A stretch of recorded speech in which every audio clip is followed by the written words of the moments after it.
Hello and welcome to 20 Lore Pro. We are here live at Charlie's Collectible Show's Lorcana 13K for round 8. We're really excited to be here today. We're going to swap over from Zan's match and we're going to watch our other feature match. If you'd like to watch Zan Saeed and his whole entire journey across the Charlie's Collectible Show Lorcana 13K, you can head on over to Katie at the Lore Keepers Inn, where they will have all of Zan's matches streamed for you. Right now, I think he is fighting to get into the top 8. He is currently, I believe, 4-2. And we're going to see how this is looking out here. Now, we have TMP, which he has a great chance here being 6-1 of being at the top against Frank. So very excited to be here today. Jeebus, how are you doing this morning? Oh, I'm doing excellent. I'm glad to have you here and really excited to have your analysis back for this match. And Wonderland is also joining us. Wonderland, how are you? I'm pretty good. Pretty good. Well, we're here. Tired. Yeah, it's a long day yesterday, and it'll be another great day today of Lorcana. We're here against Amber Steel with Talman Purple, facing off against Frank, who's piloting an ever so familiar Sapphire Steel.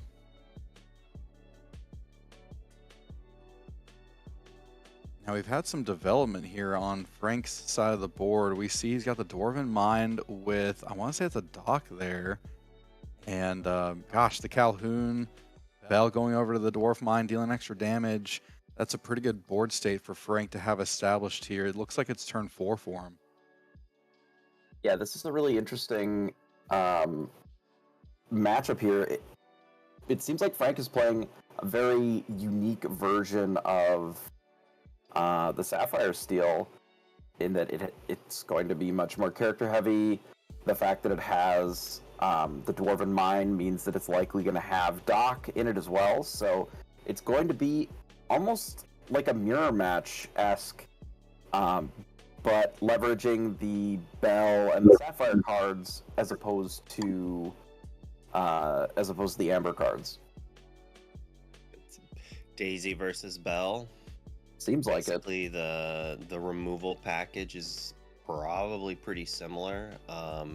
It would entertain me if Frank was on mines and TMP wasn't, but I'm pretty sure TMP has 1,000 locations in his deck, so one of them's most likely mines. We did get a chance to cast one of his games yesterday, and he did have mine in the deck, so we know that there's at least one in there somewhere. I had also knowing TMP, Just one. knowing TMP, it's probably 4. Well, I was about to say I spoke with TMP last night, and I don't know his deck list, but he did say every card in his deck is a 4 of. That makes sense.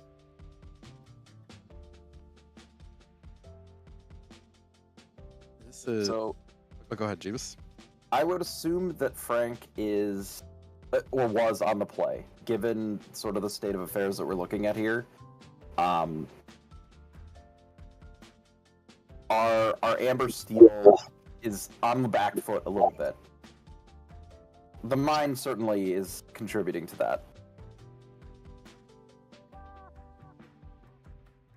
Yeah, with Penny, Calhoun, and Daisy in the discard, Frank has done some work answering characters this game so far.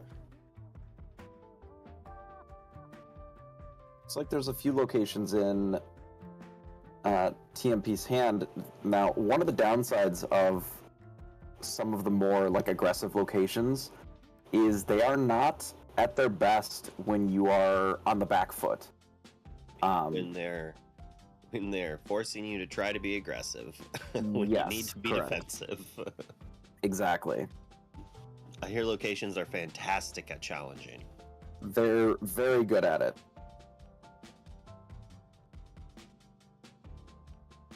That's Well, a tower? That is a Rapunzel's Tower. Now, this was used to great effectiveness yesterday in the match against... It was actually round 1 against RMB. Yep. And I don't know if you've ever had a Lawrence in a Rapunzel's Tower. It's got a big amount of willpower. Oh yeah, oh yeah.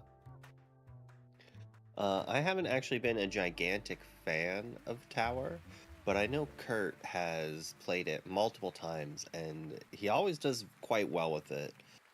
So there's gotta be something there, right? Like, and it's keeping the Pete alive. Now, it does For mean that the a few Calhoun gets to seconds. challenge into it and take it out, but you can see the power there. Normally, that would have either just been a straight Calhoun challenge, and then they have an additional song available to them, or they just are able to blast it directly with the storm. It did some work there, honestly.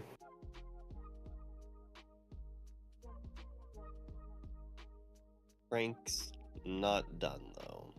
He's got more cards and kind of has the board.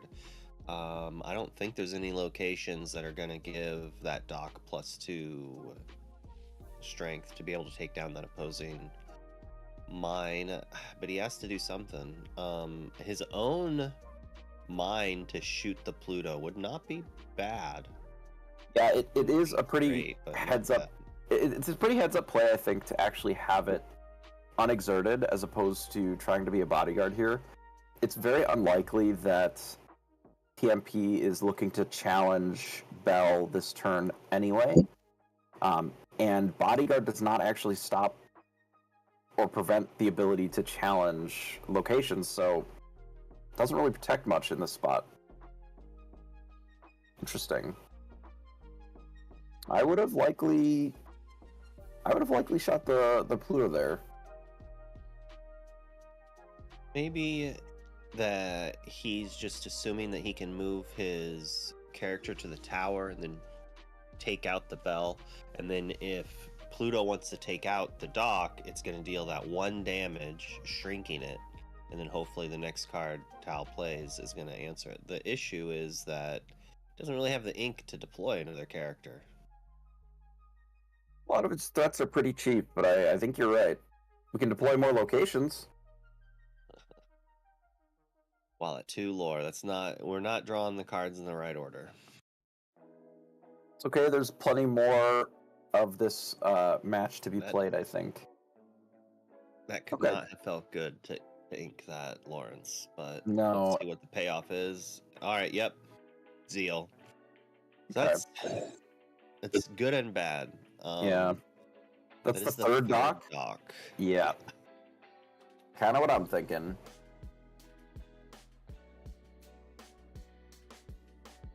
I mean, certainly you want to be drawing your docks, but not unlike Whole New World, you really want to draw them spaced just enough apart that you're not wasting them, for lack of a better term. Yeah, both docks had to discard 1 card. So they literally both could have been Fix-It Felix Juniors and drawn more cards and been inkable than dock in this game. Yeah, which is unfortunate. Like, if those were 4 Fix-Its, the first one would have been able to play the second one. I mean, I guess technically the dock goes 2 deeper, but he had to discard 1. So it was only filtering for those who are trying to keep receipts on me or not following. Relentless is very, very interesting here. Haven't seen that in a while. Terrifying. That is terrifying for TMP. You put a damage on it, it's going to take out every location. You don't? No, well, you're gonna get covered in card advantage. Well, we drew a couple of cards off dock last turn, so we'll see if Dwarven Mine would help, I think. Mine would be able to actually take it out in 1 go, right? No, it would still have 1 left, because it does 2 damage if it's a dwarf. 2. And that's even assuming that he found 1.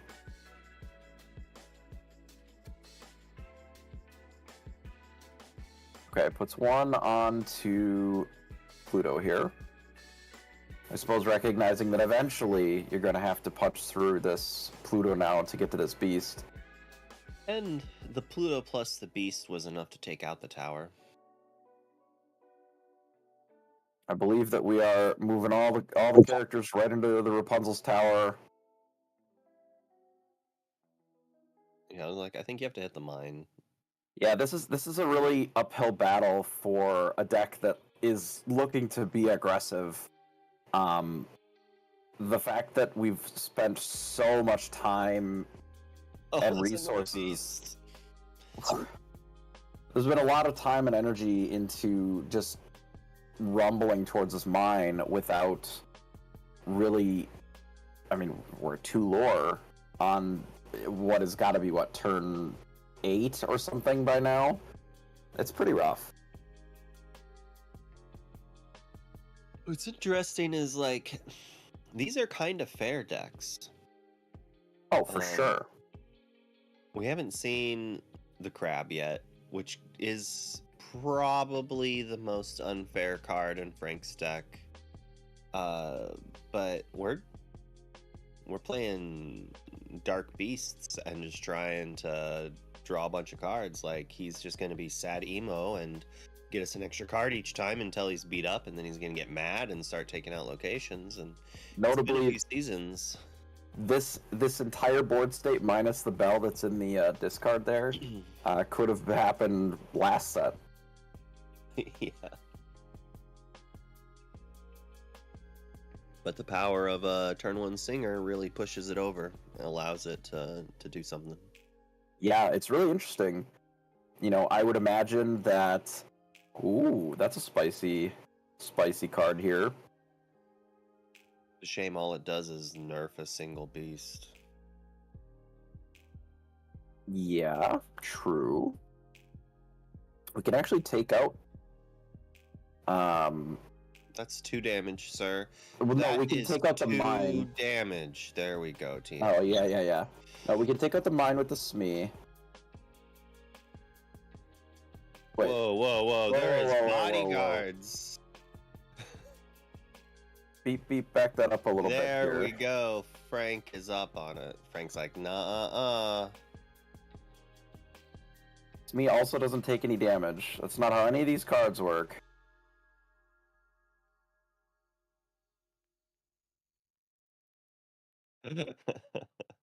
It is early in the morning, and these players just exhausted a lot of brain power yesterday, so this is perfectly reasonable. All right. Now we can take out the Pluto with the Cinderella. No? With the Dock, sure. That's fine.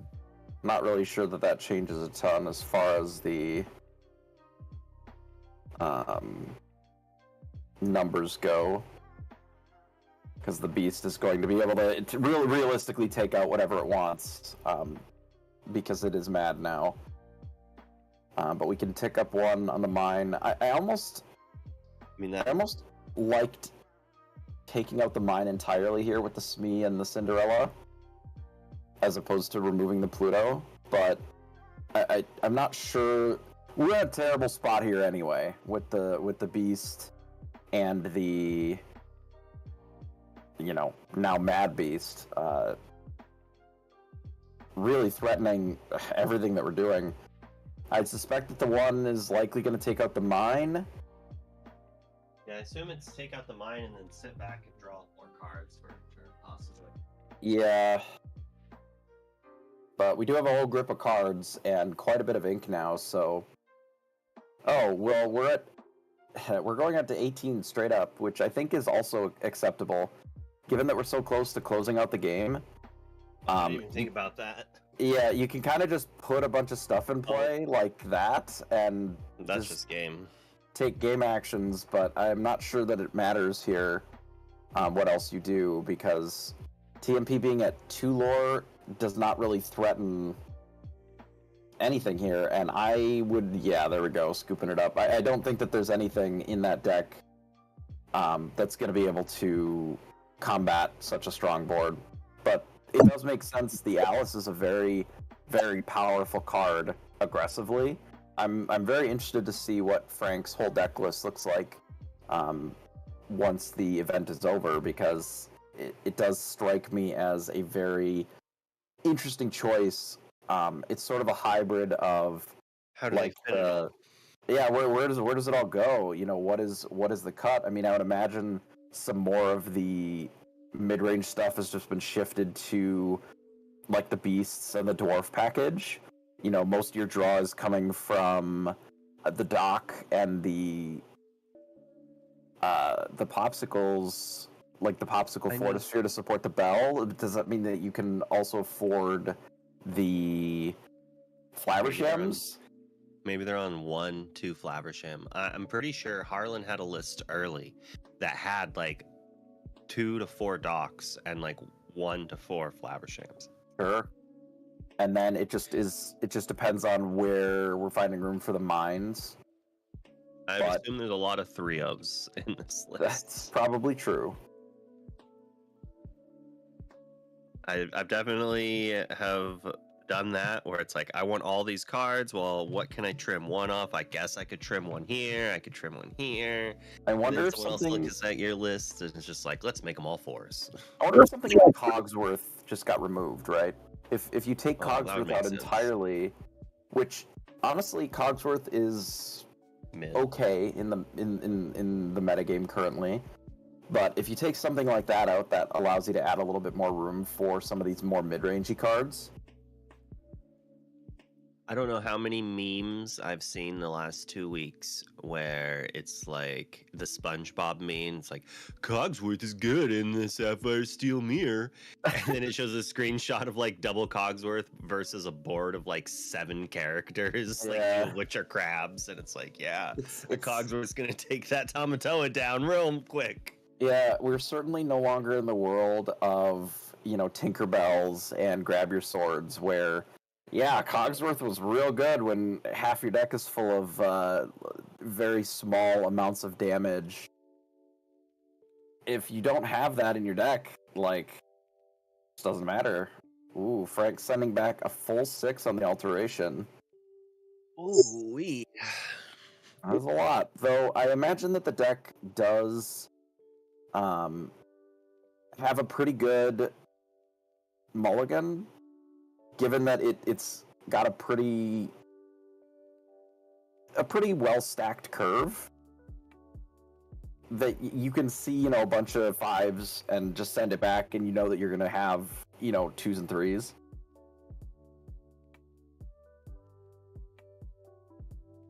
I doubt that there's very much ramp in this deck, if I'm honest.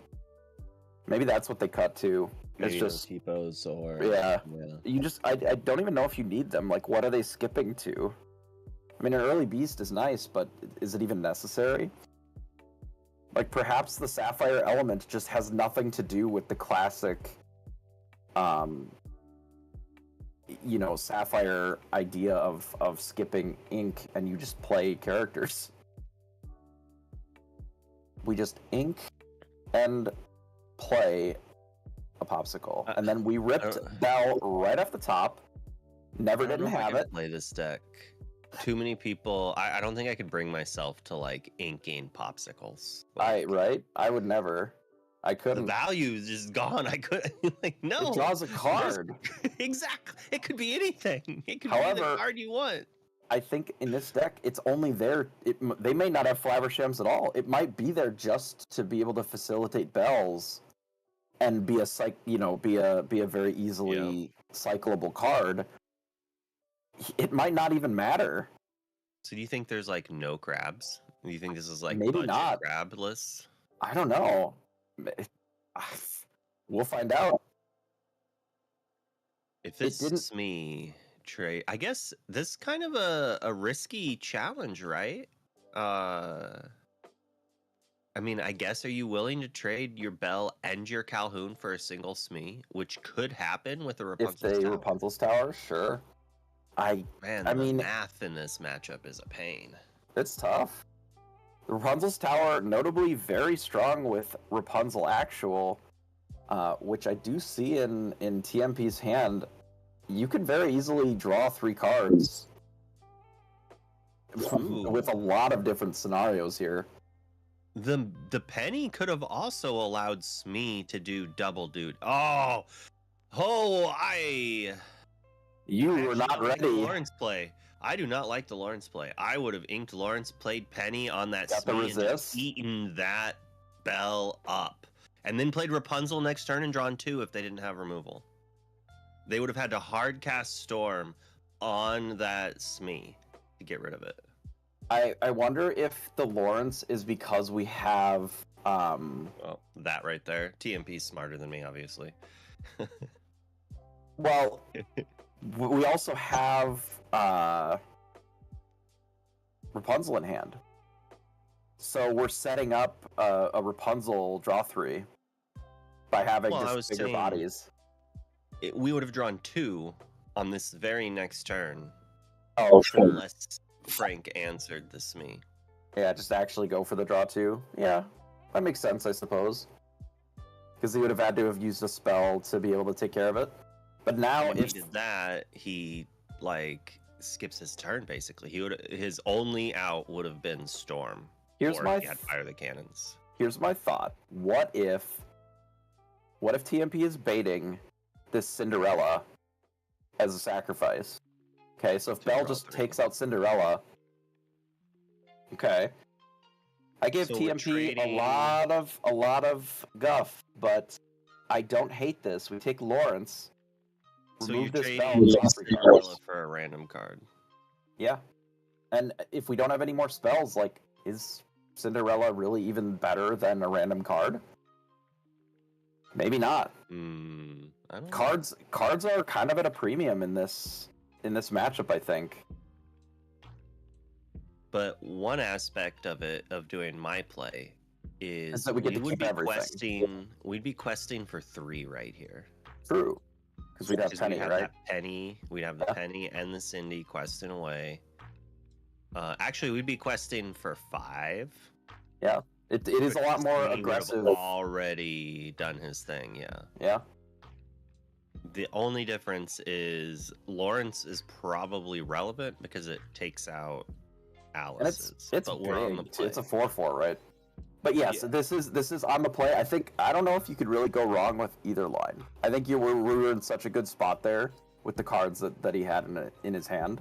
I really like that Penny a lot. I think it's very powerful with the way that a lot of these numbers line up, like the 3/3s lining up with other 3/3s, which are more prevalent than ever with Bell, right? I keep seeing Penny, and I'm like, whatever, it's okay. And then I'm like, oh yeah, she quests for 2. That's right. She's just like a good double quester that protects your 1 drop. So imagine having this when Steel Song was the best deck in the format. And the mirror was atrocious. Drop, removing 2 damage on its own is already almost a passable card. Even if it didn't give resist, just removing 2 damage from a Smee and adding another 2 quester to the board is not embarrassing. Yeah, I mean I wouldn't play it then, but you are right. But then you add the resist on Smee, yeah. That's what pushes it. Yeah, between the heal and the resist, it's kind of wild. Do we challenge the Smee here with the Alice? Is that the best line possible? Okay. All right. It does keep the Alice healthy. So the one of these. Oh my goodness! All right, fair enough. I was gonna say one of these hands where you're just glut on docks. Extra glut. Sometimes you gotta just play out a 1/3. That's fine, but it certainly does not feel great when you have to run out an extra one and still you throw one in the bin. Such is the dock problem occasionally. It's still better than Whole New World with the same situation, because at least you only paid 2 and we still have an extra 1/3. However, it's rough, Is Frank Irish Willie?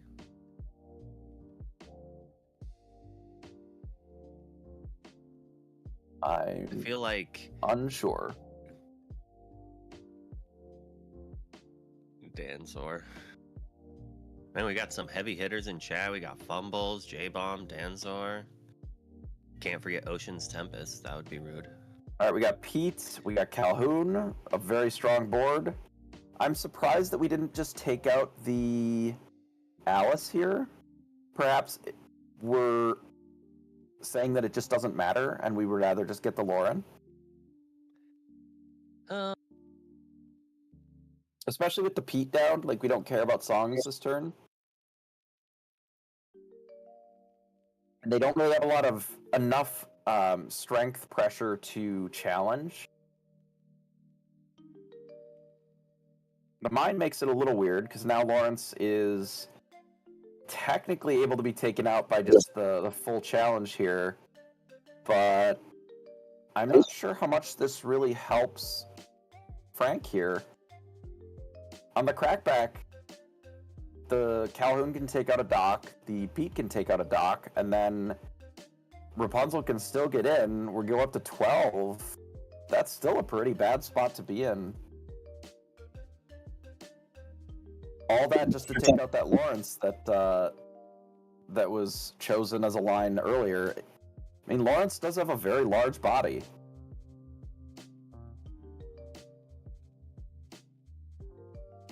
Eight lore. We've got a decent amount in play. We can Calhoun the exerted dock, and then Pete takes out the other one, and then we just quest. So we gain 4 lore to 12. Have a gigantic board. Do we have a 1-dropper as our last play?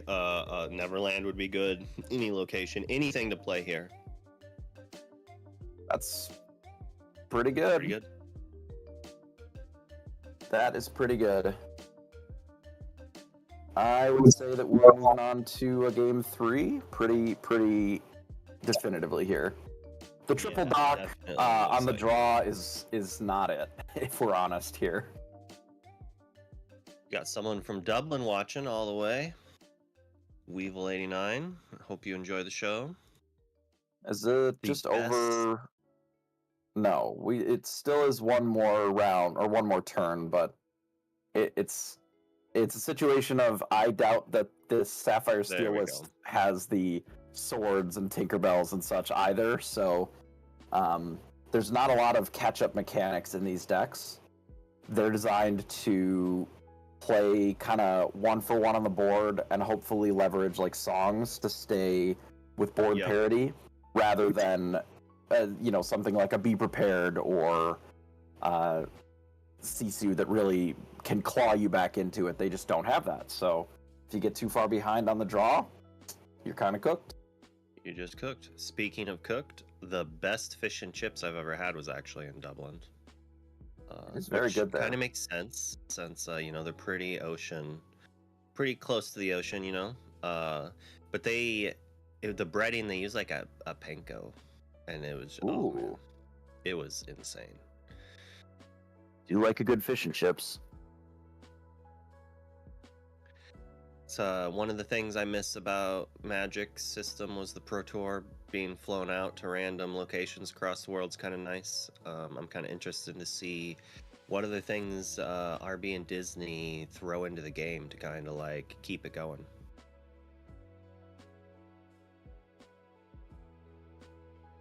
Yeah. Jeez, Jeeves, make your audio better. Come on. I'm fixing it right now. Well, I'm super harsh. This should fix it a little bit. Again, we want. Let me know if it does not, but this should take care of it. What, Wesley? I was just gonna say, thank y'all so much for casting. We really appreciate you, Wonderland and Jeebus, and for everyone who's watching. I mean, watching from afar, that's really great to see France and Ireland in the house, and so many others. We're also currently streaming this live in Spanish over on YouTube with Sarek, and it's being streamed on Bilibili in Chinese. So there's lots of different languages to watch in. We're glad to offer that to the community and to kind of be here in Game 3 for Round 8. Good luck to these competitors, and thank y'all again, Wonderland and Jeeves, for joining us. Yeah, and to quote Clerks, this is my shift off. I'm not even supposed to be here this round. Yeah, I'm pretty sure that I streamed every round yesterday. And I had some breaks or whatever, but like there was plenty of time to grab a lunch in between rounds anyway.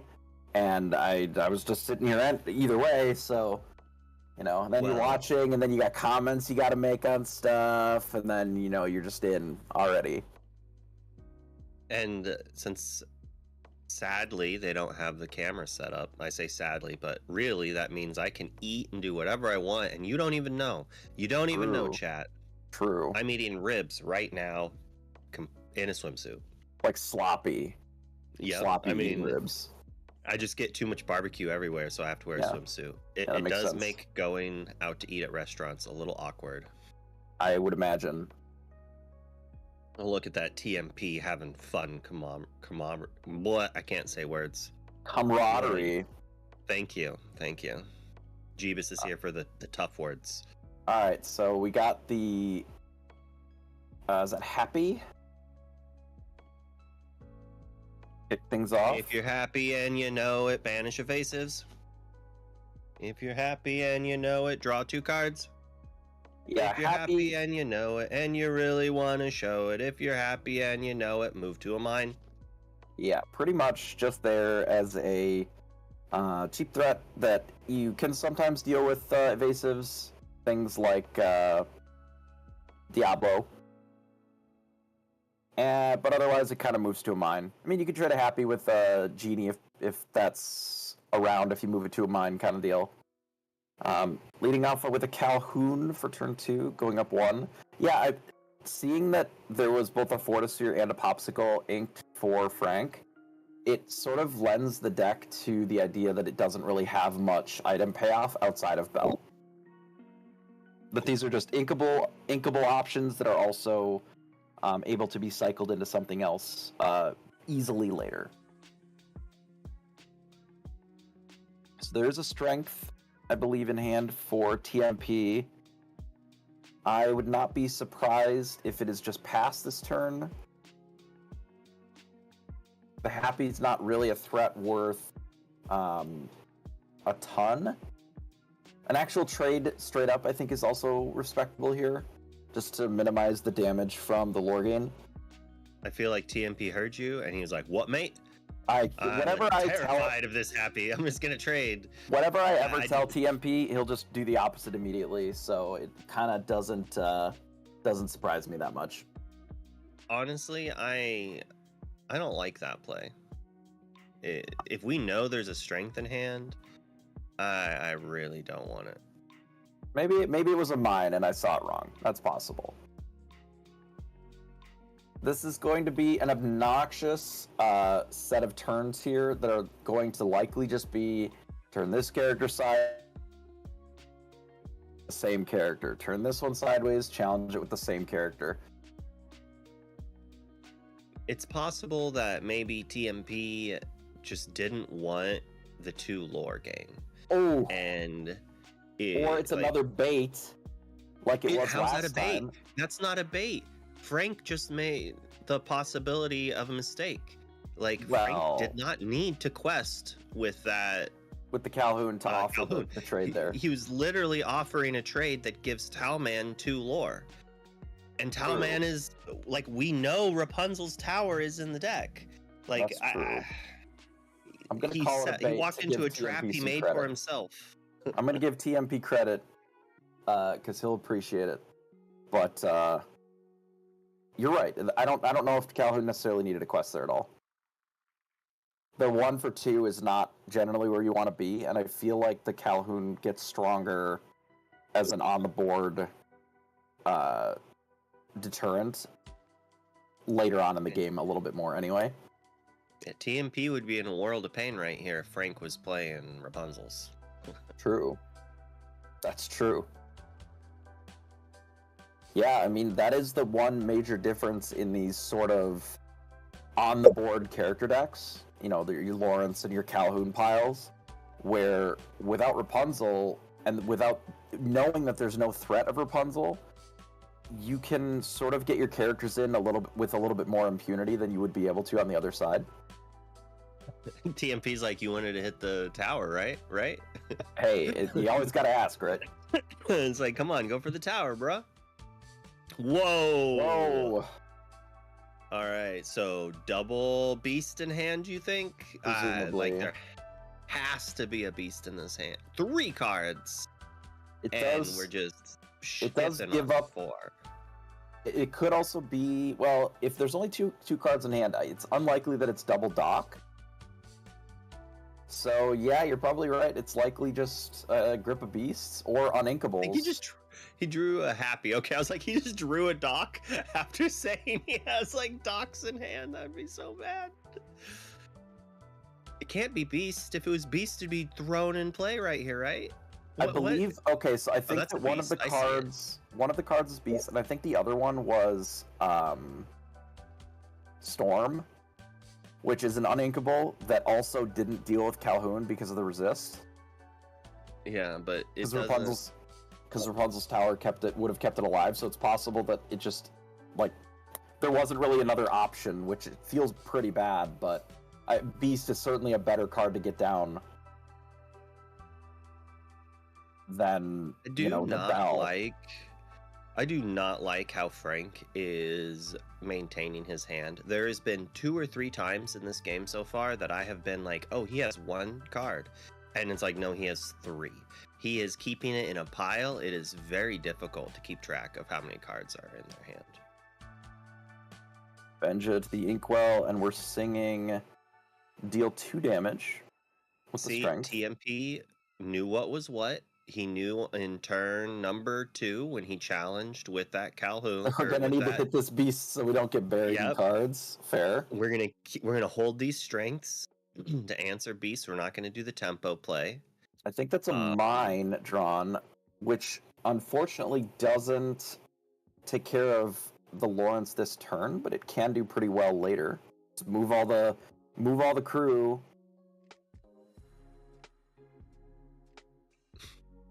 Lawrence only having 1 strength is nice. I just noticed they fixed his hand. Did they chastise him because of my complaint? No, TMP just asked him how many cards he had in his hand to confirm, and then he spread them out. I like just passing here. The Pete trades favorably with either card. In fact, just eats the Lawrence, and this sets us up to be able to play a mine.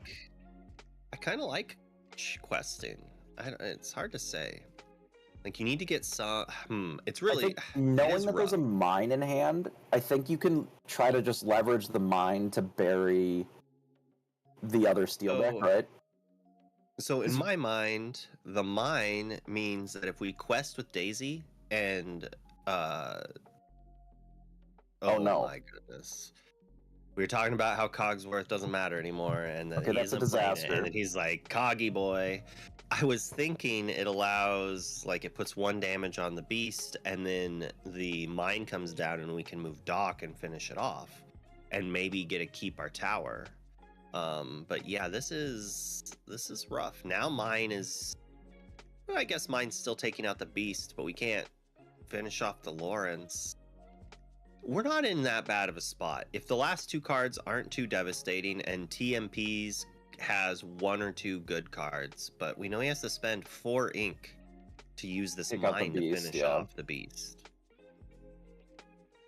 Which has to happen. But Calhoun, at least for TMP, he's got 2 locations. Or the Cogsworth is a bit of a disaster here, but it could be a lot worse. He needs his own Lawrence ASAP. Yes. He just to pressure the Cogsworth. I mean, realistically, if it's just Cogsworth on its own, it's not that. It doesn't really do that much on its own. But luckily, there's already damage on these characters. Yeah, if these characters are fresh, it would be pretty bad.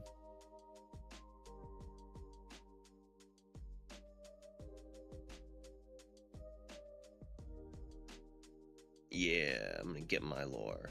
That's if we have another dwarf in hand, I don't know if it matters then. It's actually gonna be quite unfortunate for us, or for TMP,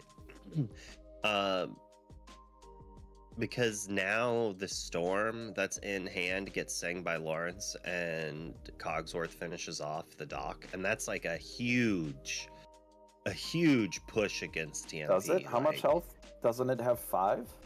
Oh, never mind. It is on the tower, but it can't go to, like, sure, you can move it once, but then it's banished, right? Once it goes onto the mine, you still get the 2 damage trigger. That's true. That's true. You know, TMP will just draw a Rapunzel. Oh. Cogsworth is Another rumbling Cogsworth? in. Nope. Okay. Okay. This is pretty bad for TMP here. We need a tramp. We need to draw a tramp right here, or a crab, both of which are just not in this archetype. Do we? Maybe a cannon, a last cannon. That's what we need to draw. Take out the Cogsworth. Yeah, without being able to deal with the Cogsworth here, it's going to be pretty rough. That is the wrong cannon. Yeah, there's a world where you could deploy like a lot of threats and try to go wide enough, but the issue is that Frank has already done that and has gone wide enough that there's a lot of pressure on board to try and keep up with it. The Calhoun helps. It'll likely keep the Cogsworth back, but it's an uphill battle here for sure. This is showing the benefit and the power of the Sapphire cards.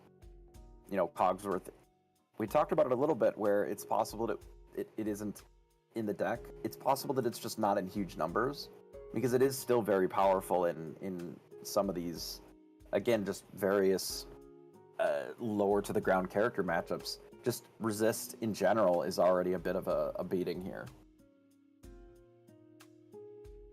Yeah, a second Cogsworth is pretty good, but like it's those games that you draw 3 cogs and you can't and like the first one's not even good. So you're just like, why am I playing this? Like, and if with Frank plays a Pluto, I don't know how TMP. There would just be no shot at all. Yeah, it takes out the mine. That makes sense.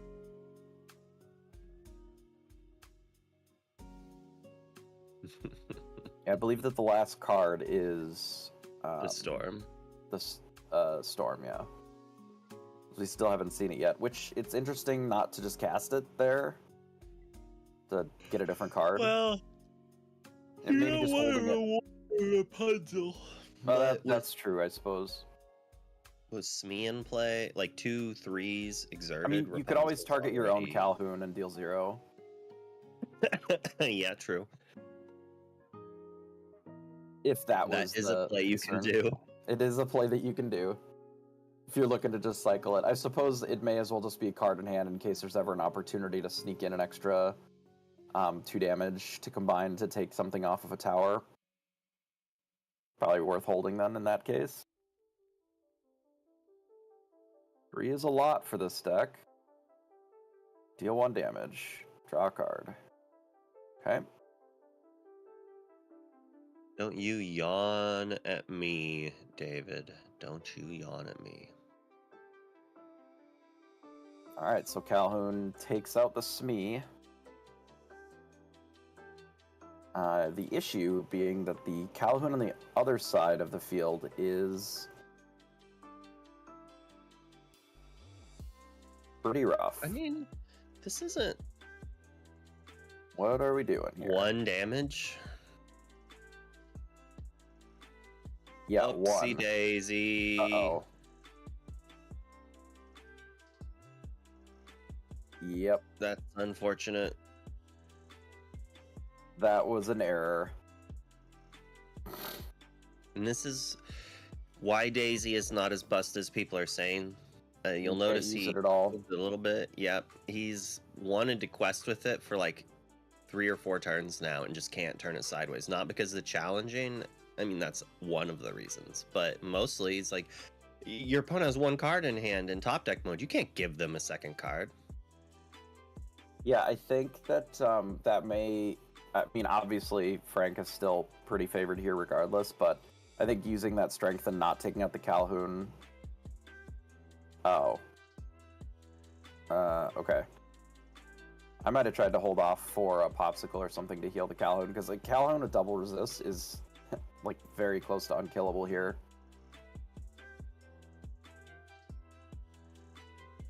Yeah, this is tough. A lot of ward and a lot of resist makes the steel deck have a pretty hard time. So it looked like an error, with TMP thinking he could take out the Calhoun. But realistically, like, he needed that damage on that turn. Because he couldn't take out that Calhoun this turn without playing another character first. Which he does have it, so he could have done it, but not played more cards out of the dock. In hand, I think. So perhaps there wasn't really another line that was available. Yep. And if we didn't put that damage, then Calhoun would have been able to eat our Calhoun and not been banished because of the double resist. True. Wait. TMP's Calhoun should be in play with 4 damage on it. It has resist 1. It just took 2. Yeah, that is true, actually. Can we get a judge on that? How much did it start with? It took out a... What did the Calhoun take out? I see it what took the out issue a is. Smee, had 2 damage, and then Calhoun dealt it 2 more, and it should have... I believe that the issue was that when dealing with a Smee, he wrote 3 on it, or had 3 on it for the dice. And then even if the Calhoun was dealing 2, that would still add up to the 5, so it was likely an error stemming from the Smee originally, not from the second attack. Hey, can you hear me? Yeah, I think it might be too late. Well, I don't know if there's any table judge that can look at it right now anyway. I don't know how a judge would do that. If judges were allowed to use video evidence, if the judge comes up and is like, hey, this was banished and it shouldn't have been, like, sometimes they're just like, it stays because it's been too long, but at the same time, like, it's already been way too long. It's still cheating. I think like, both of them would just be given game state errors because both of them failed. So you don't think it would be corrected? You just think it stays in the discard? It doesn't go back to play with 4 damage on it? If it was caught right away, probably, but I think it's a little too late at this point because it's both players are supposed to keep track of damage properly, so then it would be likely failure to maintain game state, and they didn't. But now we're 2.5 turns later, which is just like way too far past the point where it was incorrect. Frank took the fastest turn he's taken this entire game, the turn after that happened. Like, literally, drops, pass. Next turn, quest pass. Like, super fast. Super unfortunate. I'm assuming TMP was still just flustered with the first, like, issue of the strength not taking it down and got distracted. I mean, but if that Calhoun was in play, to the strength, TMP might win this game. Might have won this game. Still might win this game. It's going to be, oh my goodness. Yep, flustered off of the thing. Because the Calhoun needed to be in play for him to be able to take out the Cogsworth, which then lets him take out the board. This is quite unfortunate chain of events there to occur for TMP. Unfortunate. It was already a bit of an uphill battle. I think he had kind of stabilized to the point of having a pretty good position there. That Calhoun would have been a big thing. But even as TMP shown, when he tried to take out the other one, like, resist and hidden resist at the same time is like kind of an issue to deal with if you forget about it. Sure. But onboard tricks are onboard tricks, right? Yeah. Well, Jeebus, Wonderland, we really appreciate y'all joining us here for round 8 of the Charlie Collectible Show's Lorcana 13K. We're so excited to be here as we also have round 9 coming up, just a little bit of the Swiss, followed by the top 8. So make sure that you don't go anywhere. We're really excited to be sharing with y'all Charlie's Collectible Show's Lorcana 13K. We are also offering the stream in Spanish and Chinese. And our 20 Lore Pro Community Pro, Zan Saeed, still has one more round. So if you'd like to watch Zan's last game, you can watch it over at Katie, the Lore Keepers Inn on Twitch. We'll have that linked in the Twitch chat or YouTube chat for y'all to click on. And again, next weekend, 20 Lore Pro, we are heading to Wisconsin for World Class Cards Lorcana 10K weekend.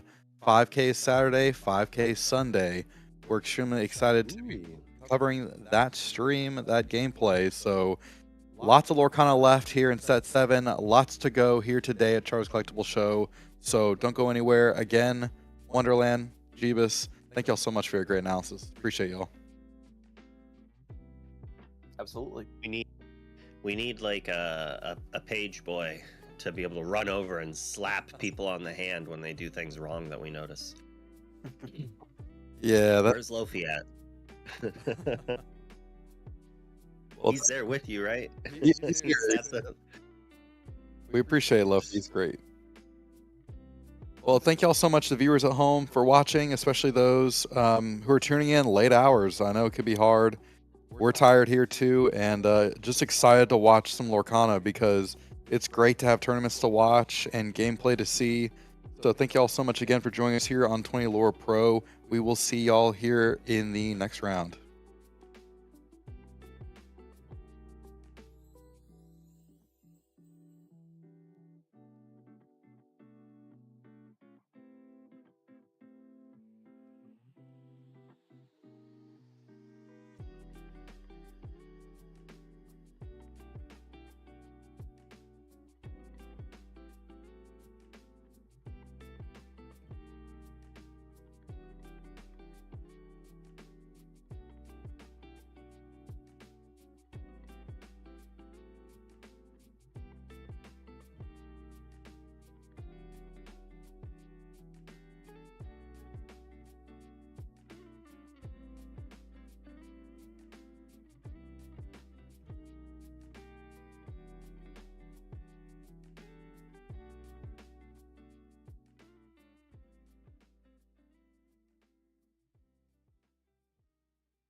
All right, hello everybody. We're headed into the final round of Swiss for the day. I am Loaf.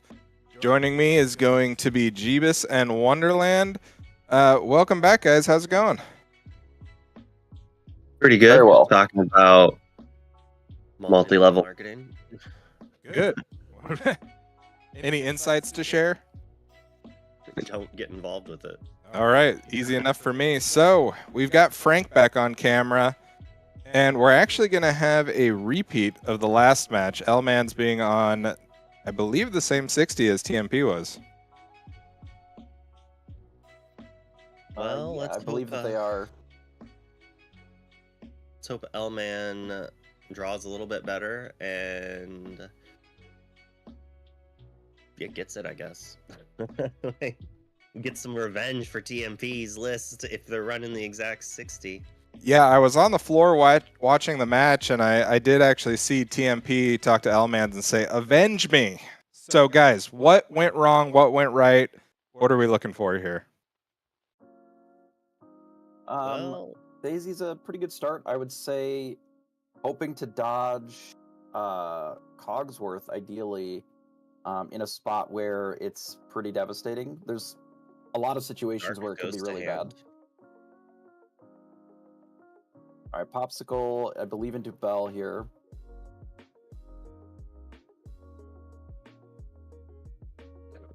I support anyone who's playing against ramp. Yes, I do feel that. I'm always on team anti-Sapphire.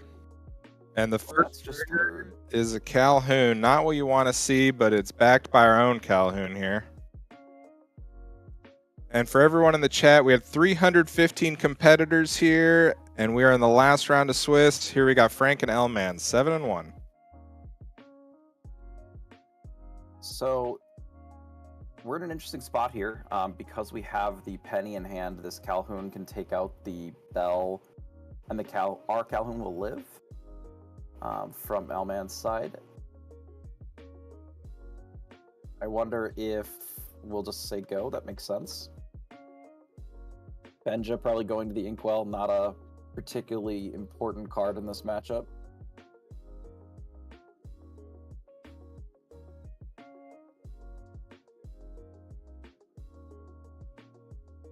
Double Rapunzel, so if there's a way for us to set that up.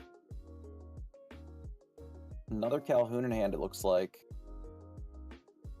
Calhoun on Calhoun action is pretty devastating. Although with two Rapunzels, throwing the Daisy out seems a little sus. Like, I feel like we kind of want to keep that in there. No, it's interesting because we can always. Yeah, I mean, you are sort of baiting the idea of having the Bell and the Calhoun challenge the Daisy here, though it is risky since there's double Calhoun back on the other side. Maybe L-Mans will draw a second penny. So, So you Frank, penny them both. yeah, and just not lose any Calhoun while wiping the board. Would be pretty strong. Yeah, with the Alice coming off the Daisy trigger for Frank, if that is indeed his turn 3 play, exposing his two characters left on the board isn't exactly ideal either, even if it is for the Daisy. That's true. Daisy has drawn a couple of cards for Frank as well, which not ideal, but given that Frank is playing a dock list, the dock is likely just going to sort of be a glut in hand a lot of the time here. Singing, deal 2 damage, then challenging, gain 2.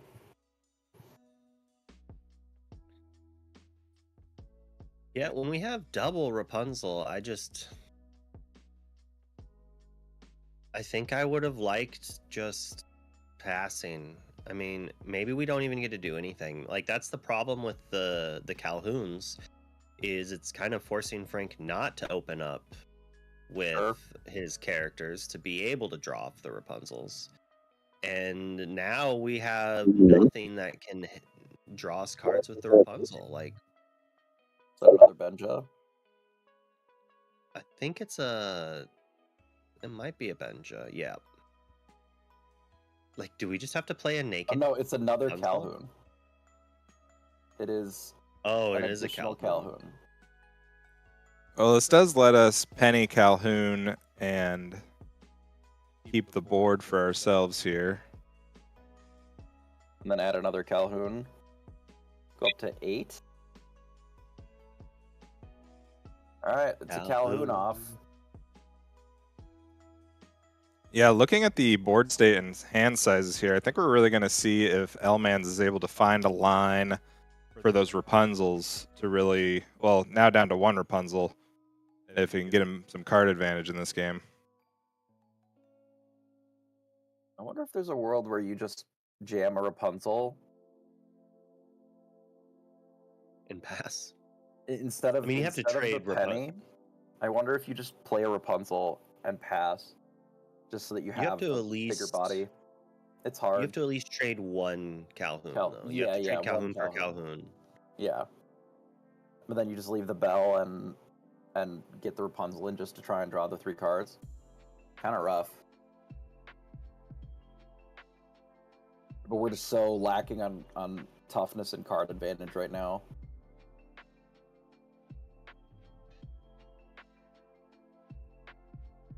It's rough.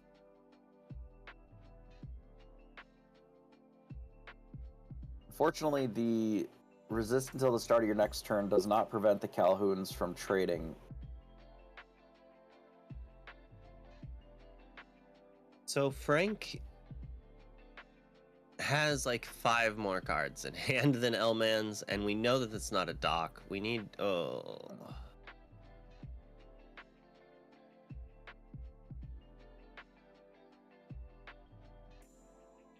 Up to 9.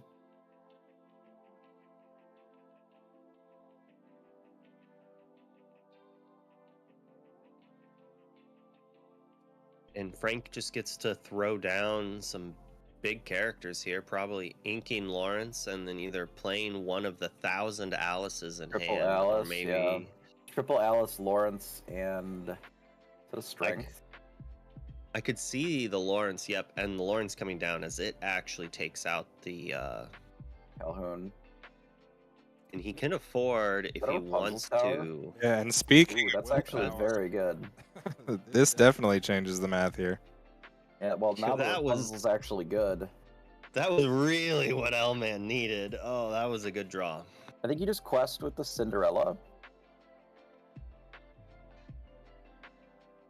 Yep, it's like if you want to take out my Cindy with your big thing and let me crack back.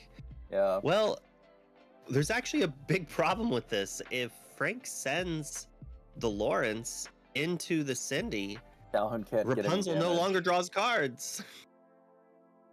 But you still just get to eat a Lawrence with your Calhoun, which is probably still guess. fine, right? That's fine. I just like cards more than everything else. I want to draw. Yeah, I don't know if Happy plus Lawrence damage is the trade here. We did see both players utilize that 7 Dwarves Mine in the first game to get some. It's a beast.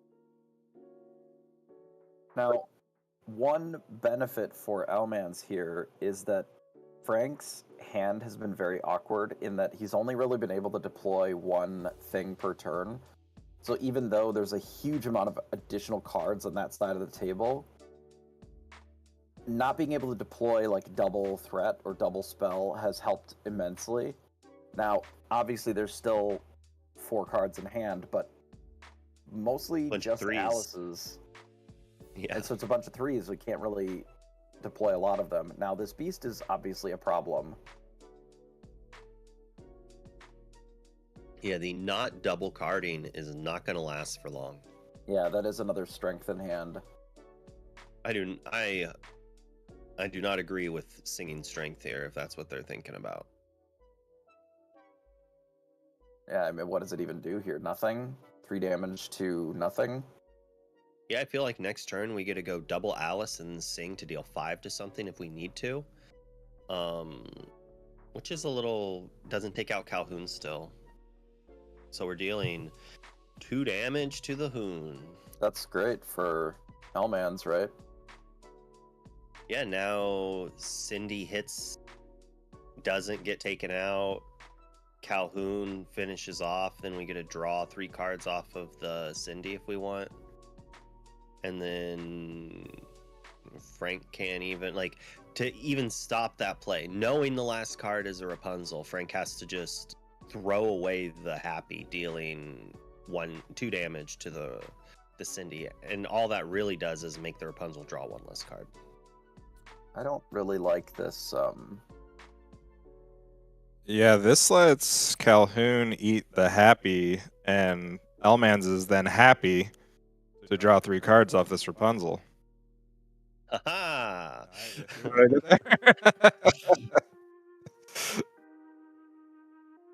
Now, it is unfortunate if we do it that way that we will lose the Calhoun to the Lawrence, most likely. But drawing 3 cards is almost certainly the play here. I mean, we can send the Cindy into Lawrence and then draw 3 cards with Rapunzel and then use Calhoun to eat the... Wait, isn't Lawrence a 4/4? Cindy's 1. Was it only +2? Isn't it +3? It's +2. Let me pull it up. I believe it is +3. Yeah. It is +3, yeah. It is +3. Okay, well then that would work. Then you get to take out the Lawrence. Well, shows how much I've played Rapunzel's Tower, I suppose. Well, despite being 15 years old, it shows why Elman's here right now at 7-1. True. So I'm assuming You Elman flies. is just respecting the popsicle to heal and then bash. But at this point, I feel like Elman is in a pretty dominating position. He's debating on whether or not he wants to Ink play move. this location.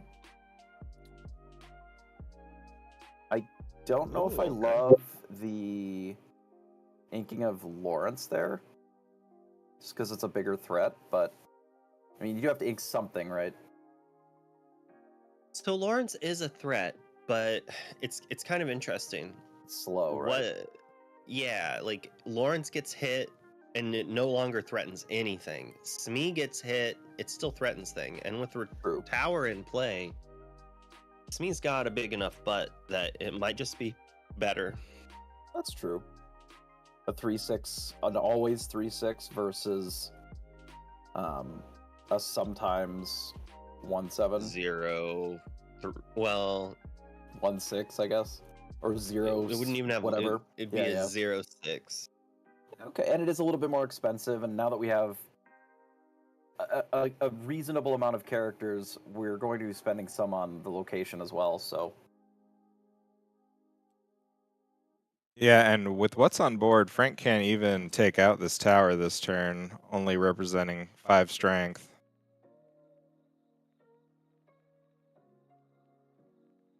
Neverland has You to can go. take out the Neverland now. I mean, it's interesting, but taking out Ooh. Neverland feels like we're playing more not to lose than to win. Yep. I mean, 4 to 12 lore. Sure. But I feel like was maybe a way to deal with more of these characters. I suspect that Frank's almost entire hand is uninkable here, because we didn't ink that turn either. Well, we know there's at least 2 Alices in the hand. There's 3 Alices in hand and a Storm. That'll So that we is- sing. Is so that we the sing whole hand? Storm. Or no, we that's the sing whole hand. Strength on Pluto. Finish it with Calhoun. Hard cast Strength. No. We don't get it. Take out. We can't deal with this beast properly. Actually, no. We can place me. Hard cast Strength, deal 4 to Pluto, have Rapunzel finish Pluto, sing Strength on Beast, and Calhoun finish the Beast Beast. off with Calhoun, and that just should leave us with a very nice board position. Lots of damage on stuff. which is a little scary, but we have to answer this beast. We cannot let Frank continue drawing cards, and we can't leave it in play again. with Do we damage. care? Like, lore-wise, I mean, we go to 16. Well, Calhoun can take something out, so we would go to. I guess we would, in theory, have to sing maybe, but like we'd have to at least play Smee and hardcast a strength and maybe sing the other one on the Pluto, and then so we could go to 17. What if we just double strength the beast, ignore the Pluto, and then just flunge? No, I guess then the Pluto's a 5/5. That's problematic. Yeah. But yeah, you're right. We could technically ink the Smee. Well, we would want a Calhoun anyway, and the only way to do that is to take out the Pluto. Yeah. Yeah, Smee plus strength, eat just the Pluto, and quest is 17.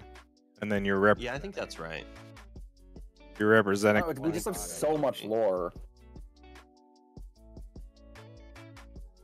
And this is why L-Man hasn't made his choice up yet, because he has choices. The question is there some world that if all you do is answer Pluto and develop more questers and go to 17, can they answer what you have and then somehow stop you from winning?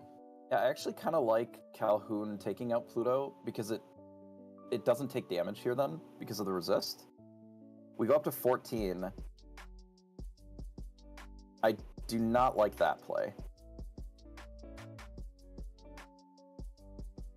Well, I don't know. A little I guess conservative, but I do agree. If we're going to do anything to the beast, we have to remove it. We can't give it the plus strength. Yeah.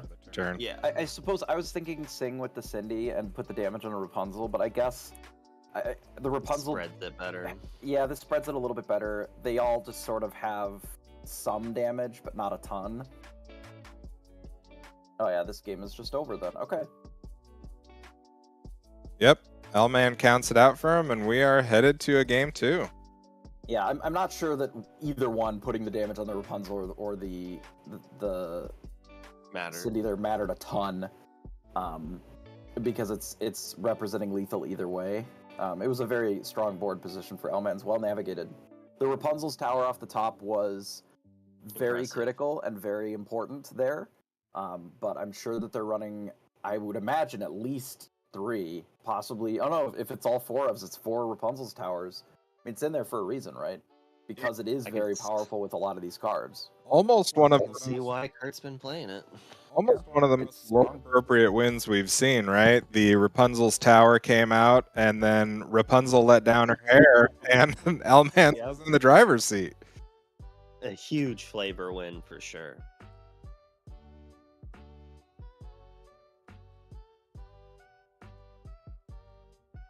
Rapunzel's tower, just making it so Rapunzel can do her thing. And I mean, we were just talking about how the line of plays that happened kind of didn't go towards the Rapunzel in hand, but L-Mans knows that there's enough cards in his deck to allow Rapunzel to shine that he doesn't necessarily need to save something. Yeah, or he got lucky. We did discuss early on in the game that the willpower was not in the favor of L-Mans, and with just one top deck, it was completely swung in the other direction, and Frank just, in some manners, was just overwhelmed with the decisions on board. You know, do you challenge the locations? Do you challenge the characters? Are you trying to quest out with the Alices that we picked up? It's really interesting. The Rapunzel's Tower is like the pivotal card from the Amber side of the field here, because the 3 willpower makes it so that character combat is impossible for Frank to win favorably, ever. It's just so much more willpower. When all of the characters at best are, what, 3/3s? Beast is a 3/5. You know, plus 3 willpower is an entire extra life bar at this point. And something that we saw in the previous match, and I'm curious if it'll come up to change the math for L-Mans, is this Cogsworth that we saw on the side of Frank in the previous match. Yeah, on the play especially, Cogsworth is a much scarier threat. On the draw, I think that Cogsworth is less powerful. and the only reason that it's less powerful is because it's just slow, right? By the time that, especially when I don't believe that Frank has any ways of, turboing out ink, no TPOs, no sales, means that you're not getting Cogsworth out until turn 5, and that's assuming that you inked every single turn up to that point. And we've seen there's a lot of uninkables in the deck, and a lot of times where it's just not getting to 5 consistently on turn 5. But you can plan for it on the play. World's Greatest should do willpower instead of strength. Well, there is a Cogsworth tower is out of control. It's too powerful. We need checks and balances in place. Well, the Cogsworth in hand is pretty scary on the play for sure. Do you play the Cindy? Do you force them to have it? Nope. I mean, if you have Duck, you definitely play Duck. Yeah, I don't know. We'll have to see how Elmans navigates this game.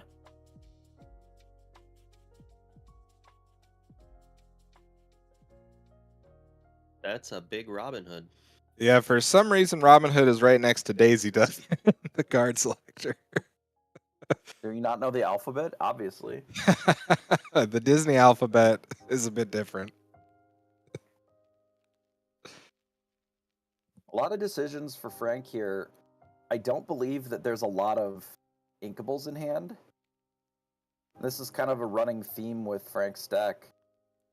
Yeah, we just saw him ink 2 Seven Dwarves Mines there, and in the previous game, he actually inked 2 Beasts early on, so inking, navigating what's inkable in your hand and what's not seems to be a big deal for Frank. Looks like we got 2 Pennies, Storm, Lawrence on the side of Elmans.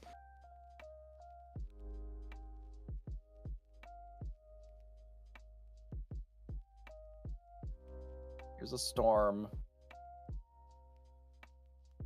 I would think. Maybe to try and draw an inkable. It almost seemed like Frank was considering that last turn. Oh, here goes the Cogsworth. Yeah, so it is a very ink light hand then. That's unfortunate for... Oh, looks like we had a strength in the back then. Oh, I see then. Okay. So the unfortunate decision point was, do we want this strength to be able to actually do something? If so, the only inkable options, I believe the last 2 cards in hand are Dock and Storm. So the only way to actually do the strength effectively here was to get rid of the Cogsworth. Which, Cogsworth is very good in this matchup, but so is actually doing something this turn.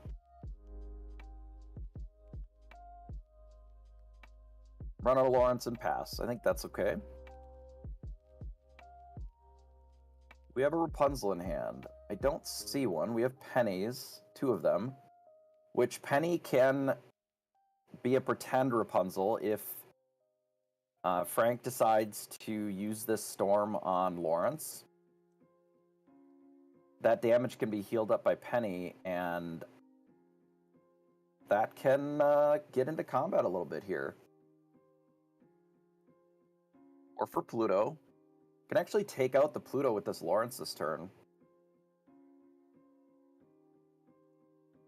And still have a resist 1 Lawrence. We will have to sacrifice the Daisy Duck for that. Unless we use the spell in hand. Hopefully, if Elmans sees the line...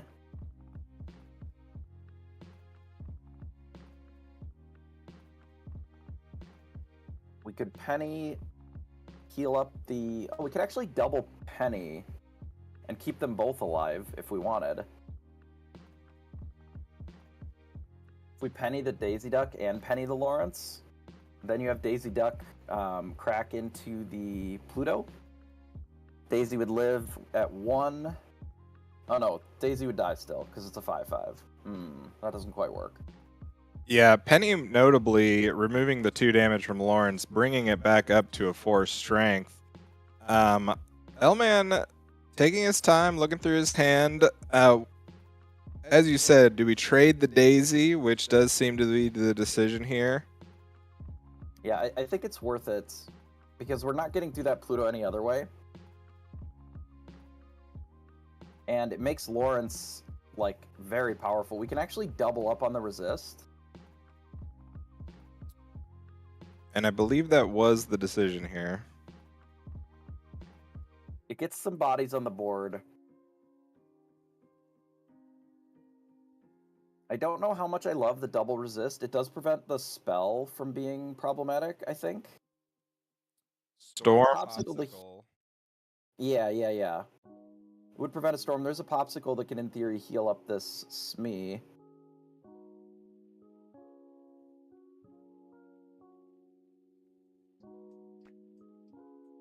So unfortunately, with the 3/3s on the other side of the table,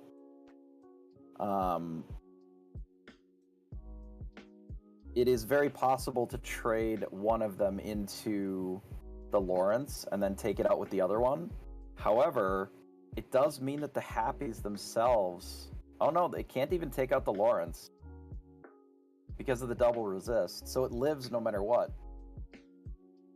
Mostly because the Happies can't... the Happy can't actually challenge the Lawrence and put any damage on it.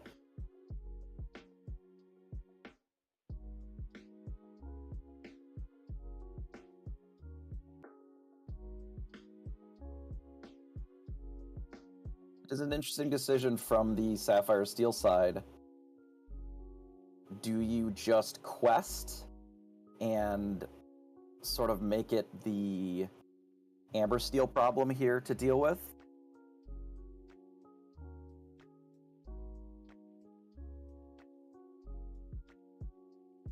Okay, taking out a penny, drawing a card.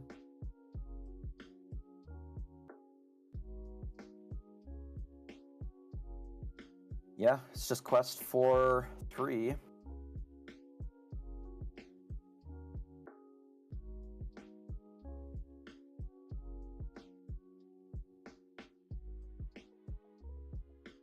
Showing the card to show that a shark didn't go into the inkwell. Always a good idea.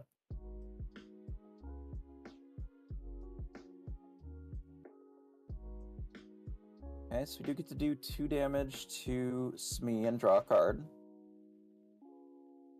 Yeah, Doc. For those just joining us right now, we have Lofi and Jeebus and myself, Wonderland, in the commentary booth. I think Lawrence plays Smee, and I believe that the last card in hand for Elmans is a Doc. So that makes sense to me. Lawrence unfortunately bites it, but it did a lot of work this game in combination with those pennies. Beast is a pretty scary card here. I would expect Pete Doc. Ooh. If only that could be sang this turn. Really would be powerful if that Pete could sing. Alas, gonna get on the board for the first time. Yeah, Beast is pretty tough in this matchup. Has a strength off the top as well. Is that a Sonic Aerial? There's no way, right? Is it Bell? There is a Bell in hand. That was drawn off the Storm earlier. Oh, it's a Bianca. Ally, or Doc being an ally. Just another reason that card is insane. Yeah, Bianca just being a 5/5 for 4. The deck is chock full of 5/5s for 4. Have you been able to play with Bianca yet, Lofi or Jeebus? I played Miss Bianca a lot in Sealed and in Draft. I think she's exceptional. Curious to see how she holds her own here in Constructed. I mean, clearly she's at the 7-1 tables, but not what I expected. Well, it is a very large body for the cost. So it has been seeing more and more play simply because of that. I believe that was another strength, which we can deal 4 damage.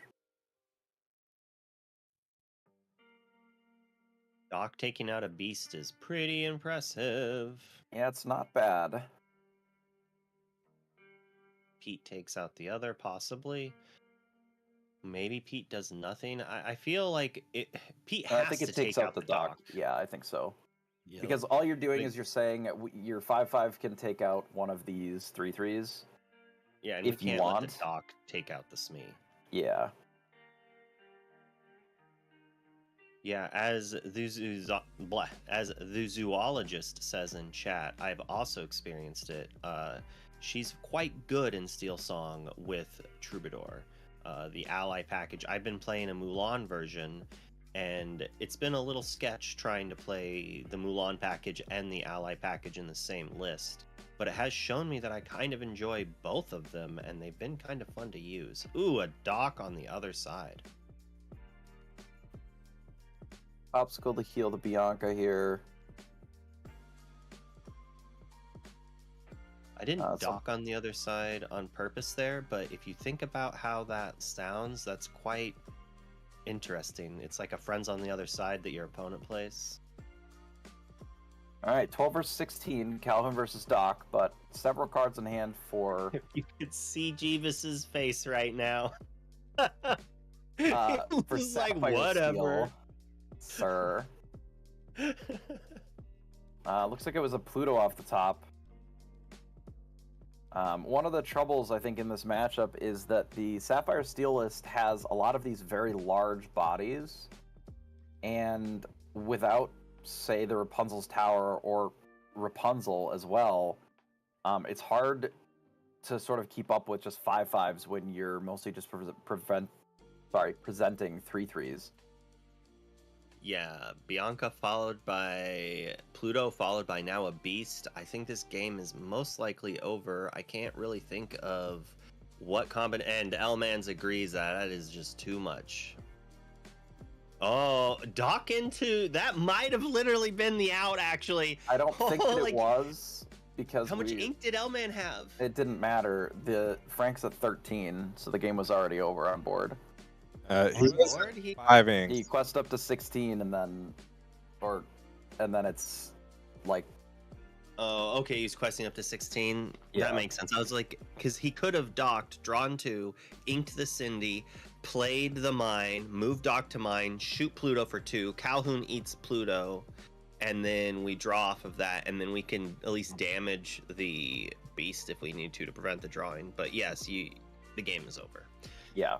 Because even with that whole line, we would, Frank would already be going up to like 19, and you just can't deal with enough things with a single mine from 19. But if it was a little bit closer, that certainly would have been a run out that could have had potential there. I know every time I concede in rage when I'm like, there's nothing I can do, I look at my top card and I'm like, oh, the card I obviously didn't think of that could have kept me in the game. So never surrender unless you need to due to clock restraints. So remember that most things at most are 99%. Very few things are absolute. Even some of the worst plays ever could have an argument made to justify. Sometimes when your opponent is having fun and you are not having fun, one of the strongest moves you can do is just prevent them from having any more fun and going to the next game. Yeah, you're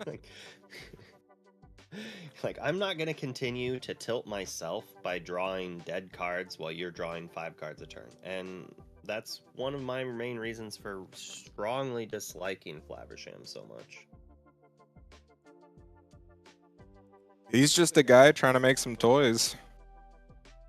He's breaking dreams. That's what every item he breaks is their opponent's dream over and over. He is Flaversham nightmare creator. Yeah, you can actually see inventor of nightmares. in the art of the card, he's there capturing dreams. Yes.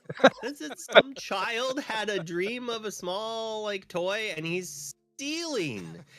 Maybe he turned the little girl into the doll. He's turning your opponents into toys. That's what he's doing. He's the true villain. You don't play enough Sapphire. So we do see the altars come through, and notably here in this game 3, we will see Elmans, who is typically the beatdown on these colors, go first. So I think normally you would run out Cindy if you could, but given that we're on the play, the Daisy Duck is still reasonable here. It is tough. The downside is very real in this matchup. All right, there's the bell turn 1. Have a lot of locations in hand. Out the mine, give them a Pluto, go up to 2.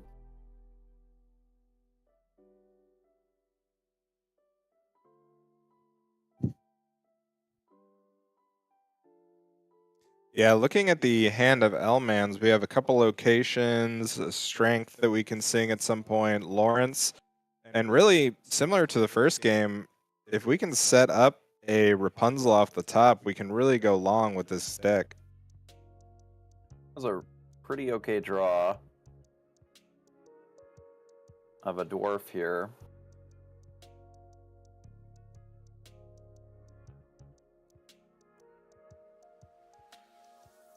Pete pass feels pretty bad.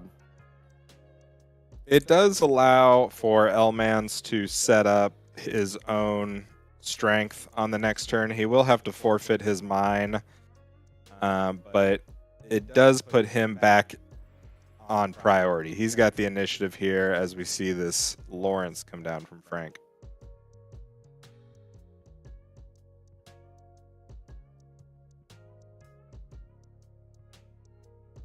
Yeah, losing that mine, like having the turn 2 play essentially be nothing for us is a little unfortunate.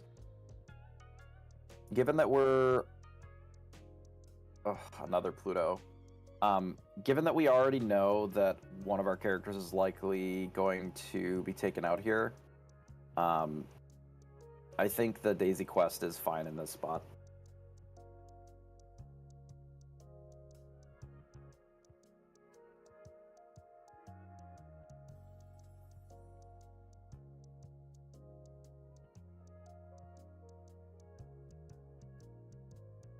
Now we know that there's an Alice, a Strength, double Pluto.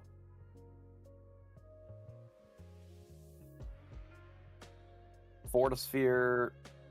Is that a Popsicle? No, that's the Alice. Maybe it's double Alice. Yeah, interestingly enough, we saw Lawrence come down on 3 as opposed to the Alice, just showing how much Frank is prioritizing the board in this matchup, especially after playing it 2 rounds in a row. Pluto, sing Strength. Keep the Pluto back so that it doesn't... Yeah, I was going to say... Let's go, Doc. Doc. Small error from Frank's part, not deciding on the bodyguard before passing turn.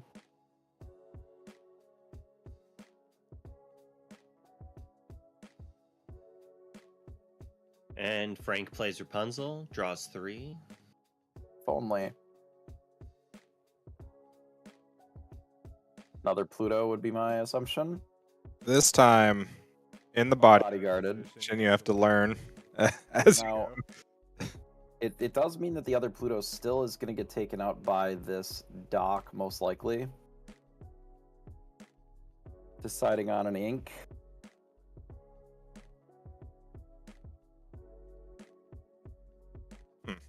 Ink's a Pluto.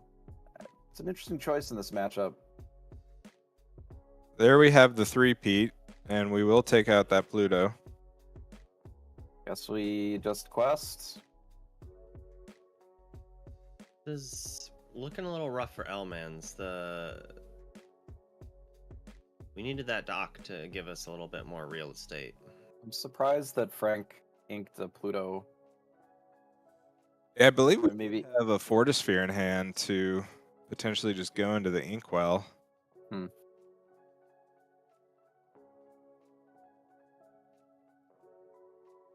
certainly prioritizing Beast makes sense. Pluto's just very strong in these matchups, just being a pretty large body. But there are a lot of large bodies in the deck anyway, so. All right, I don't know send in the about clowns. this I don't know about the quest. Cindy, but Yeah, I'm not too happy with the Cindy quest. double popsicle, I believe, was the draw. If we draw Storm, we're gonna be real upset we don't have that Cindy. And it's just free. Yeah.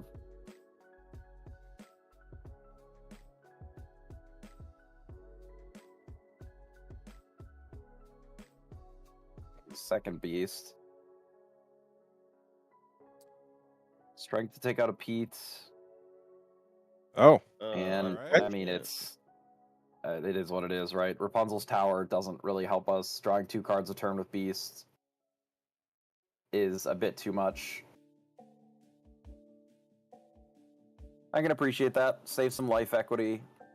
The writing is more or less on the wall there, so. An unfortunate draw that really just wasn't able to line up favorably with the removal that Frank had. And, you know, Daisy giving up several Plutos. I mean, this is a pretty bad matchup for Daisy in general, because all it does is draw your opponent cards. The 2 lore pressure that it's putting on is not really that relevant, and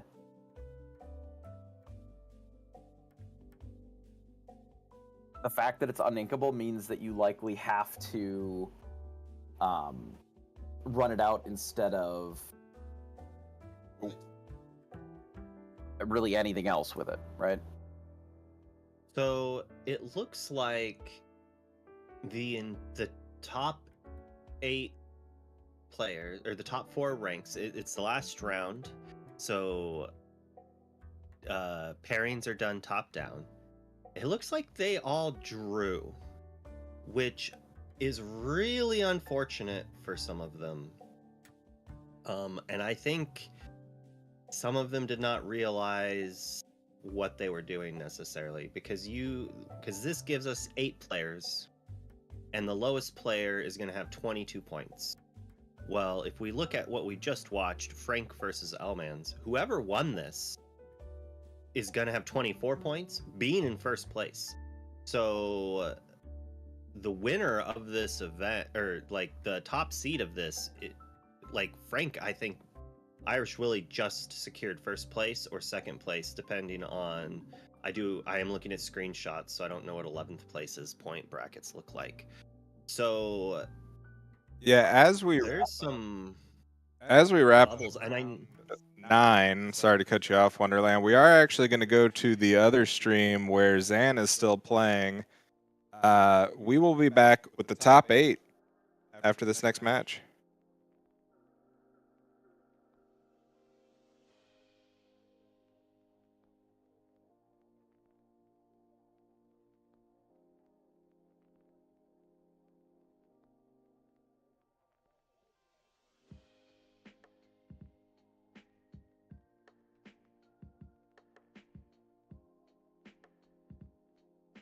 So Zan not only was winning, but he won this one, meaning that no, Zan will not make the top 8, but he will very likely. So let's see. I'm curious on what he played in this deck. I thought he was tech to Oswald. Such a good point. So he last weekend did have Oswald, but this point it does look like he switched out the major switch. We don't have his deck list yet. I'm sure he'll post it. It won't be in the top 8. Top 8's public, but he switched out Oswald into Hades, which Hades adds some endgame removal, which has been very nice for him. He's used that to his advantage against some decks. But Claire, what are some of your thoughts? I'm just babbling. So that was Clara and Katie. They are over there on our second stream with our community pro Zan Saeed. That was his 9th round. He got the win, 2-1, so he would be 7-2. We're so thankful for Zan Saeed, and very excited to see what he has been doing here today at Char's Collectible Show's Lorcana 13K. Thank you all so much for joining us here, and we will really get ready for the top 8. It should be a great time here for Lorcana. Again, you're here with 20 Lore Pro, and this has been a great tournament. This is Sir Ashtown again. We have had a great time with really being here at Charlie's. It is like an anime convention every weekend. This has been just an exciting time in Lorcana. For set 7, we went from the Hunter Burton Memorial to Charlie's Collectible Show. Yes, we went from Hunter Burton Memorial to Charlie's Collectible Show, and next weekend we're going to be live with World Class Cards in Wisconsin for the Lorcana 10K weekend.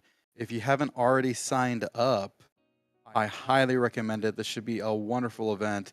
We've talked with Rob, who is the team organizer, event organizer for World Class Cards, and he has said there's going to be so many goodies, things that you really don't want to miss out on. So we are so excited to be a part of joining alongside World Class Cards for their Lorcana 10K weekend. Again, though, the action's not over yet here. We still have several rounds to go. We have the top 8, and just so excited to see kind of what happens here. Top 8 will be open deck lists, so we'll have those deck lists available to the players, and then we will try to get that out to the community. It may take us a moment, though, but we'll see if we can't maybe do some meta-analysis afterwards, and we will get that too. So again, thank you so much for watching over here at 20 Lore Pro. We are offering the stream today in Spanish. We're offering it in Chinese, and we'll still have the other match available during the top 8 over on Katie, the Lore Keepers in Twitch. So thank y'all so much for joining us here. We will be back in just a little bit.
Hello and welcome to 20 Lore Pro. This is Sir Ashdown. We still have a little bit of setup to do before we get into the top 8. We're taking pictures, we're getting socials ready for everybody, so exciting time over here at Charlie's. But I do have the top 8 breakdown. We're going to post this breakdown in the Twitch chat for y'all, and then we will also be talking about it a little bit, hopefully from Wonderland and Jeebus.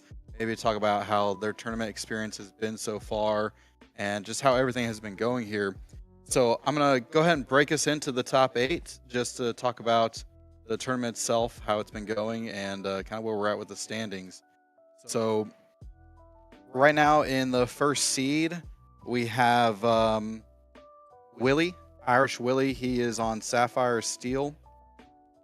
We have Cody Childers. He is on Amethyst Steel. We have LOD Logan from World Class Cards. He is on Sapphire Ruby. We have Harris, who is on Ruby Sapphire. We have Lamb Chops on Sapphire Steel. We have James Gray on Ruby Sapphire. We have Zeke the Beast, CCGG, on Ruby Amethyst, and Lucas Hammer on Ruby Sapphire. So those are your top 8. I will again break them down for a little bit for you in the chat. That way you can have those written out for you. Wonderland, Jeebus, how are y'all doing? What do you think about the top 8? I'm doing very well. It's been a great tournament so far. It's been a lot of fun to watch. Wonderland, how's the tournament been for you? Pretty good. Pretty good. Itchy. I'm hearing myself twice. Get a little bit of an echo. No, overall the tournament's going really well. I think that we've been seeing some interesting takes on even sort of the early explored archetypes, and the Sapphire Steel sort of Oswald item menace that sort of started in the format doesn't even really seem to be that big of a problem for people. What did you say Zeke the Beast was on? Zeke the Beast was on Ruby Amethyst.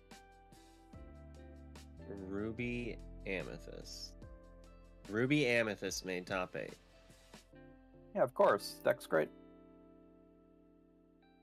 Well, with that, it looks like Katie figured out the bracket, so we've got Sapphire guaranteed on the left side all the way up. So it's 1-2 Sapphire Steel, but somehow that's not the most played archetype, with Ruby Sapphire with 4 players, half the top 8 playing Ruby Sapphire.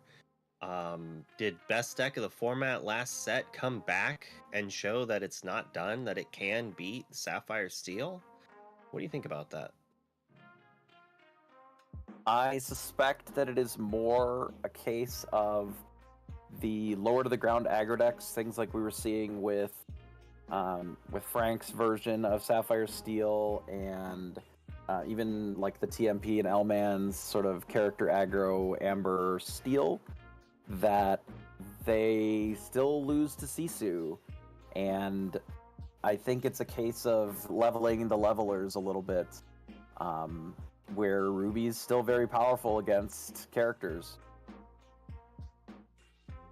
Yep, when a deck tries to make itself not get beaten up by other steel decks, that's when the Ruby archetypes come in and say, check out this brawl.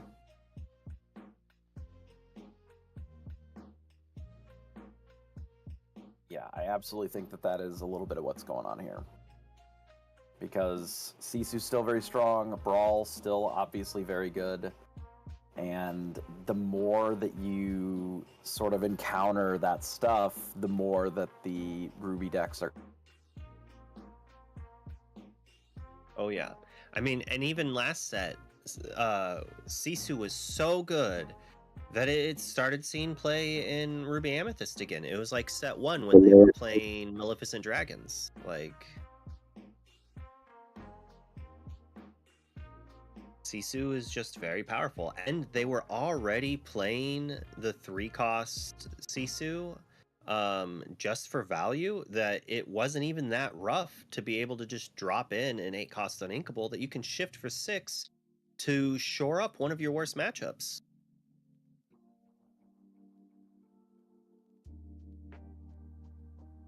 And so we talked about Ruby Sapphire, or I'm sorry, Ruby Amethyst for a few moments, and Elrathian pops up in the chat. Known Ruby Amethyst lover.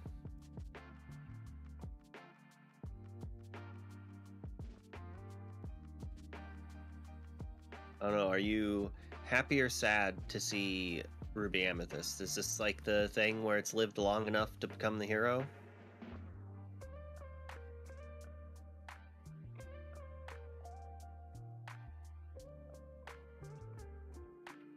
I have lost Jeebus.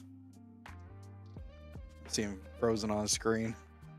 Yeah, I was gonna say, I can't tell if he's getting ready to say something, sneeze, or is just a very, very patient person. Oh, he messaged me. Just blue screened. Oh my goodness. Oh well. I guess I can continue to talk if I need to. No, it's okay. I Oh, there you- have the breakdown that I'm posting in Twitch chat right now. Just did it. Along with Ba-do-ba-do. placements, and I'll put it in our caster chat.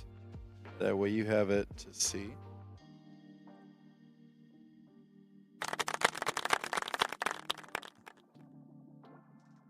So we should be all set with a better breakdown.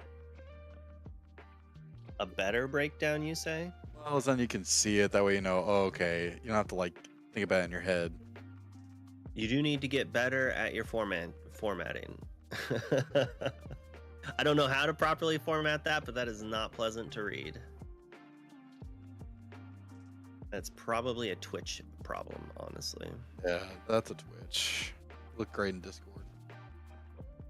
Good in the Google. You're like, it was very nicely formatted before I put it in Twitch chat. I swear.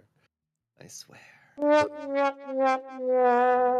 Production end. Okay, so we are here at Charlie's Collectible Show for the Lorcana 13K. Very excited to be here. We kind of have the matchup for these events, but we're going to take a quick break before we get ready for the top 8, and we will come back here in just a little bit. Thank you, Wonderland, for joining us, and we will see y'all here in a little while. All right. Just leave this little note about Sapphire Ruby. Okay, I have to admit, deck is kind of cracked.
Hello and welcome to Charlie's Collectible Show for their Lorcana 13K tournament.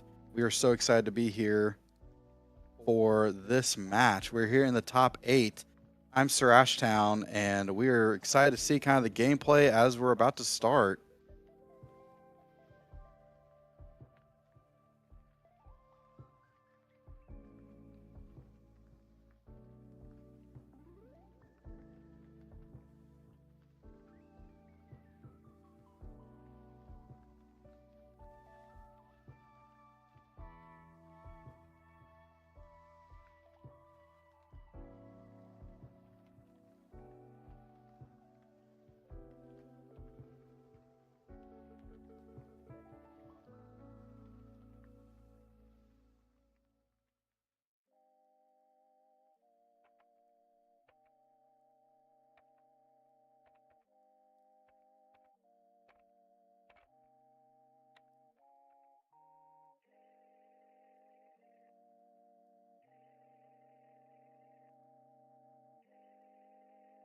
Okay, we are back with 20 Lore Pro. We are here live at Charlie's Collectible Show for their Lorcana 13K, here with the top 8. We're going to be watching Lamb Chops piloting a Sapphire Steel list versus Hector Harris piloting a Ruby Sapphire list. We are working on getting those deck lists all submitted for y'all and prepared. If you would like to watch the other matchup between Cody and Ezekiel, you can head on over to Katie at the Lore Keepers Inn. We're very excited to see that matchup and to see that gameplay. 20 Lore Pro, our main stream, is going to be streaming Lamb Chops piloting Sapphire Steel versus Hector Harris piloting Ruby Sapphire. Very excited to be here today with our top 8 competitors. We are also offering the stream in Chinese and in Spanish, and we also will have our other feature match over with Katie at the Lore Keepers Inn. I'll make sure to put a link in the description for y'all. That way you can join them here on the Twitch chat. We have Jeebus and Wonderland here. Give me just 1 second, and we'll start getting here started with this round.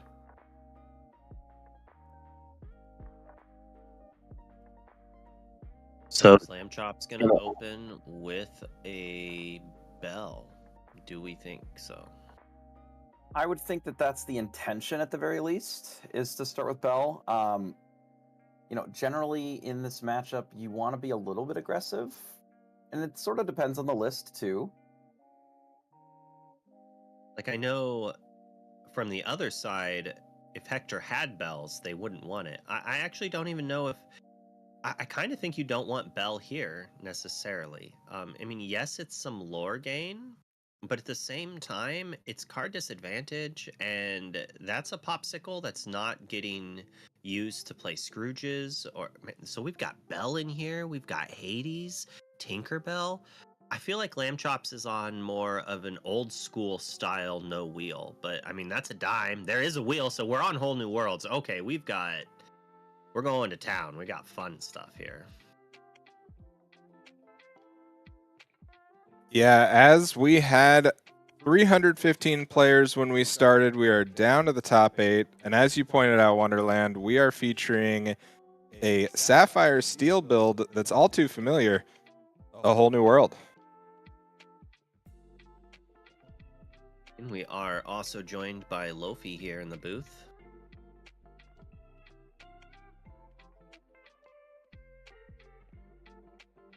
I do love seeing some Whole New Worlds, but Lamb Chops probably has to hope that Hector is not on...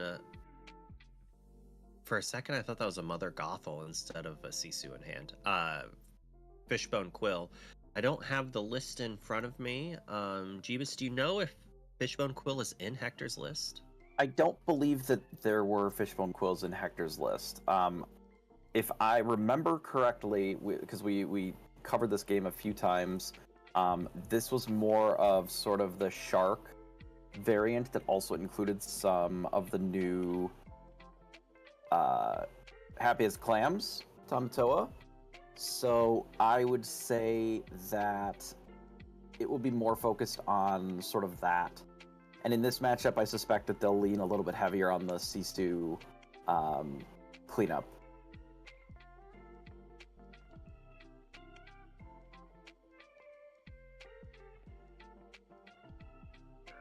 Got some My Hero Academia sleeves, which is kind of nice there. We got Tipo ramping up. Get some more. I don't know what the main character of that show is. Sorry, it kind of looks like Mugen Rider, but that's a different show. Just inking more ramp, going for Grandma, which is not bad. I mean, Lamb Chops doesn't really want to see that here. I mean, it could be worse. It could have been a Scrooge, but I don't think Hector is on that. Like, normally you're not going to see both. I believe that there is a little bit of both. I don't think that there's a ton of Scrooge, but I think that there's a split. At least, you know. Let me see if we can get the deck lists. I mean, that's fair. If we're not running Scrooge seems interesting. I wonder what the item suite is of Hector's. Was Hector the one? Is Hector the one running Sword of Truth? No, that was Element that was featured in the early round. Oh. Hector is not running the item recursion sword package. So Sword of Truth wasn't the truth? It was good. During that round, However, it definitely seemed like the truth. Oh Yeah. It definitely did some work when we saw it on screen. I definitely am gonna be looking at acquiring foil copies. Or a copy. It's one of the nice cards. I would highly not recommend investing in Sword of Truth, by the way. Normally cards that are fringe unplayables that only ever see play as a one of for a tutor target or something of the sort, probably not worth mass acquiring. You probably easily get copies of this card for 10 cents. It'll be hard. Pretty narrow 'cause card. I bought them out yesterday, so good luck. Oh, no. So as we see this early game develop, we've seen a common theme throughout this weekend, which is decks going wide against the steel lists. As we try and get the deck list for these top 8, what are some potential tools Lamb Chops has to combat this wide board state that we're looking at? So exactly what we saw right there, Pete trading into the Grammatologist to take it off the board, trying to minimize the sort of incidental lore gain from like the random bodies, you know, the human Sisus and the Tipos, just making sure that they're not sort of sticking around the whole time, so that when something like a shark comes down, or later one of the crabs with a dime, that it doesn't have the ability to just close out the game in 1 or 2 turns, that it still is a little bit of an uphill battle. Hector's looking pretty good here. A lot of nice choices off of this Visions.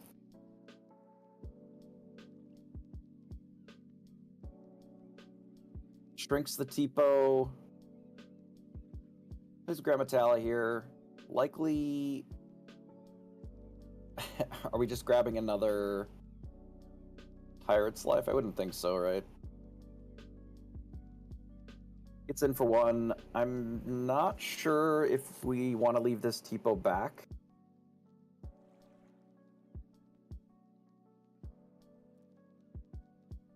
I think I would be fine with questing the Tipo here. Oh, is that a Medusa? That looks like a Medusa.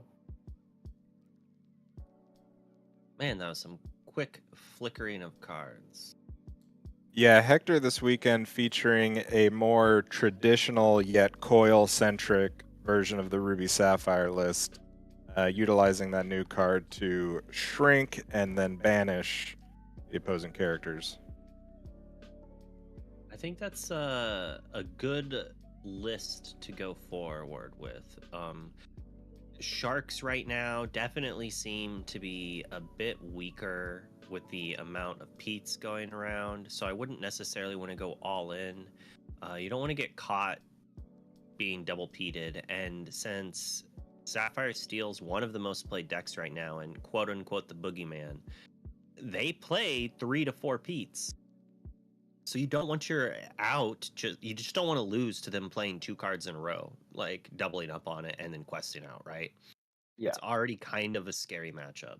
I mean, the strongest way to deal with all of these steel lists, and in most cases sapphire steel, is with the large Sisu and coil, because in combination they can take out all these 3/3s without a lot of trouble. Because now all of a sudden, as soon as you ink, if you double ink, you can take out a whole board very easily with just a single card while developing yourself. A lot of these Ruby lists now are just on 4 large Sisus, 4 human Sisus, and these coils, and probably 4 brawls as well. I mean, you really get to leverage that 2 strength reduction as opposed to just the 1 that we were seeing previously from Ice Block, where a lot of times you need double Ice Block to really be able to deal with some of these cards with your human Sisu. Now it's just a single ink and all of your removal is just immediately turned on. Yeah, and recapping that last turn, Jonathan had to go for a hard played action of a whole new world, giving Hector the initiative here with a whole new 7-8 cards. Never the position you want to be in as Sapphire Steel, but having played several hundred games of Sapphire Steel, anytime that you pay 5 for Whole New World when you only have 5 ink in play, the game is not going your way at all. Yeah. Jonathan, you don't even like paying 5 when you're ahead. Yeah, Jonathan being an experienced player, he knows what to do when you're on the back foot, and this is just one of those games where I think it's going to be up to his experience to claw his way back into the game. And there we see the shark, as we were bringing up earlier, come down. Looking at Lamb Chop's poor hand, it was Dime, Let It Go, and Whole New World, so not really much in the way of choices there, unfortunately. Now, we do have a big grip of cards. I could see if we maybe ramp twice in this turn and are able to develop a couple of threats that we can catch up a bit. Shark is pretty scary on these boards. However, Ruby Sapphire does not have any way of exerting characters.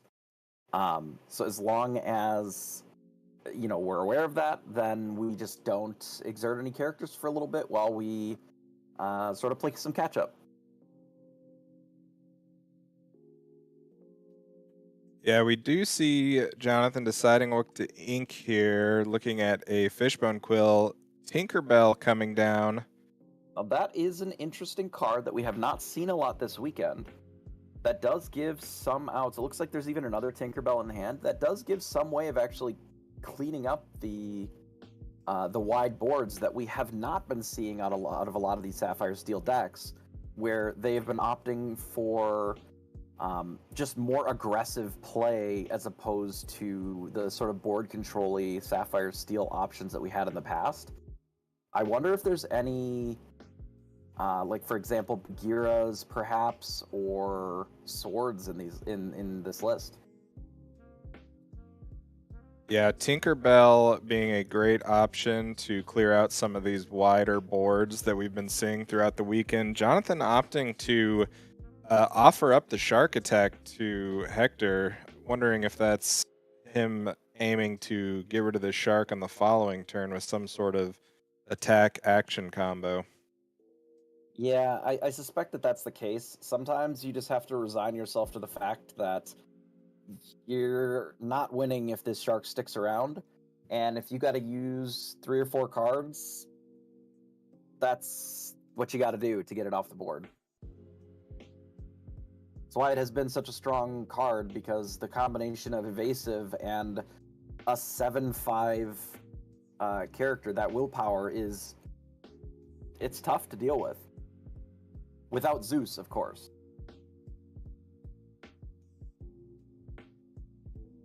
A lot of options in hand for Hector here.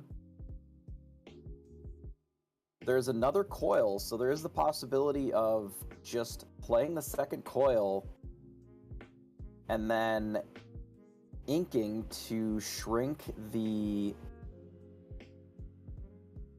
Tinkerbell even further to be able to take it out. Grabbing back visions from the shark here is quite nice in that it will allow him to keep the cards flowing, right? As long as there's not another whole new world. Yeah, Big Sisu puts a lot more pressure on the board. I like this play quite a bit. It takes out the Tinkerbell while still adding a lot more lore to the board. We're on now, what, a 3-turn clock at the most? And that's assuming that we don't add anything additional, like a dime or just more spells.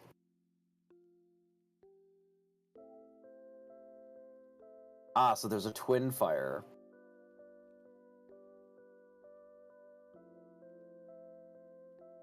So we do Twin Fire, take out the shark, and are we deciding to discard something to possibly take out the Grammatella as well?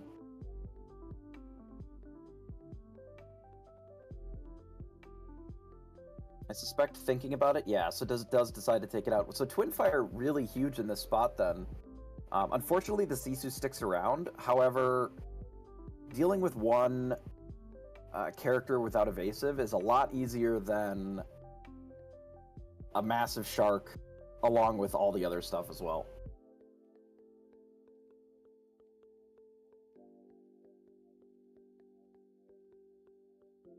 Is that visions? Get the most information before...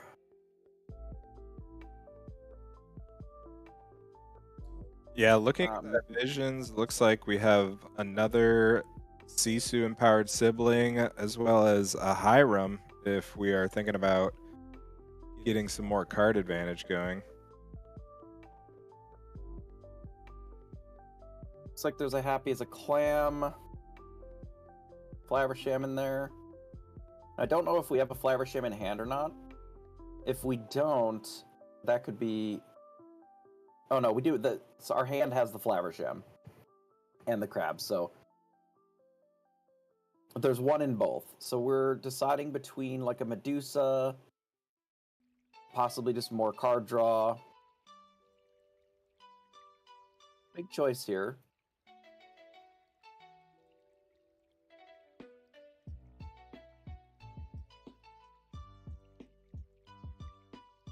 So we have a lot of cards, however, the coil does limit our options a bit, in that we do need to ink every turn in order for the strength reduction to apply.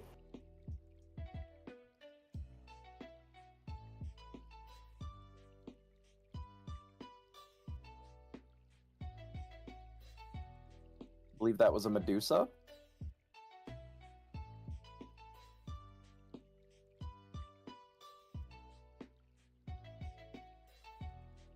I think if we're looking for this, we just want to draw a couple more cards and more information to work with.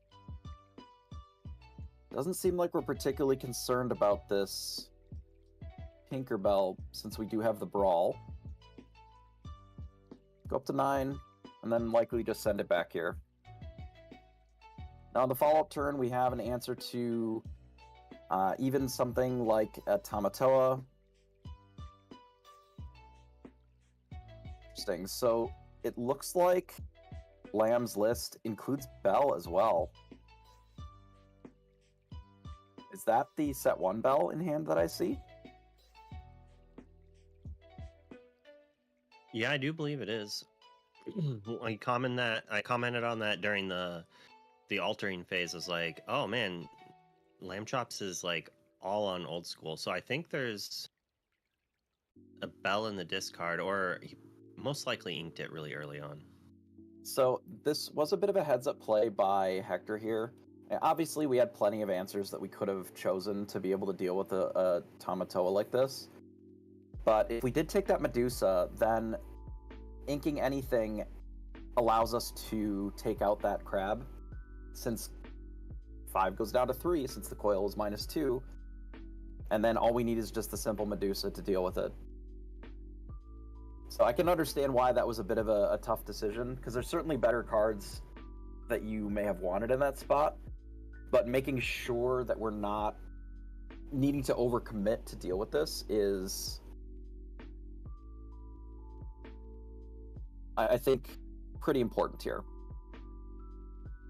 The Medusa also can sing some of these Pirates' Lives that we have in hand on the following turn.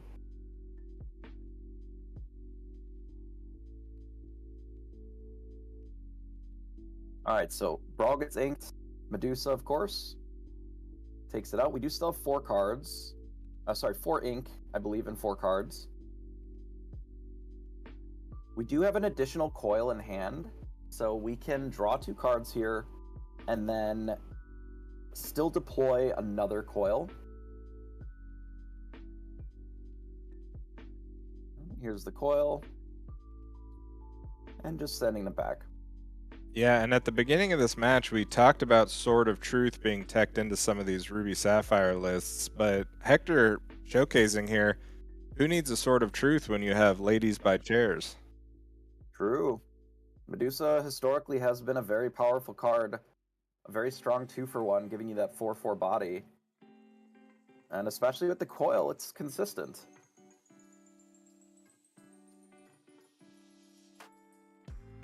Death by the blade? No, no, no. Death by chair. Now this Sisu is kind of going wild here. It's gained, what, 9 already? I believe that we have the ability to go up to 21 if nothing gets removed, right? 16, 17, 18. No, we have exactly 20, right? Because we have at least 1 Pirate's Life in hand. So if everything is still on board, I believe that we have this game locked up for Hector's side. Yep, and there he is showing Lamb the math, and we are on to game 2. Yeah, that Sisu was perfectly played when it got played as far as the removal spell. There were maybe some other lines that you could have ran out in that same turn to maybe develop a Tamatoa or something, but just using Sisu as a removal on just a single character is fine because it's also adding pressure to the board, and I think that's some Ruby Sapphire players historically have struggled a little bit in that, where they just don't try to close the game. You know, Too greedy. Hey, don't get me wrong. I, more than most people, like just drawing cards and taking game actions. But you don't need to take more game actions and draw more cards if you just win. Whoa, whoa, whoa, whoa, whoa. I know, Winning the I know. It game? seems No, ridiculous. no. Let's just Seems draw more ridiculous. cards. Hey, if I ever mill out and it's because I drew too many cards, at least I lost doing what I loved. Exactly.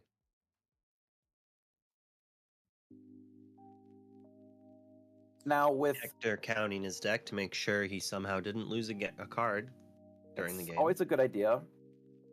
Always a good idea. Now with Sapphire Steel, especially knowing the list, it does help you plan a little bit more how to deploy your removal. You know, knowing how many sharks there are, knowing how many Tamatoas, and knowing what items there are, realistically, all of that information is valuable. So having deck lists be open, especially for the top 8, is very important, because that information, especially if you are an experienced player, you can leverage that. You can keep track of that mentally and just know what resources they have left. Do you need to play around another Be Prepared? Do you need to play around more Sisus? Those kind of things. With Whole New World in the deck as well, that is also something that I suspect that they'll take a look at the graveyard, the discard rather, a few more times than normal, because you're keeping track of all the cards, because outside of a errant Tipo here or there, you can know everything that's going on. Yeah, and notably going into that top 8 match, Hector was the higher seed, so he was on the play for that first game. And really, we saw Lamb Chops just be on the back foot the entire game, even forced to refill Hector's hand with a hard-sung Whole New World. We'll have to see if he has any more success on the play as these players go to exchange decks and alter. Yeah, I think as long as Sapphire Steel is able to play a modest game and sing a whole new world as opposed to just casting it, they have a good chance, especially against Sapphire Ruby lists that don't have Fishbone Quill.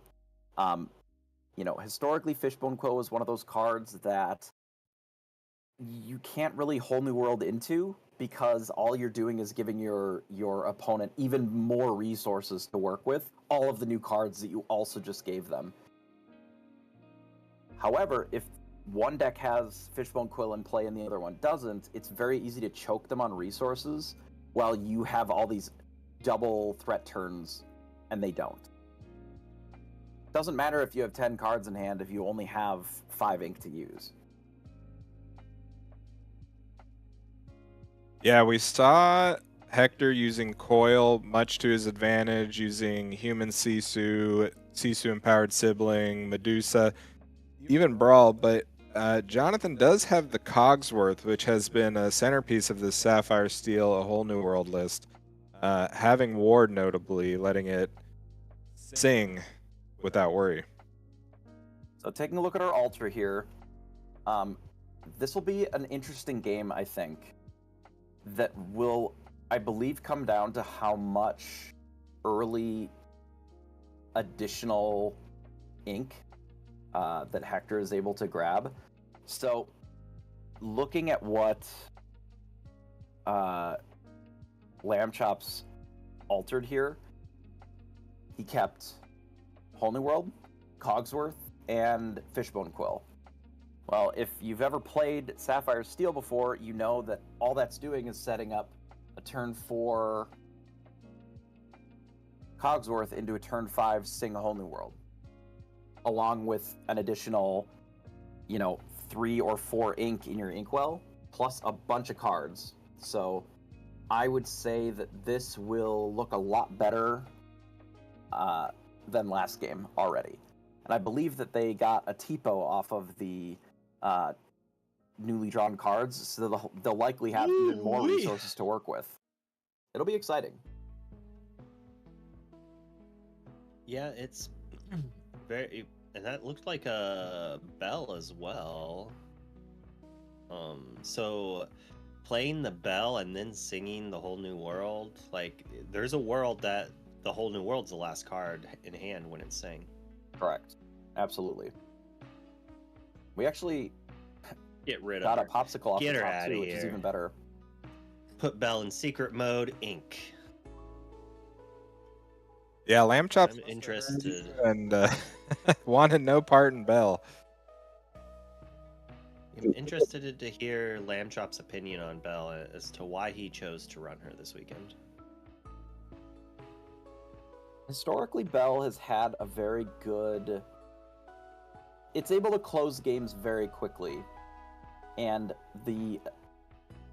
with Whole New World, the ability to ink additional cards always was kind of relevant. It's not hard to get it to a relatively inexpensive 5 lore quester. So that once you're at the point where you want to start closing the game, you're able to do that very fast. Interesting opting not to use TPO here. Deciding to commit Let's a leave the bell. foil one in play. Gotta leave the pretty one in play. Well, of course.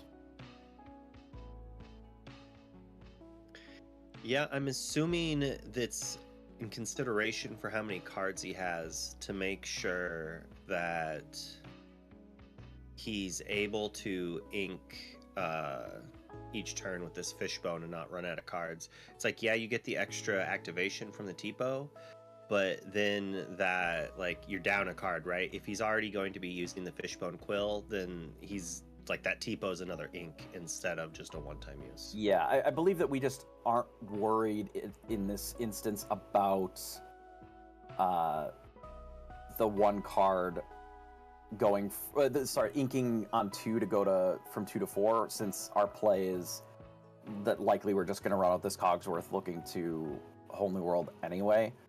So we just don't care. There's nothing on 4 that we want to play. We're just going to play the Quill anyway, so it's kind of a moot. The other aspect is just whether or not you think you want that 2 to 4 lore that Tipo would probably gain this game. If we're going all out on the whole new world.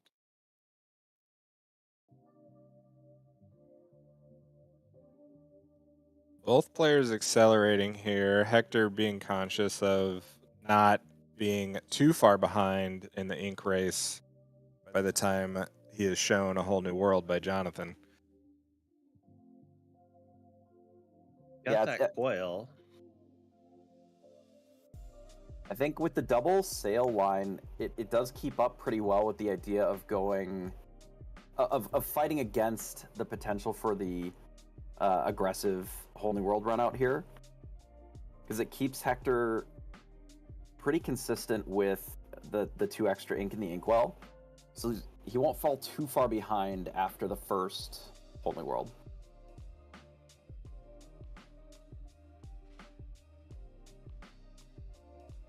Geez, I blinked and it's Hector's turn again. Lamb Chops knew what he wanted. He instantly knew the game plan. He's like, do this, this, this. He altered his hand with this plan in mind and stuck to it. I can appreciate that. And on top of that, with how much he's played this deck, it's probably just muscle memory too. Oh, yeah. Yeah, and knowing that it is Cogsworth as your singer, you're fairly safe in this. This has been a safe way to make this play since set 2, if you really wanted, which was Fishbone Quill into Cogsworth. If you have the whole new world in hand and they can't make you discard it, you're going to be able to do it if you want. Although Hector on the draw has more ink currently than the Fishbone Quill player. Now that's about to change for a second, but that's just like quite impressive how strong the double sail was for them. Yeah, double sail, very powerful. Fortunately, I think that we drew an uninkable. Hector's like, there's been whoa. Hector's like, there's been too much talk of too many cards drawn, and there was an extra card there that Lamb Chops almost accidentally drew, but the players caught it there. That's good for them. As long as you are drawing them face down and not looking at them, it's very easy to correct. Not a big deal. You count it to make sure. That's why you do it, and then the Flavershem off. So, Jonathan Lamb drawing a lot of cards this turn. Pete is a very good follow-up. Yep. Gonna force Hector to have the Maui, otherwise be like, you're not answering my cogs yet. I didn't see Lamb's hand entirely, but as Hector, you do have to be afraid of the possibility of another whole new world after deploying most of the cards from our hand. Yeah, so no be prepared this turn. There are some options. I believe that Hector does have Vital Spheres in the list. So it is very possible that a Vital Sphere could come down to deal with the Cogsworth, either in combination with the Medusa or just another character from hand. He does have Vital Sphere, but I believe he inked one and possibly discarded the other to the whole new world. Okay.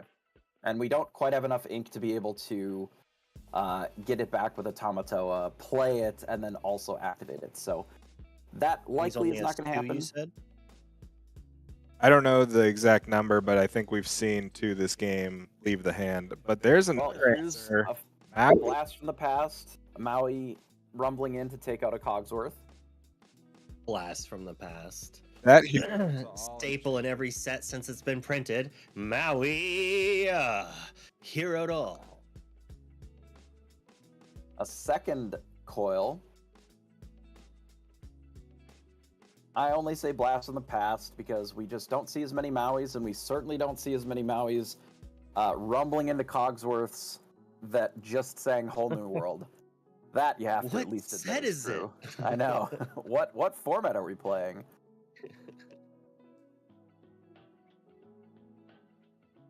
But Maui still very good as demonstrated here. It is interesting to see which cards seem to uphold the power level. What cards did they decide were so good we don't need other copies of? Like, there's only one style of Whole New World, right? But there's a handful of Rush characters, and Maui still kind of just is the best that you can kind of go for. Inkable hits almost every threat that matters easily, and then you add the Vitalosphere into it, and then all of a sudden it does take out all the other things that matter. You get to hit the, I guess, is Manor 9? Manor's 9, so it's not taking out Manor yet, but is taking out the big crab, which you do need to be able to do sometimes out of nowhere.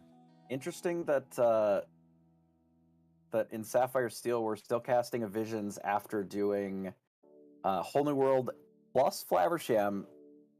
Means we were looking for something real specific here.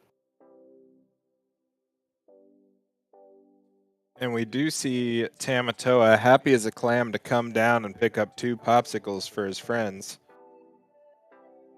Jonathan choosing to dig a little deeper. And banishing the popsicle, picking up another couple of cards. You know, knowing that your opponent is playing Ruby instead of Steel, so you can freely just draw as many cards as you want. Knowing that there's no Fishbone Quill on the other side, you know, you feel pretty safe that you're going to have an ink advantage, especially with all these extra cards. We're very closely, we're rapidly approaching the double spell, double threat sort of territory.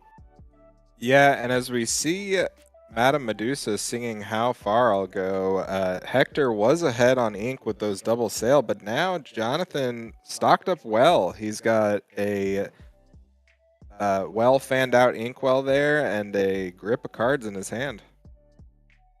Fishbone Quill does some magical work. So the way that Sapphire But- Steel... I'm sorry, go ahead. I was just gonna say, it was looking like Lamb Chops had what he needed to just like get going. Had the early ramp, had an early Whole New World, is drawing cards, now has a crab, has all the ink, all the cards, but only 3 lore and not very many items, so we can't really expect a gigantic crab dime action. So Hector could easily deal with this board because they also have a lot of cards in hand. I'm pretty sure like a Whole New World was just played. I guess they did, yeah, like 6 cards in hand. As long as Hector gets a Flaversham or something to go, they're good. But it does kind of look like Hector's drawn a lot of the Ruby stuff. Good at answering, bad at drawing cards. But Baby Sisu taking out a crab. Takes out the Tamatoa. Now, one of the things that Sapphire Steel is really good at from this position is, yes, Hector was able to answer that with, 3 cards? 2 of them being the answers. On this next turn, I would not be surprised if 2 additional necessary to deal with So many threats cards. are deployed. There's so many cards in hand, and you can just start slamming things that need to be answered until they run out of answers. You just deploy 2, even sometimes 3 threats per turn, and you always have the ability to keep a Whole New World for later, just in case. It is a little dangerous, though. The more you try to multi-threat, the more you walk into a Sisu. And then if a Sisu happens, all of a sudden Hector has things to do. Granted, we know Lamb has at least 1 Let It Go, I'm pretty sure, in hand. So he can kind of answer 1 main threat. But if Hector like plays, say, a Flaversham and then plays a 1-for-1 removal, if Lamb Chops isn't committing a lot to the board, at 3 lore, he has to quest quite a bit to win this game. There's going to be a few turns in a row that Hector is going to have the ability to come back if he's able to top deck a Flaversham or a crab of his own to get back a couple popsicles, assuming there's at least 1 popsicle in his discard. Yeah, the crabs are what are going to come down to Hector's ability to keep getting cards back, I think, for sure.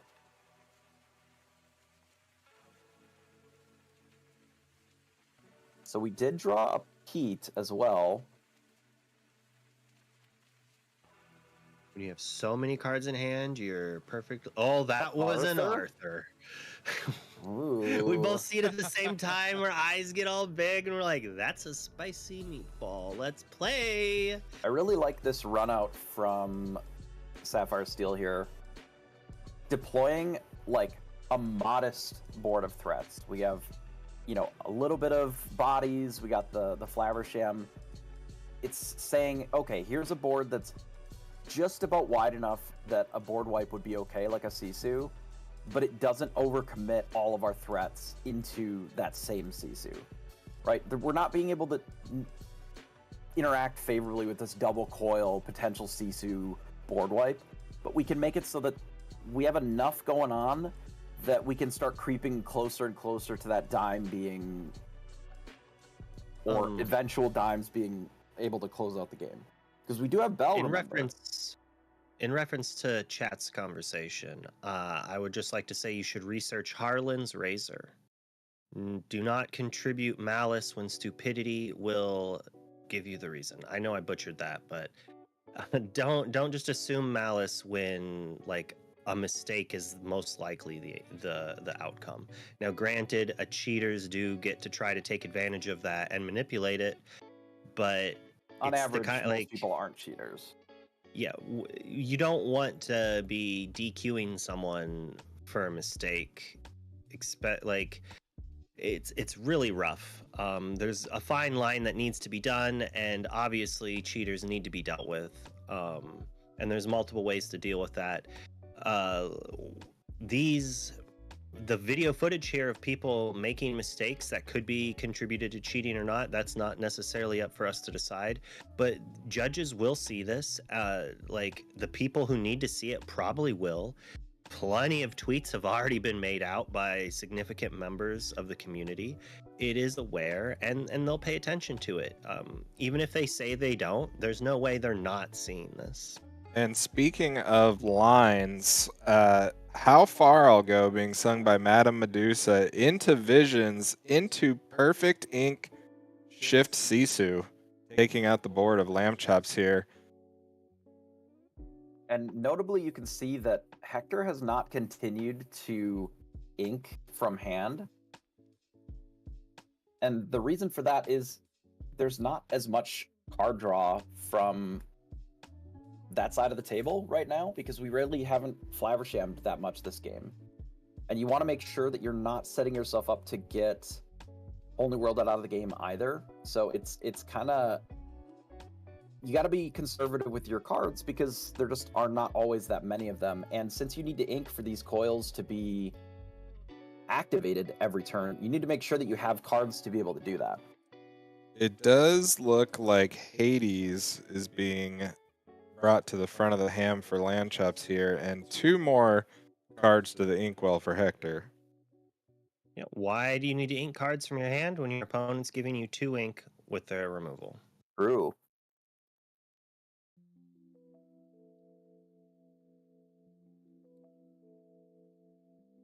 Yeah, there's Bell, Let It Go. yeah, looks like Amatoa. The actual phrasing of that is so much nicer than the way I put it.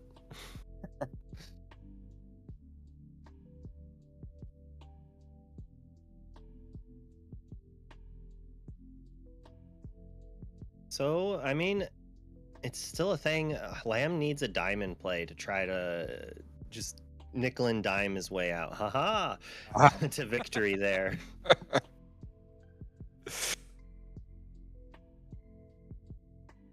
And again, presenting an okay amount of lore on the board. Nothing crazy, but committing 2 threats. And a crab in hand as well. Now here's Night Visions. start to get dangerous. Hector has enough ink in play to start using cards like this Maui Shark in conjunction with the rest of his deck to start to tick up this lore total towards the end of the game.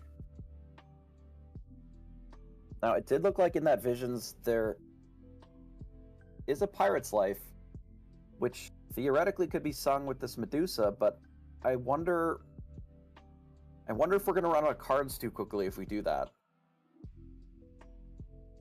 We could ink and use the Sisu to take out a card.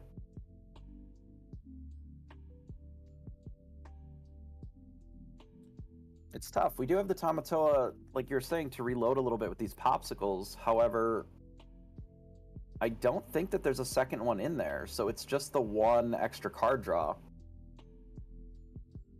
It does look like we perhaps have a ball in the hand already. Oh, that's 2 Pirate's Lives in this pile. If we don't take one of them here, it's possible that they all end up on the bottom of the deck. It's like not necessarily something you really want, but at the same time, like that extra reach could be really important.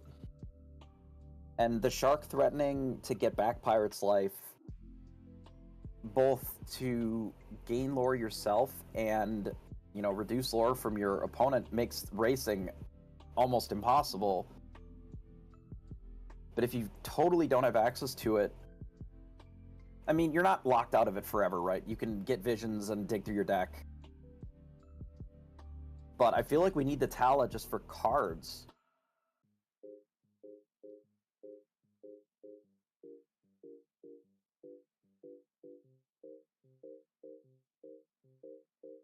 Looks like Hector's even contemplating just inking Tala to enable his coil again, which is something we've seen where you can only ink so often to activate these coils, and without a Hiram to cash them in, let it. All right, let it go. Gain another lore.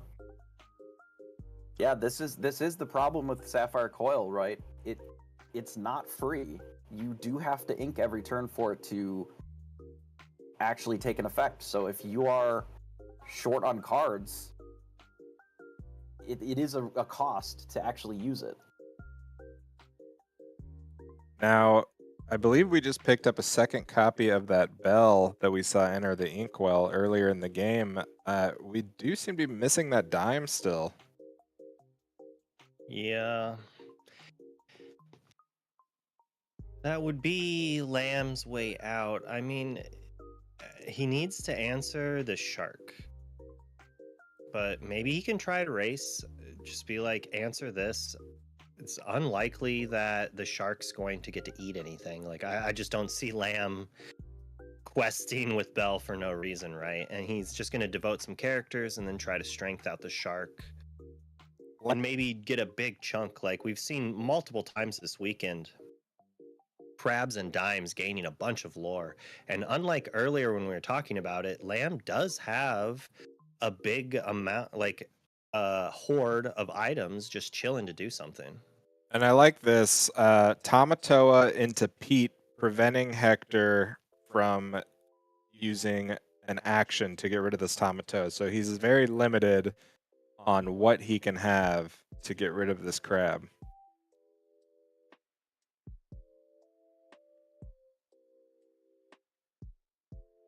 I think my hair being the best hair in Lorcana is highly overrated.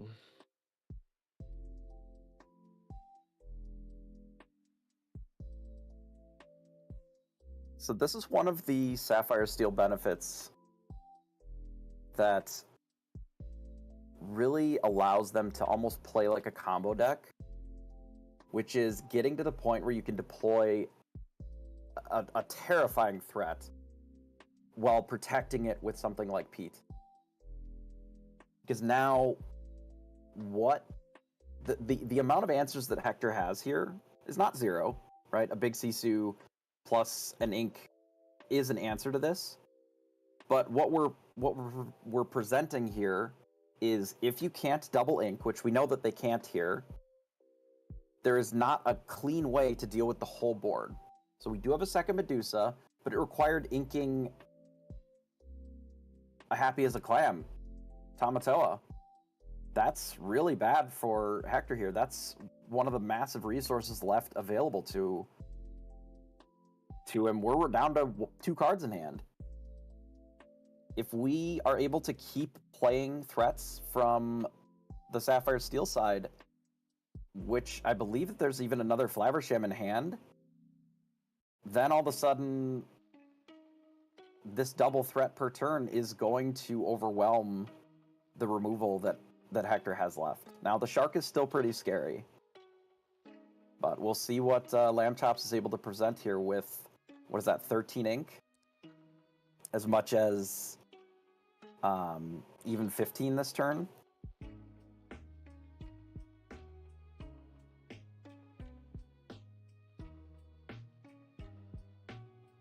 We do see the turn start off with Hiram digging for some extra cards here.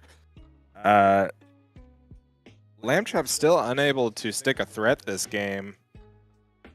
Wondering if we're going to see this Arthur come down and try and clean up a bit of this board. Does Lamb have an answer for the shark that's not just an action? Like, we don't have any evasive threats at all, right? Yeah, we need to get rid of that. The hard way. Pain. Yeah, Full cost. we've had to let it go in hand for a little bit here.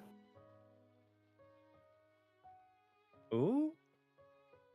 We have another peak, I mean, perhaps, to protect. This is one way to kind of get there. If he hits a dime in this next turn, like, there's a world that's 10 off of just the bell, 12, 13, 14, 15. That is Lorthal. That said, there's like 0 chances Hector can't do the math himself and just challenge away the 3/3s. But that's kind of scary for Hector. He does kind of have to answer it. Is he gonna have a Sisu? Yeah, this is still sort of playing around a Sisu as much as possible. Again, because the coils, like, there's so few cards left in Hector's hand, you're not going to lose all of your threats, even to a Sisu, without Hector also losing all of the threats. Or, sorry, all of their cards. And there's no Sisu either. Doesn't look like. I believe that there's a brawl, so at least the bell will be able to be taken care of, but that means that the Flaversham lives. Visions and Divisions. That's not the enchanteds we're looking for.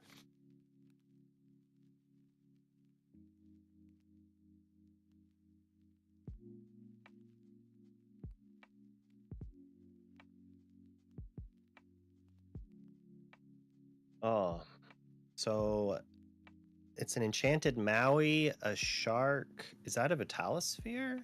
That doesn't make sense. So Maui is very strong, but not necessarily what you need here. That enchanted looks like an enchanted Zeus, but I know it's the Maui. I believe it's 2 I enchanted think it's a Mauis. crab. I think it's the 3rd enchanted Tamatoa we've seen, maybe the 4th. Yeah, it does appear to be an enchanted Maui or an enchanted Happy as a Clam.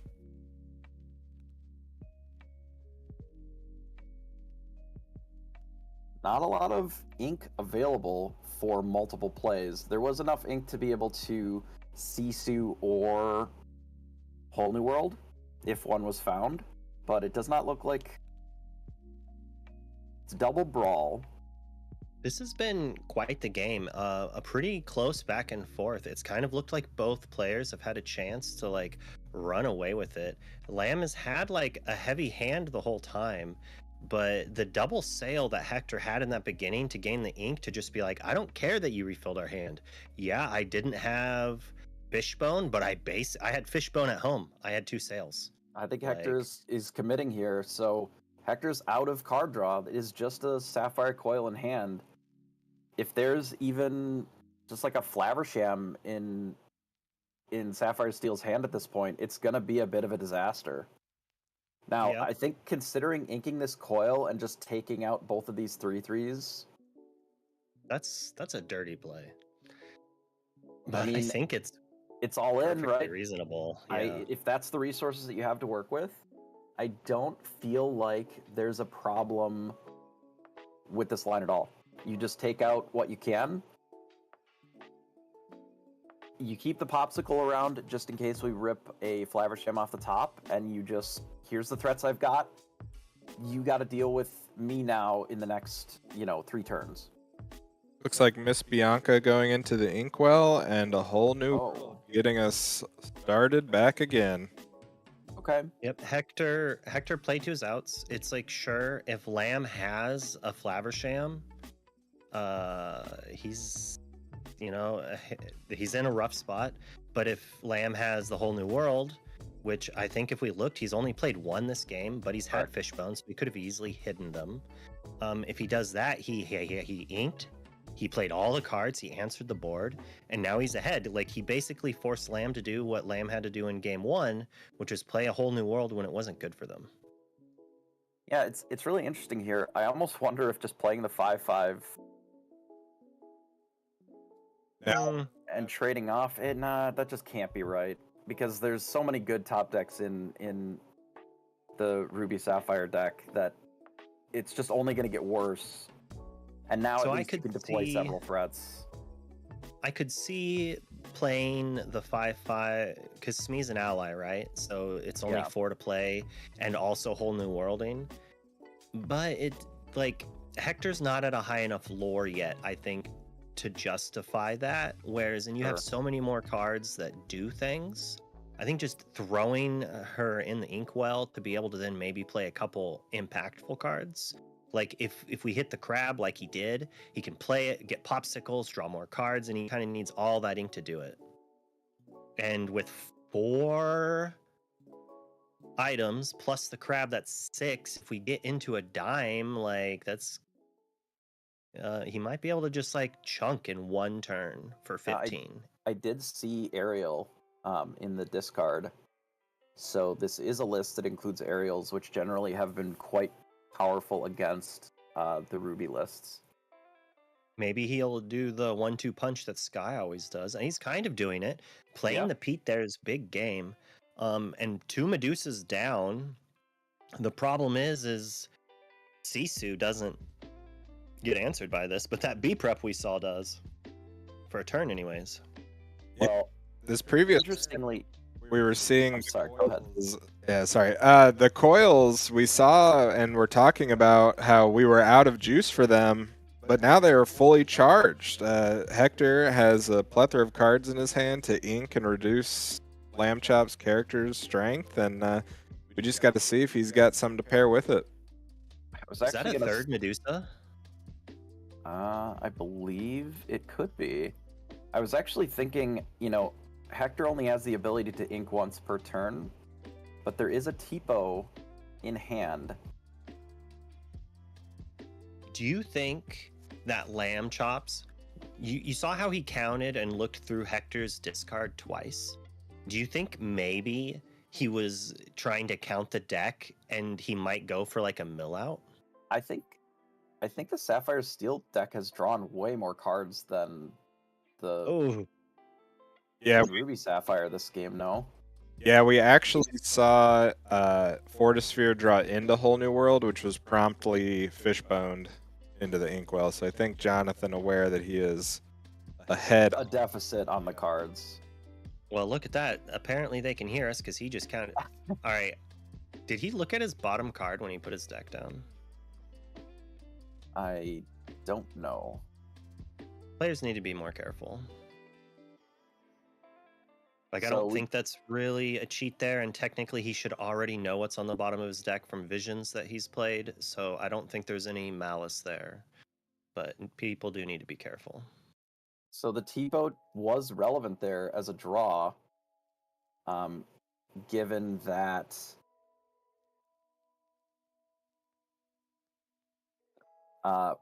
with the Sisu, every character in play was large enough that it needed to be coiled, and it was able to because of the second ink there.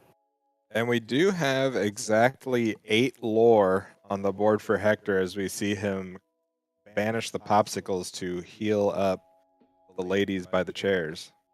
Yeah, the double popsicle play, especially with the Happy as a Clam in hand anyway, I think is fine. Likely that would have been something that we would be looking to do next turn anyway, to get them back for the crab, or with the crab. So I think it's fine to heal both of them, especially because now we're sort of in a lore race. Whether we find a lucky dime or not, I mean, we're just sort of chipping away with, these Talas and Medusas. Is there one copy of swords in Lamb Chop's deck? Honestly, as Would be pretty good. As bad as it seems, we do have, I think, double Tinkerbell to get rid of this Tipo to maybe keep us alive another turn. This was Fortunately, like we need the swords. I don't know if that plays around a dime, but we may not have that luxury anyway. Is that another Arthur?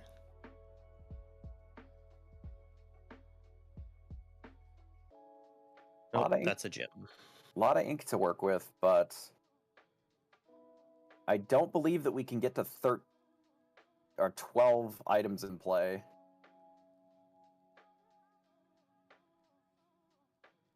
He has a plan. I'm interested in what the plan is. Okay. Oh, Oh. Oh. I like it. Okay. All right. All right. okay. Don't So this sets Pirate's Life me. this sets up the theoretical lethal from the other side. Like if Sapphire Steel is able to untap, likely able to like crab dime. Yeah, just a grasp away from Lorthal, Hector is. But if Hector has the dime, then he's got it. He has some draw power here, like at least a dime and a Flaversham in hand. Do Or we a know, is popsicle there and a Flaversham. is there a dime in the discard? Do we know? Well, let's see. Hector's gonna look for us. I don't Does see not look one. like it. Because I believe that there's a happy as a clam in hand for sure. Counting his deck now to see what the odds are. Well, in theory, if he's been paying attention, he would know how close the dime should be. Like, did we see one on a vision earlier? Right. Not finding it. I don't know if we have enough ink to draw again, like if we theoretically have another Flaversham, and then also play the dime. 7 items in play for Lamb Chops, which would actually mean that Crab Dime Quest Out is exactly Could be enough. 20, yeah. Go to 19, pass. I mean, Lamb Chops is quite the player and has played this deck a lot, knows his only out to victory, and is gonna go for it. Is like, I can't continue trading back and forth. Hector's gonna try to win the game. Don't you dare. Okay. Good guy Hector. Didn't try to chalice check. Okay. Was in that a hand, do dime we off the have- top? That was a dime off the top. Do we have the crab too? Oh, No. Oh. We could have it. Is that Okay. enough? I don't know. Let's. 1, 2, 3, 4, 5, 6, 7, 8, 9, 10. I don't think it is. I think that's unless Hector said good game and conceded. Oh no, I don't because think that's worthwhile. I believe that there's another. If there's another popsicle in the discard, I believe that that's enough. Well, so we get 3. I think it's 10 off the Toa and 3 off the board. Yeah, that would be enough because the dime counts too. Because we add what 7 Yeah. items in play. We play the dime. That's 8. I was thinking he was at 5 for some reason. I must have missed the 2 gain off of something. Yeah, he was at 7 for a bit. Okay. And then with the additional item plus the dime, then that was exactly enough off the wheel. Yeah, And, I mean, this you play to your outs and you get it. He had a pretty good chance to hit one of the 2 dimes, hit it before he wheeled. Didn't honestly matter if he had the wheel, unless he top decked the whole new world. If that was the case, then he's No, I believe lucky. he But had- hey, I believe he play had to your whole new outs. world in hand. well, if at first you don't succeed, you try and try again. And Lamb Chops, we saw him try and set up multiple times the big threat plus Pete, and he finally got down to it where he was able to double Tinkerbell Pete into a windfall of a win there. Now, I believe that this final game will come down to whether or not Sapphire Steel is able to ramp a little bit and then find an aerial. Being on the back foot is generally a lot harder when you're the whole new wheel deck, because a lot of times your opponent is already able to get some board presence, especially if you're singing it. Like, they already have some stuff going on. It makes it a little bit harder. You can't quite commit to the on turn 3, let's play our Quill, on turn 4, let's play our Cogsworth, and on turn 5, then we Whole New World. It's just a little too slow on the draw. Now, the chat's calling it out, Wonderland called it out, and I think it's our job to set up the storyline. Perhaps we see a mill victory here in this third game. It's always possible. It's a lot more rare, I think, in this matchup, because generally I think Sapphire Steel just draws way more cards than Ruby Sapphire. You also have to have your Whole New Worlds line up properly. At least with Amber Steel you did. With Sapphire Steel, maybe not as much. Since you're kind of able to go toe-to-toe, the game can go that long. Just with Amber Steel, eventually it gets to the point where it's like you have to do two Whole New Worlds in one turn to finish it, because they're just at the peak and about to just like win the game. Yeah, for sure. And it's scary to get them close too, because a lot of times, depending upon how good their memory is, they can, if they position their visions correctly, they can have a good idea of what they have coming up. You know, and there's endgame cards that you really don't need early that you might send down to the bottom, that now you know what you're digging towards.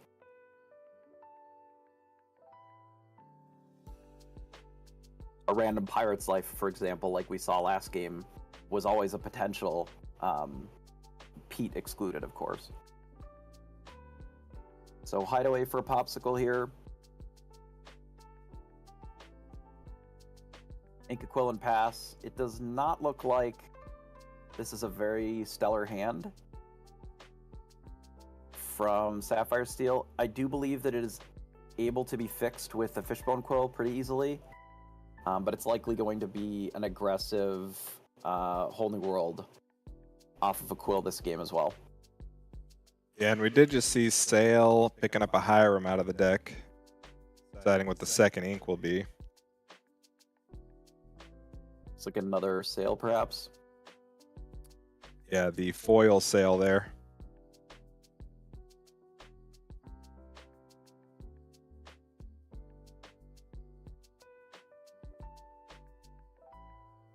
All right, runs out of Smee. Getting on the board a little earlier this game, I think. Ink's happy as a clam. I wonder if the hand does not have a ton of Inkables here, if that's the play. Go Fortitude for the turn. Get to deploy more than one card in a single turn with the Fishbone Quill inking and then drawing an extra card off of that. Looks like... Well, I think we're probably going to see a Tinkerbell and then seeing Whole New World off at the next turn, but it does look like Hector has a coil. Yeah, it's going to be hard to want to commit to that entirely from the Steel side of this matchup. Just knowing that... Yeah, it's like you don't want to commit to it, right? But you like over ink into it, you play the Tinkerbell, and then you're just left with Whole New World in hand. It does not seem like a good way to win the game. Oh, baby, with that. Never didn't have it, right? Yeah. Like, I believe that Tinkerbell right so to the inkwell. Yeah. He just threw those cards down. He's just like, thank you. I am not out of this game yet. I mean, Tinkerbell is never really meant for this matchup anyway. It is a line to sing that Whole New World, but it's not what we would hope for. Cogsworth is perfect here. Yeah, this is a good start for Lamb Chops, absolutely. It makes all of the cards that Flaversham draws here mostly pointless as well. If I'm Hector here, I just slam this Shark and hope that that's the line, is just singing Whole New World here. Yeah. That we can follow it up and just take out the Cogsworth. And I don't think we've seen a single Zeus from Lamb, so I'm assuming his only out is Let It Go. And singing Let It Go on a Shark off of a Cogsworth doesn't seem very good, but I mean, sometimes you got to do what you got to do. I mean, the disaster for Hector would be that Cogsworth sings Whole New World, and then it's like a Hades to take out the Shark. Opts not to play the Shark and just instead go for additional Inkwell, which I think is also okay if you expect the Whole New World. For me, I like to have pressure on the board a little bit, but I mean, there are Mauis in the deck, so it's not like an impossible card to deal with, right? Hector calling Lamb Chops out straight up, saying, double ink, develop the board, and let's go.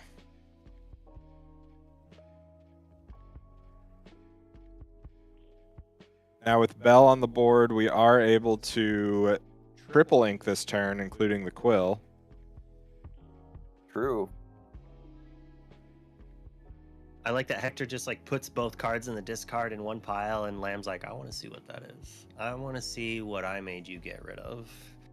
This Visions off of After the Whole New World is always interesting to me, because it just means that there's very specific cards that we're looking for on each of these turns.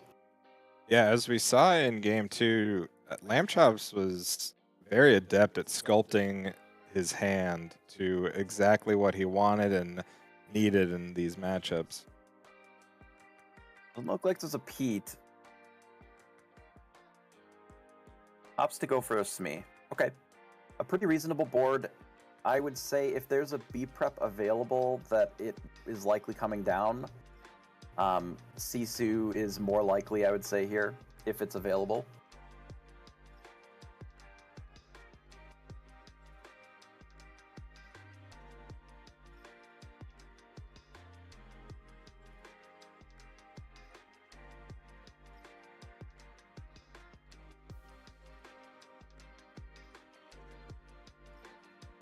Yeah, I can see the Visions looking for Pete here.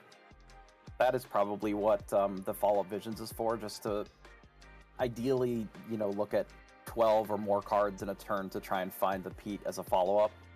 Without it here, it does mean that Hector is able to sort of craft the hand a little bit before necessarily deciding what they need to do. We do see coil triggers coming out into Maui, hero to all. Probably Maui into Cogsworth, Ink into Brawl on the Bell, or Human Sisu if we've got one. Looks like we do, just got shuffled to the front of the hand here.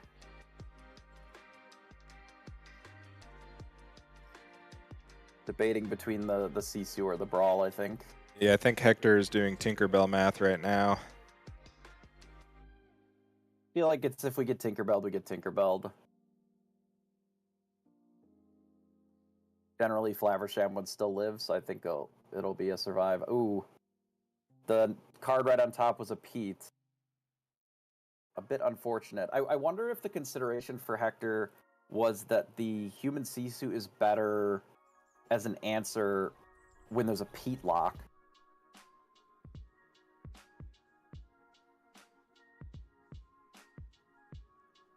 It does, in a way, make your inking much more, or it's a figurative ramp, right? If you're able to shift the big Sisu onto the little Sisu, it lets That's him true. move on the next turn. Also true. Looks like that Arthur's in hand again. Yeah, please play the Arthur. I don't suspect it's usually for this matchup, but it is a very cool card.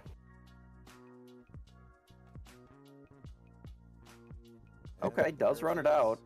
That, I believe, allows us to just quest. doesn't really have an effect in this case then.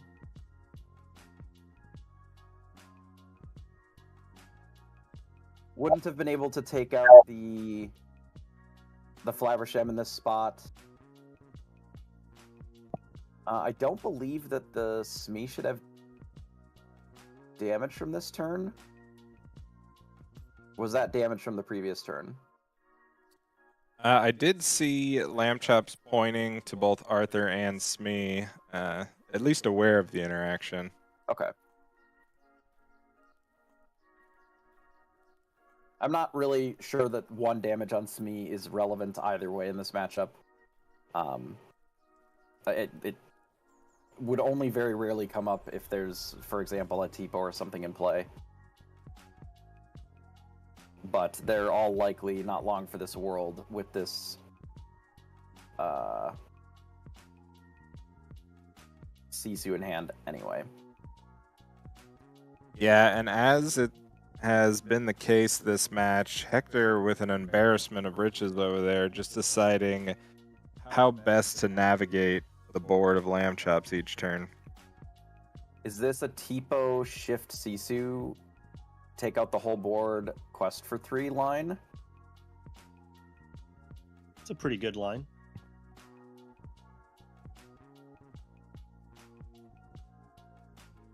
Lamb Chop saying, that's in your inkwell, not in your discard. Yeah, I mean, I wouldn't want a -1 ink there anyway. Probably better to have it. Yeah, I think considering the Tipo ink into shift, 1 ink short of being able to just play the Sisu and have a separate character, but I think the shift is probably fine. It allows you to take out the whole board, keep your Maui around if it's relevant for singing songs later. Or we can just use the Maui to take out the Smee and then not worry too much about it. So Hector does, it looks like he set aside exactly 8 ink for potentially this play that we're talking about.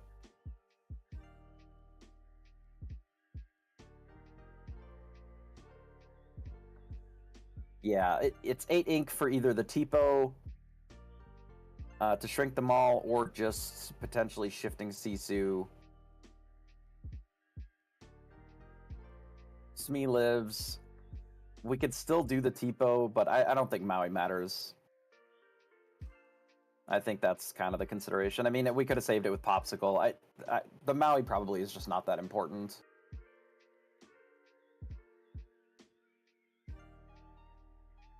We could just play Tipo as a character and not ink, and just have more bodies to close out the game faster.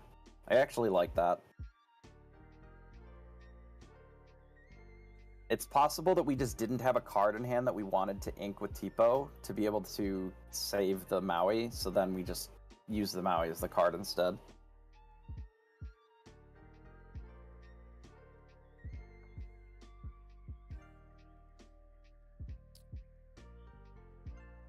All right, paying to banish this Fortisphere, most likely just getting it back to draw a card. Double checking that we have the ink for all this. Draw 1 card, and now is the unfortunate part where the Embarrassment of Riches on the Ruby side, most of those are going to be removal spells that can deal with this crab very easily. So even if the last card in hand for Lamb Chops is Whole New World, for example, it doesn't really save us in this spot.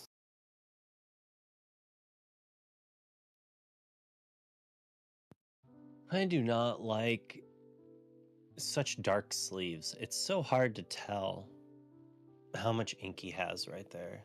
Because I was like, oh, it's 10 ink, but it can't be 10 ink. Because he inked after he like activated the Fortisphere, then played and got back Fortisphere and played it. So that's 10 ink alone. But we saw him ink after he played the Fortisphere, right? Or did he ink and then play this Fortisphere?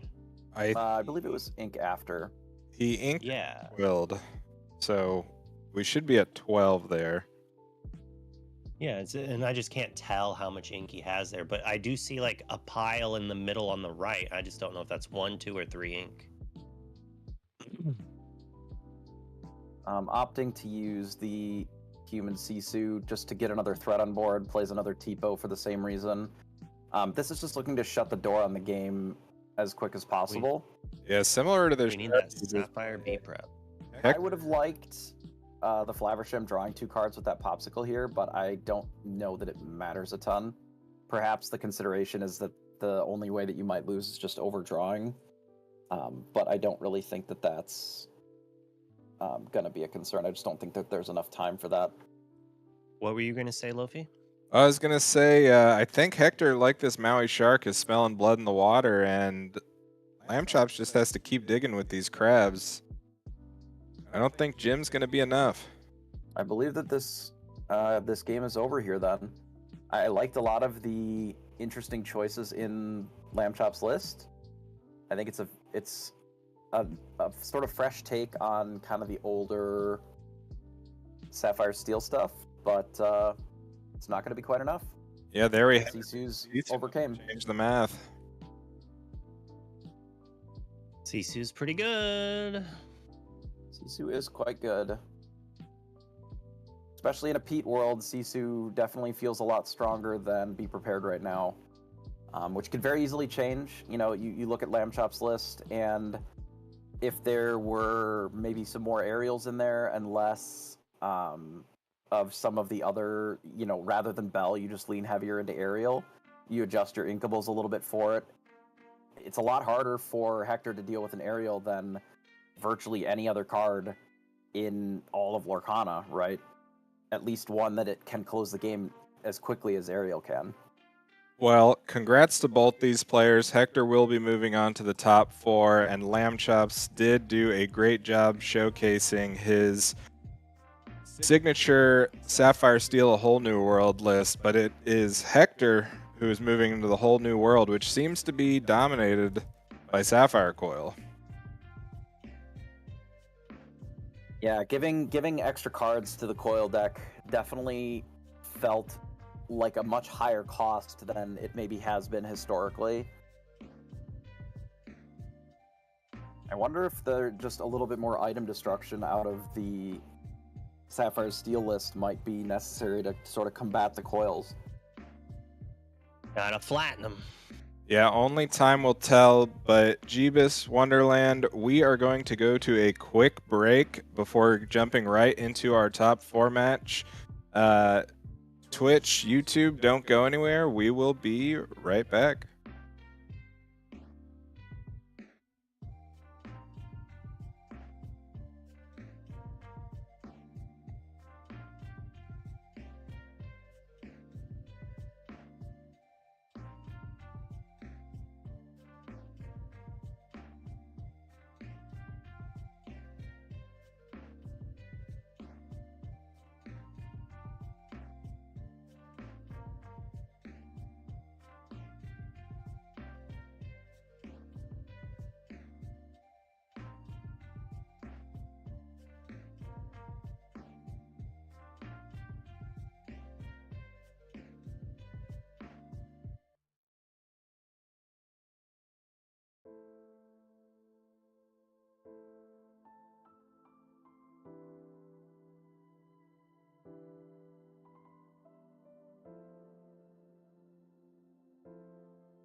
Hello and welcome to 20 Lore Pro. I'm Sir Ashtown, and we are here live today at Charles Collectible Show's Lorcana 13K.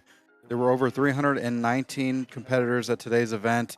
It has been an exciting day for Lorcana so far, as we have been watching how the Set 7 meta has been developing.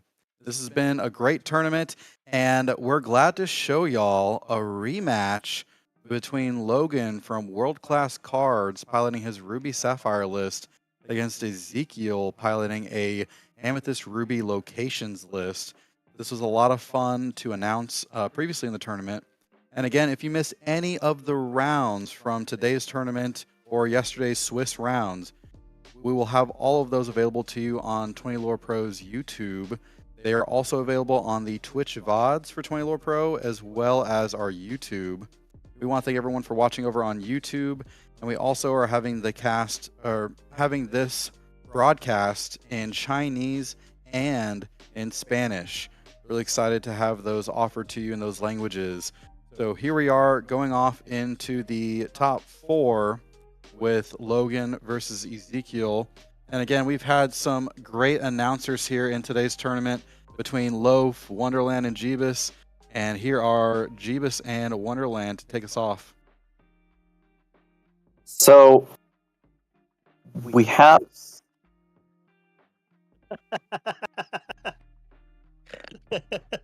There's sort of a. All right, so we have red, purple, ruby, amethyst, if you will, and we're facing against several ruby sapphire lists. This is not the same ruby amethyst list that you would be thinking about from the last several sets, perhaps. This one has a lot more locations, quite a few new cards in it, and he's kind of on a tear this weekend. Ooh, I like that the ink token has what appears to be a My Ink for Turn version and a regular one, so you can keep track. I don't know if you noticed, the first card he inked was a fairy ship. Yes, so I got the pleasure of casting this match, this original one in the Swiss, which ended up in Logan's favor, just barely, on the back of some Cuscos, if I remember correctly. It's entertaining to see a 6-drop be used to answer a 1-drop, but you do what you have to do. It was more to take out libraries. Library being a lot larger, with the 8 willpower, and taking it out prior to dealing with the characters that are in there prevents a lot of the draw. So we'll see if that is, now that the matchup is a little bit known, not 100%, but a little bit, and the deck lists are known, whether or not that is something that Logan will be cognizant about. Like, for example, the Scrooge McDuck was very important, given that it just has a lot of strength to be able to actually challenge the locations to keep sort of that critical mass off the board from building up and just ticking 3-4 more every turn. Educate me as to why we didn't pop our Chernobog. We have a library that let's assume that we had it in hand already. So we could have just kept it back and not used it. Possibly. If we see a coil, then we can. I mean, we do have to be kind of afraid of coil into Sisu to answer it in 1 turn, which could have happened this turn. But to not draw a card off of it shows some sort of respect for the TPO, and I'm kind of interested as to why that respect is there. Was that something that came up in the Swiss to somehow not want that there? There are so many locations in this list that the way that Ezekiel will win is more on the back of just having a lot of these very powerful, but only gaining 1 more per turn type of locations, right? if you keep bodies off the board, it makes it a lot harder to challenge them favorably. And I think that there's some concession to just not wanting that chip damage on the locations to make them easier to answer. Because this library is going to be pretty safe in play for a while. Hey Wonder, hey Jeebus Loaf jumping in here. We got Logan and Ezekiel here on stream. Ezekiel actually took down Amethyst Steel in the round of 8, while Logan took down a red-blue mirror. We did just watch Hector beat Sapphire Steel, and he'll be on the other side of the matchup against another Ruby Sapphire mirror. Jumping in here, it looks like Logan has Cusco in his hand, which could be pretty key in taking out some of these locations. Yeah, one Cusco already inked last turn, however, so not prioritizing it nearly as much as I would have expected in this matchup. Though it does look like the hand is fairly uninkable, so there may be some inkability issues that is making it a bit more challenging to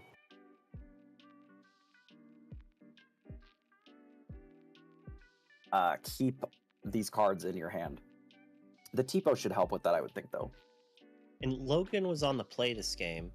So we saw Ezekiel ink of a fairy ship on turn 1 and play the follower. Then quest with follower and have it traded with a Tipo. So my question is, if we had played the fairy ship instead of the followers, we would have 1, 2 more lore at this point, 1 more lore, and have a fairy ship with what, 2 damage on it? But they'd also have the Tipo. So is that extra Tipo? It's an interesting line because I don't know which is necessarily better, and that kind of like adds a nice element to the gameplay where like they both are slightly better depending on what your opponent has, but not enough to be backbreaking, I feel like. Whereas in like the Sisu now kind of could stop an all-out aggression against all of them, although it's probably just going to turn sideways. And if it's turning sideways, then that means like it diversifies your threats on what needs to be hit. All right, so Coil comes down. Sisu's just questing in. Library does not need to be challenged in this case since we do have the Cusco in hand. Sisu is a pretty big problem, actually, for Ezekiel a lot of the time. It will likely get cleaned up at some point with a Be Prepared. Generally, this deck, as constructed, is sort of built to put a few locations in play and then sort of control the board with Be Prepared and then clean up with the rest of our characters, right? But in the meantime, that evasive Sisu is just going to get in quite a bit of lore and kind of keep pace with what's going on here. This may end up turning into a bit of a race towards the last few turns.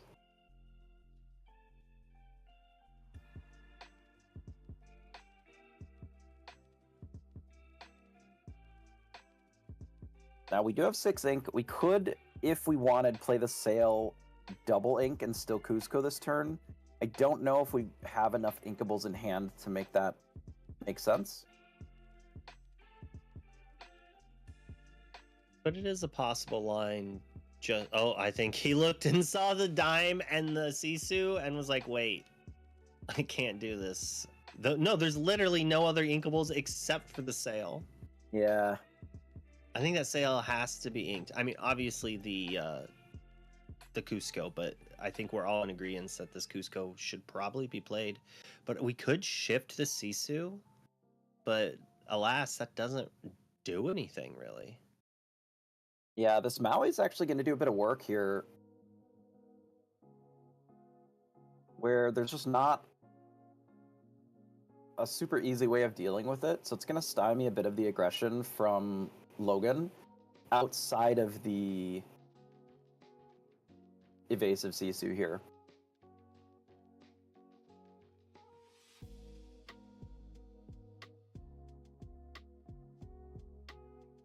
I think there's like 0 chances I wouldn't constantly be fiddling with those ink tiles.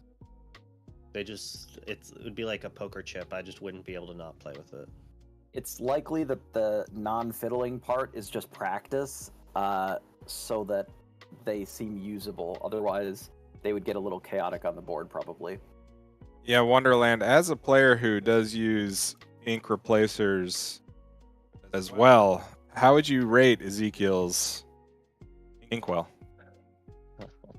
I mean, it's tilting. It's tilting. But it's fair. I can't see how he's doing his ink on the side. But I'm assuming it's in a manner that they can easily count it up. I believe it's just in a pile on the side.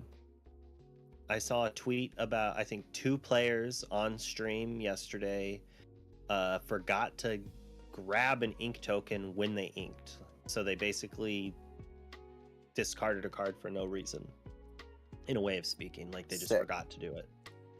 So, like, there is downsides to using ink tokens.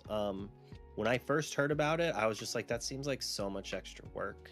This is so silly. Why would you do that? Like Logan cashed in Tipo for 1 lore here, just to get a little bit of extra damage on the Maui. Yeah, and you're gonna have to take the Maui down eventually, and now it would trade with the Cusco. It's also possibly just limiting the ability to sing friends, for example. Ooh, Yeah, now this was something interesting we saw in day 1 with Ezekiel's list, where the focus and the attention is on these locations that provide a dynamic way of winning the game. But if that doesn't do the trick, why not just play some rabbits and bounce them back to your hand? Yeah, you're gonna have to do that at some point. To me, this looks like the perfect turn to deploy a dime. But I'm kind of greedy with my lucky dimes in these matchups. There's nothing that Ruby and Amethyst has that can interact favorably with a lucky dime. So once it's in, it's in. And for the low cost of 2 ink per turn... I believe the sale was the last turn's ink. Okay. Yeah, that's what I was gonna say, but I think they fixed it. Back on the ink token thing, I did not like it at first, but now I love it. Long story short, I'm all about it. I use them. I highly recommend it. There's just so many ways, and any excuse most people can make for a reason for them to be a negative, I find very easy to counter most of the common ones. I just like using picture sleeves, and then I don't need to use a separate thing. But yes, a lot of the matte, like, single color sleeves do make the inkwell very muddled. Especially when they kind of get stacked together. It's hard to see how many cards there are. Hiram going into the inkwell, it is possible that Shift Sisu can take out either this Fox or Sisu. Nope. We ain't inking that. No, we want to draw with mouse. We don't want to ink. Nope, we do. Get back in that inkwell. Drinks the Fox.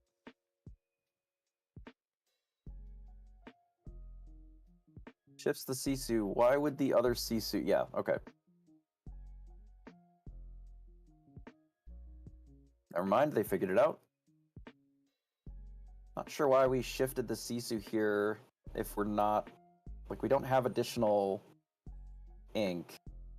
I would just like to say what just happened on screen there could have been a major issue for Ezekiel.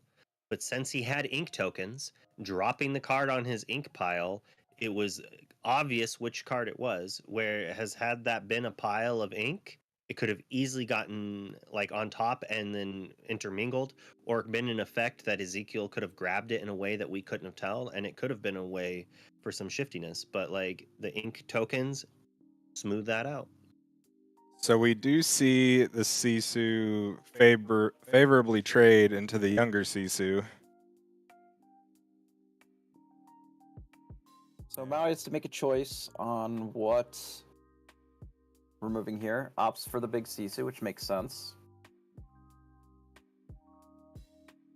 And the Dragonfire that we saw in the Swiss rounds coming down to take out the Cuzco as well.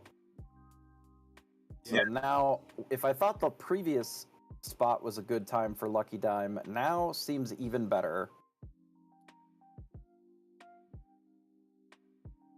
Yeah, getting it out of your hand here while not a mana accelerant or an ink accelerant here, it does allow you to have better plays down the line. So you're investing the ink up early. So later on in the game, when Ezekiel does have a busier board, you can just weave in those dime activations. Yeah, I don't really like Medusing a Diablo. It's not a good feel. But it's also an okay-ish card because of locations, but he had the Vitalosphere in hand. No matter what Logan really does here, Logan needs to draw a good card off the top of the deck. Yeah, we know that there was a rabbit in hand for Ezekiel as well. So I'm not sure that I love removing the Diablo, though I think you could be right. It's a concession to understanding that if locations come down, that we need a little bit more pressure on them, possibly. Inks a Fox deploys another Chernobog follower here. This is not Even looking with great. tiles we're stacking. It's not looking great for Ruby over here. It looks like the draw for turn, though, was big Sisu. Ooh, Okay. good draw. That was a dang good draw. Well, it's just like Jeebus drew it up. The top of the deck had to be good, and Logan delivered. And Ruby Sapphire is designed in such a way that the top of the deck is typically very good.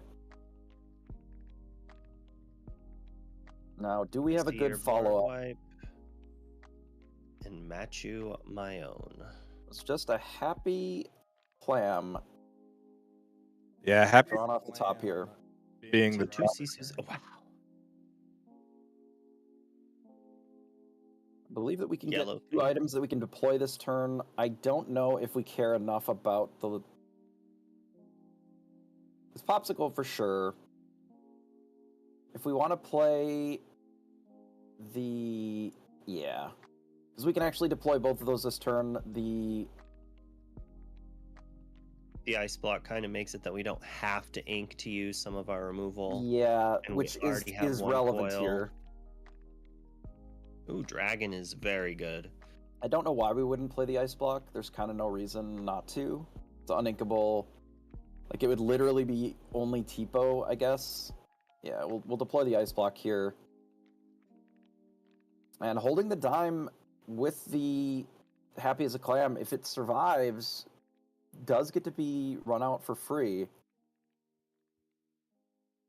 I mean, we have what? Dragonfire or Be Prep? I mean, there's a world that we Be Prep, but if Be Prepared happens here, that's good for Logan in a way. I mean, it at least means that Ezekiel's not drawing off the broom. And then Logan can just play the dime and pass and still have Dragon to then come down the next turn and answer something.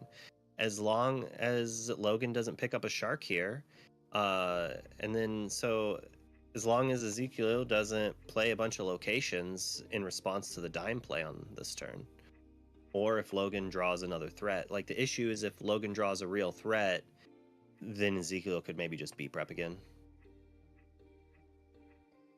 Yeah, and this is one of the reasons that I actually liked having the dime in play like several turns earlier, is it's just every time that we're playing these cards, we could just be gaining some lore. And it's possible that we just don't have enough ink to be able to do both. But if we just keep ripping Tamatoas, I suppose that it's kind of moot. Yeah, and it does appear that we have the backup in hand in case Ezekiel is able to remove this other Tamatoa. I don't know if I don't think I actually like playing the Vitalosphere here. I think we want to force Ezekiel to, like, hope we don't have it or forget about it. Because of locations, like, we might need that. And if we have it in play, then they just won't play it, right? They'll just ink it instead and gain a form of virtual card advantage. Sure. Fanning out the discard there and showing the hand to the It's a camera. good hand for Logan here. With another Tamatoa in hand. Now we can get this lucky diamond play.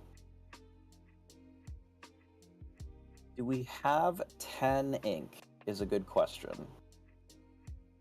Because if we have 10, we can play the dragon, take out the Sisu, take out the location, and then just have a big board with a dime now in play.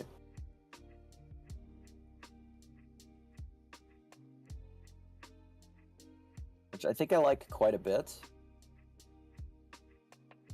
We don't necessarily need to hit. Yeah, we don't necessarily need to hit the location. Like, it's not that big of a deal. Ezekiel only being at 9 means we're not that worried about them sort of winning on the spot.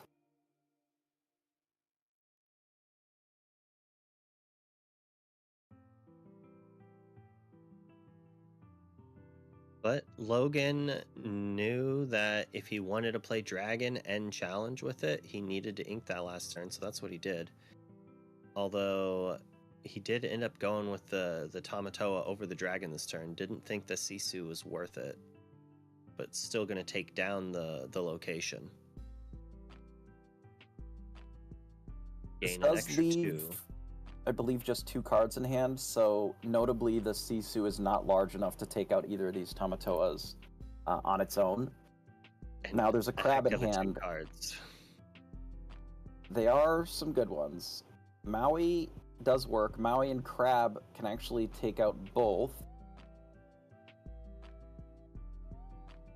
Which is certainly a start. Now the lucky dime is still very scary, especially with Logan already at 12.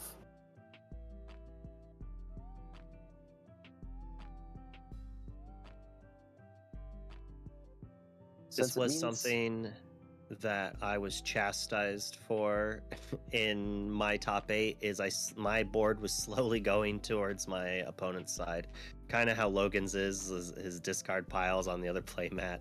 Half of his items are in play, like on both playmats, but he has a lot more stuff in play, and Ezekiel has very small ink tokens, and that gives extra real estate for both players to use. I think it's a symptom of Logan's ink being just in the center of the playmat,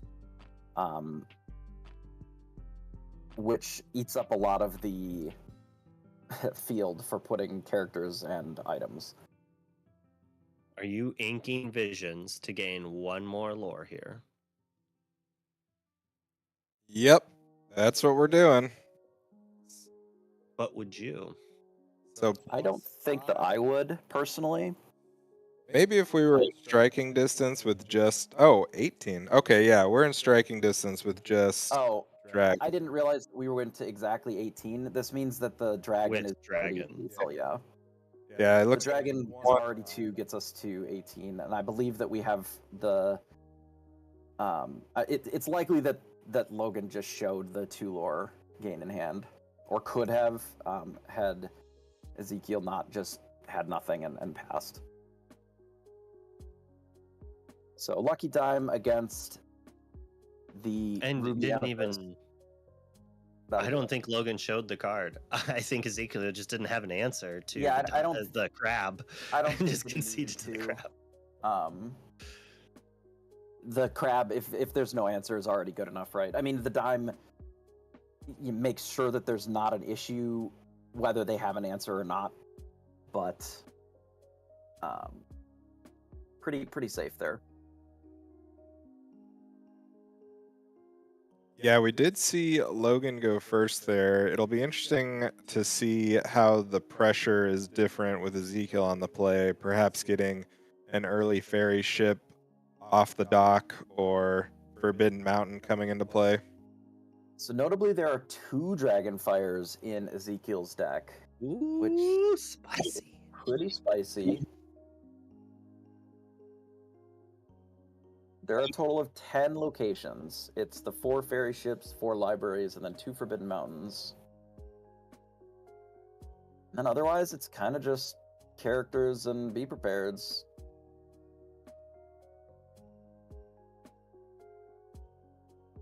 do think that there are some runouts where you just dump, 2 or 3 locations in play, and then start doing the typical, Magic Broom and Chernobog's followers with the library. And it's not hard, while Logan is scrambling to deal with all the locations, to just bury them in cards. If you would have told me that Forbidden Mountain, not the team, the card, was in the top 8 of an event in our year 2025 and was in Amethyst Ruby of all decks, I would have bet a lot of money that you were lying. Well, we're always welcome to be surprised. It's nice to see that not a lot has to change. I can't imagine that Ezekiel's list is particularly expensive either. Outside of Be Prepared is probably the most expensive card, Genies, and Maui's. Ruby Amethyst has traditionally been quite the cheap deck if you don't foil it. It's been the budget deck for sure. It always helps that in set 2, the majority of the deck was in a precon, so it kept the foxes and the rabbits, very reasonable as far as their prices. They could have easily been the opposite of that and just been very expensive. It could have been Calhoun's for sure. Yeah.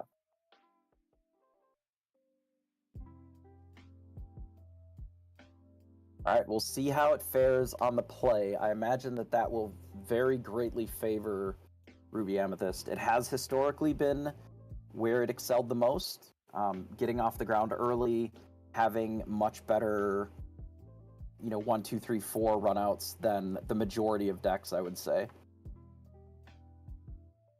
All right, the players have altered, and we are running it back with a Chernobog on 1. Will this one be traded with a Tipo? At least it's going to get 1 extra quest off being on the play. Pretty big. Just... Oh my, we must have ink issues. It doesn't look like we do. Most of the cards in hand appear to be inkable, but it's possible that we just have... I'm not sure. Actually, I'm assuming that Ezekiel is either one of 2 things. Knows something we do not know, which is very plausible, or is fatigued. the They hand did is play goat, all goat, day goat. yesterday. Yeah. I see what the plan is. It is goat, goat, goat. But in order to do that, you need other ink. So we still want to deploy the 2 threats this turn, but we also want to just start slamming goats until the game is over. I believe and we that need is the the case. friends. And we need the That was already there. ink, potentially. I could be totally wrong, but we do have a library here, which is certainly a good turn 3 play. Now, I would suspect... Just quest with 1, please. Interesting. Okay. I play a very defensive game with my 1-drop draws. I like to get greedy with it, but this is fair-ish, but sadly, library... Tipo's just going to eat, and either brawl's happening on the broom, which, isn't a bad play. I mean, it's frustrating that Logan would have to do that on turn 4 after ramping, but it gets rid of 1 lore and gets rid of 2 cards. And now the Tipo eats there. Yeah. If that's rough, because now the library is not particularly effective here. Obviously, it's still strong because it's going to be in play for a while, but that could have been pretty costly here, actually. Especially now that there's a Vital Sphere down, that threatens that library. I've definitely been in the position before where I see cards in my hand, I want them, I'm like, these are how I win the game, I need to get it, and I try to do plays to allow me to get to those, and I end up throwing my game away or not going by the game plan I should be, which kind of slows me down and I lose because of it. We're the beatdown here and we're playing friends on 3. Not the greatest, but maybe...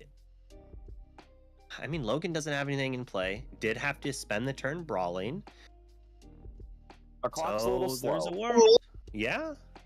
If we had kept that Chernobog's followers back the previous turn so that the Tipo did not have the ability to trade into it, we could have just moved it to the library for 1 and drawn 2 cards off of that rather than paying 3 for the friends, which I think would have been a little stronger, perhaps.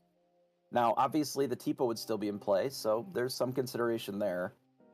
However, if the line is just cast friends for 3, that's usually pretty rough because it steals a lot of our tempo. Oh yeah. It feels You like we're not wanna- really on the play anymore. You're basically playing friends to hit ink that you need to play a haymaker, like to make sure you can play your beat prep on curve, or you're playing it after you've kind of developed your aggressive board, right? You're like, oh, it's turn 5, it's turn 4, We my just hand's inked empty. another location. This is like the 3rd location that we've inked now. Either 2 or 3. I wonder if there's a world where instead of deploying all those 1-drops that just got taken out, if it was just like play 4 locations, if that would have just been better in this matchup. Now, we're still at 7, so you know, there is a world where just slamming, it looks like his hand is still more goats, might be fine anyway. But Is that would've been a Flaversham lot of- at the library? Yes, Flaversham is in the library. It looks like it. He's there selling his toys. You know, we all Yes. have a thing. His just happens to be toys. So we do talk about it, and there's quite a bit of discussion on the first few lines with the 1-drops.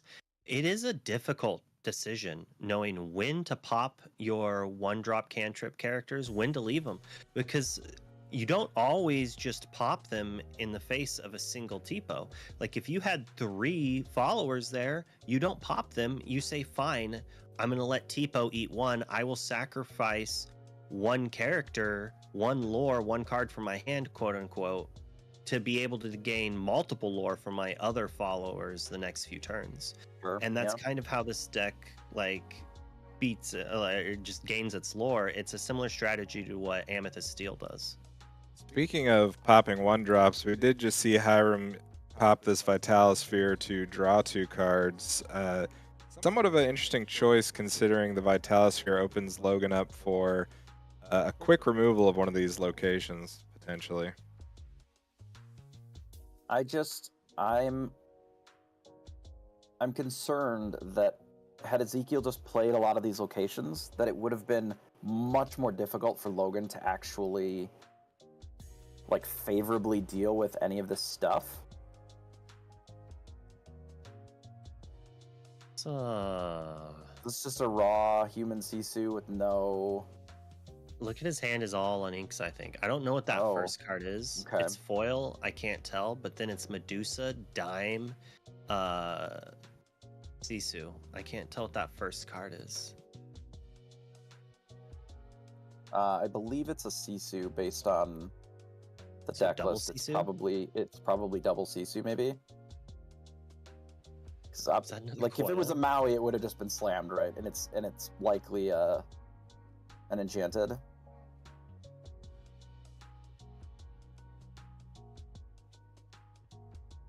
Screw. It is a Sisu, yeah. Well, as we discussed in Game 1, it does appear that both of these players are committed to meeting in the middle of the mat. Everything converging on the library. Needs to ink here. Puts us at Public shift library. Sisu range at least.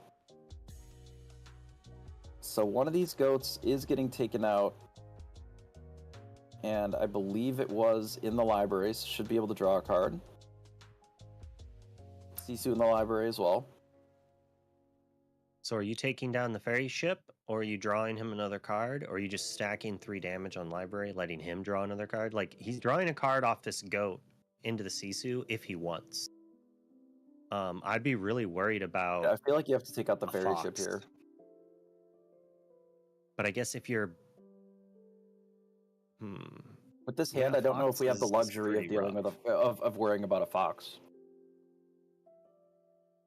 Because next turn, assuming that we get an Inkable, we can still deal with one of them with a follow-up Sisu. Potentially. Laversham doing some heavy lifting there. Be prep drawn. So we go up to 15 off the B prep, leaving a library in play and drawing a card. With Could our do that. opponent having 3 cards. I don't hate that, actually. Just quest, ink, B prep, and then have a library in play with a couple of cards. Yes. Crab and a blank. Well, Jeebus, we're not doing that. We're drawing cards and developing our board more, putting some more threats on. Draw the fox, obviously. Too late. Oh, that's not bad. That's the 4th goat. We had all the goats in hand. That was, I think, what the original plan was. We did Well, we have a had fox 3. in hand. I almost would have preferred to just crab, fox the crab, and hit the Flaversham, but I suppose with the additional goat, maybe the idea is to try and bounce it. But I would have liked to take this Flaversham off the field. Not shrinking before inking. We must not have the ink, probably. Because we could have also, I guess, put the fox into the library too, and then they have no Flaversham, and we just have a fox in play, but the goat is still in hand. Like, the goat's going to be good regardless.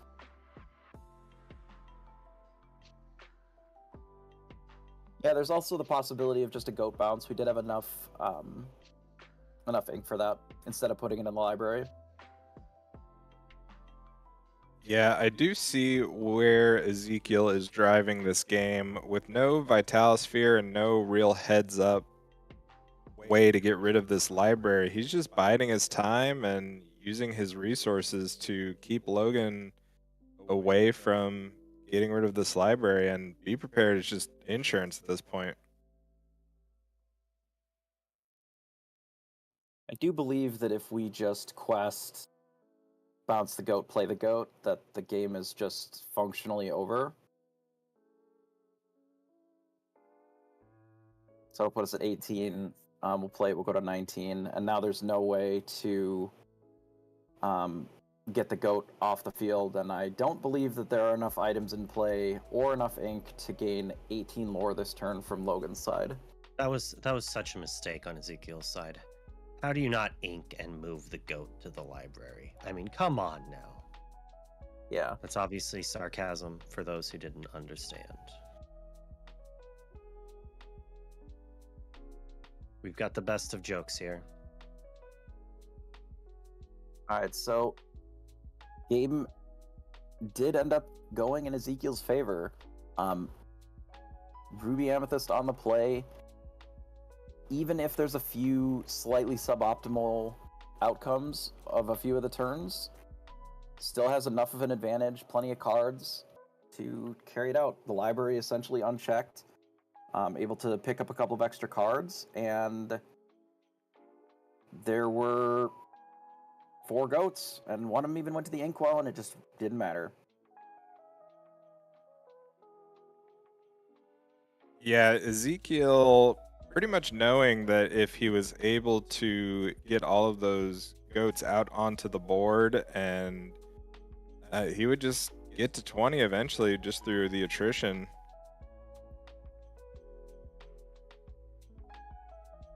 Yeah, it doesn't really feel like Logan's deck, sort of, especially through the early few turns, has great ways of dealing with locations, especially when there's quite a few of them. I mean, Tipo and Human Sisu are really like the only characters that can come down before like turn 4. Now an early Scrooge being a 4/4 can certainly offset some of that difference. So like a Tipo or Sail into Scrooge can help mess that plan up a little bit. But we'll have to see how the Ruby Amethyst is able to navigate this on the draw. Certainly makes some of the lines a little different. You know, you're playing on the back foot. Your opponent is going to have characters down that can challenge your 1-drops a little bit more easily. So you kind of have to be more conservative with them, especially with the library lines. You know, we just are kind of 1 ink lower because we're on the draw on all those turns where we would want to play characters while putting them into the library. The library is definitely a tax, even at just 1 per activation to move. It definitely still does have a cost.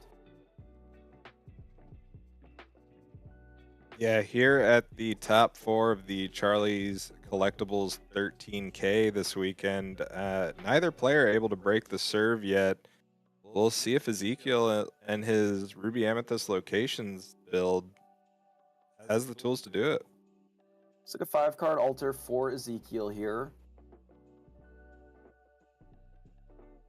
I would expect the big Sisu as an uninkable to go back into the deck, maybe keeping the human Sisu, though it is interesting to potentially keep the shift line. I think it's a little too risky to keep really expensive uninkables in your hand, since there's just more expensive uninkables in the deck. It is possible just to draw into even more of them and be kind of stuck. Yeah, just sending back basically all of the uninkables, drawing a new hand with 4 additional cards.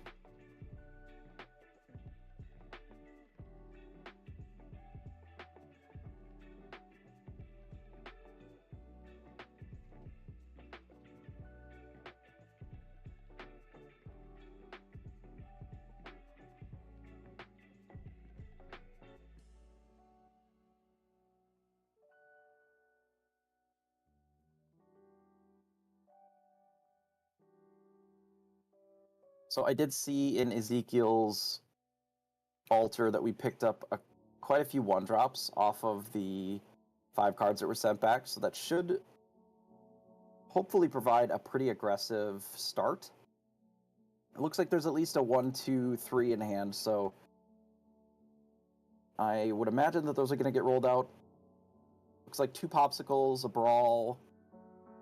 Pretty modest hands from both players.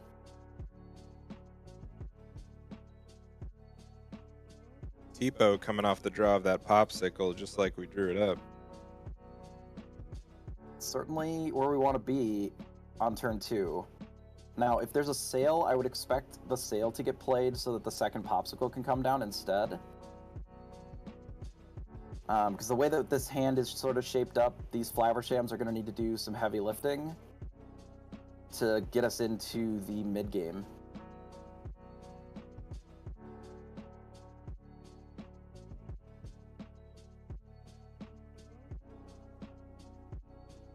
Oh, we see at least 1 fairy ship. So it does ink the Tipo, looking to play the sail. So sees essentially the same line here. And that's the Great Stone Dragon getting sent away. Now we do have the double popsicle, so our Flavershams are in a good position here to set up for that Sisu later. It's Logan in for 1. is going to be feeling really foolish if he draws a popsicle. Draws a card here immediately with the broom. So if he drew a popsicle, he could have played the Great Stone and the popsicle, and then played Scrooge for free. True. But it's kind of, I mostly jest, as he has 2 in play. I don't think he's going to be going for that. Debating on what to ink here. Kind of a tough choice. I would think the coil is the most obvious, but does decide to play the Scrooge with the intention. I think it just one-shots the location. Yeah, I think it's just to have bodies. It is one of the largest characters in the deck. And certainly, like, those Flavershams will be good later. Like, they're not... Your items aren't going anywhere against this color combo, and, like, you're going to be able to have this 4/4. I almost like not sacrificing the Shrinabug's followers here. The Scrooge McDuck almost has to go into this ship. And unless we desperately need that card, I think we could have just left it in play. But maybe I'm greedy. Being greedy's fun.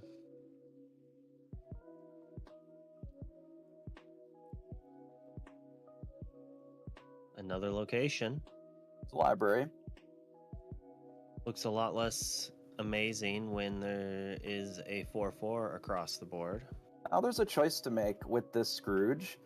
You can either crack into the library and just accept that they get 1 extra lore, which then makes the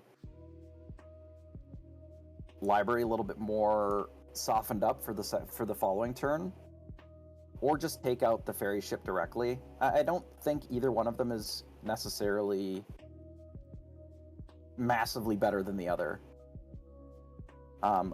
The only concern, I guess, would be if they 1-drop into Fox and then take out your McDuck. Then you're in a tough spot because now you just have some damage on them.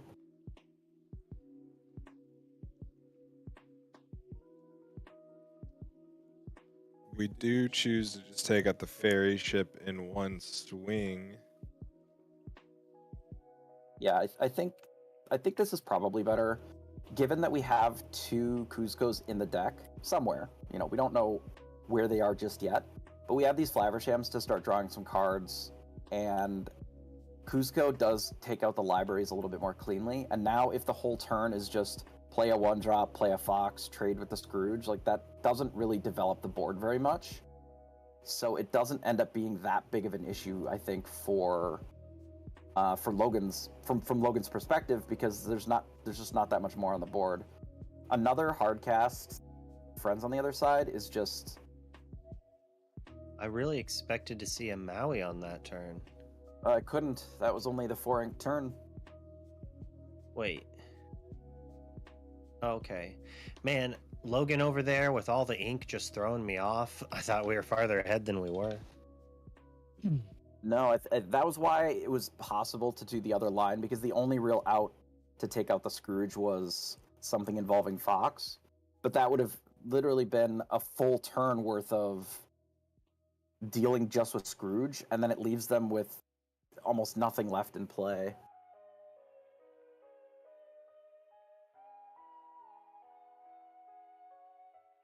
I mean, we are at least drawing cards. So Ezekiel just has to hope Logan doesn't have a way to win quickly, and is probably going to be really happy to see this crab hit the inkwell, which is maybe why Logan is contemplating not inking it. Honestly, for my money here, I think I either Medusa the Broom just to put another 4/4 on the field, or potentially just Sisu it and then Visions, which looks like what we're opting for. Yeah, so we Visions and then probably going to make that play. Yeah, without having the coil, we probably want to keep the Medusa to be able to answer something pesky, such as like a rabbit. If we don't have the Brawl, that way we can answer it. Although it does look like Brawl's on the table if we want it. I would pick up a Popsicle here, I think, for sure. It makes the follow-up. Well, we do have 2 Popsicles in the Spanish already. Did we have a crab? There's crabs to be found. We have the other crab. We have the big one.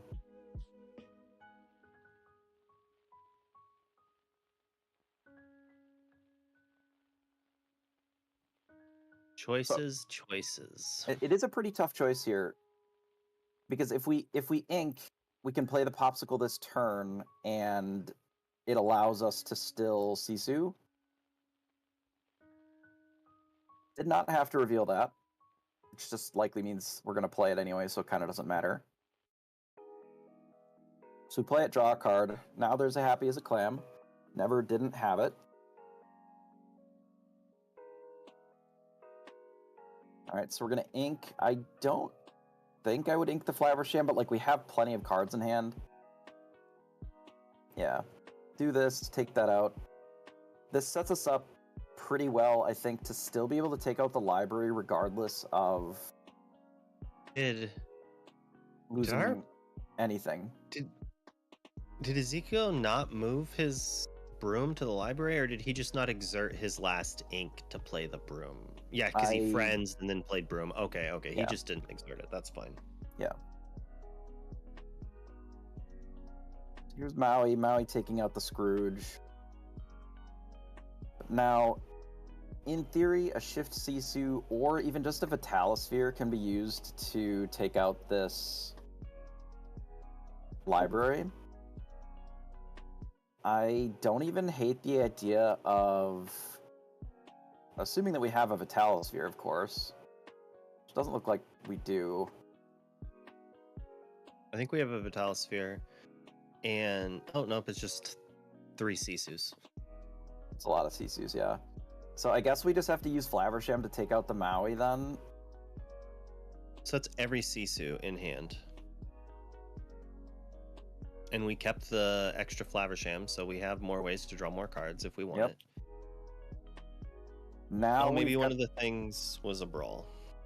Could be a Brawl, yeah. And a Dragon. So going up to 6, Dragonfire. Okay. The Dragonfire, very clean answer here to the Sisu. But it's empty board versus, you know, Ruby Sapphire control. Happy as a Clam can come down, drop a couple Popsicles, we could play a Flaversham. There are a lot of answers in both decks for some of this stuff, but I do feel like Logan at this stage of the game is favored. I would consider Ezekiel's deck to be a little lower to the ground, given that there's a lot of 1-drops, cheaper locations, and unless Ezekiel navigates this game to a spot where, you know, it's maybe B prep plus a couple of locations in the same turn, it is going to be very difficult to win from this spot, I would say. Yeah, that last turn very much felt like Logan getting over the mountain, the Forbidden Mountain, if you will. He doesn't really have much worry of things sprawling out onto the board and overwhelming him. Very much off the back of that early Scrooge. Yeah, the 4/4 body is just very necessary to be able to deal with these locations. And it's, especially out of Ruby Sapphire, just one of the biggest things that they've had in a while to be able to actually just interact with some of these cards. You know that Logan's winning the game based on how far his discard pile is on Ezekiel's playmat. Yes, once, if it fully covers up the CCS on the other side, I think the Ezekiel just has to concede. I think that's the rule. Tambatoa and the Forbidden Mountain. That is the matchup that we are watching, both literally right now and overall. Genie drawing a card, but most likely not long for this world. Debating on what we want to do here with our Embarrassment of Riches. Yeah, Good Ink Genie just Tipo Dragon. Probably what I would guess. Yeah, it looks like Genie just got his freedom and Logan's going to put him right back into the lamp. He's just deciding how. Could also accept just big Sisu to get some pressure, then just challenge the location. Oh no, that one has 6 willpower, so that doesn't really help a ton. It's probably just Dragon and Quest. Gaining 1 lore really doesn't do anything here.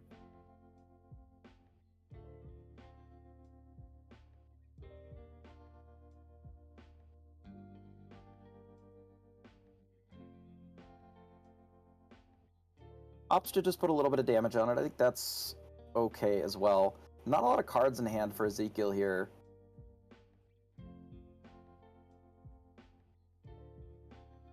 Does look like there's a Be Prepared on board.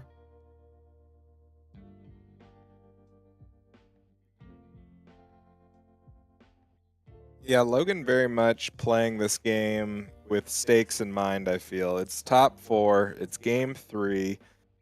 Even the slightest chance that this mountain gets out of hand is worth the 4 damage, it appears. We have found a Vitalosphere.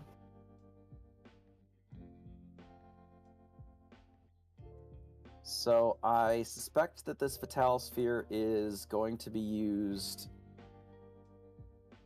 in combination with the Happy as a Clam to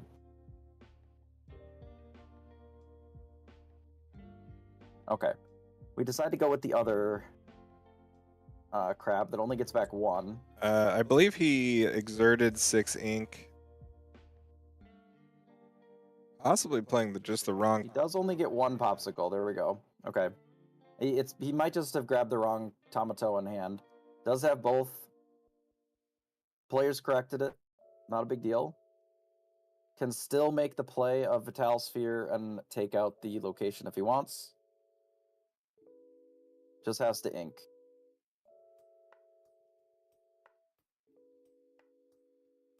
I suspect that the other play would have been more favorable for Logan, given that now there's a choice of these inkables. Likely it's going to have to be this popsicle, which does feel kind of bad. Could be the dragon. We have plenty of removal otherwise. To do this, Vital Sphere, crack in. Now the Happy as a Clam can still get the Vital Sphere back. I would say that this Sisu is likely going to slam the door on this game in the following turn. So there's the Dragon Fire, but I think it's a little slow, perhaps.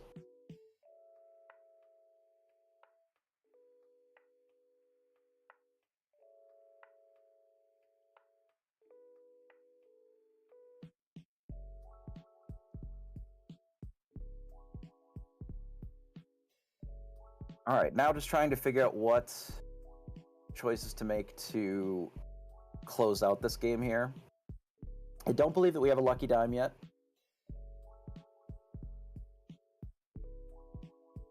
But we can use this Tamatoa to either take out the location or just quest for a bit. It depends on if we want to use the Sisu to take out this genie or not. I think on whether or not you leverage the Tamatoa to take out the location.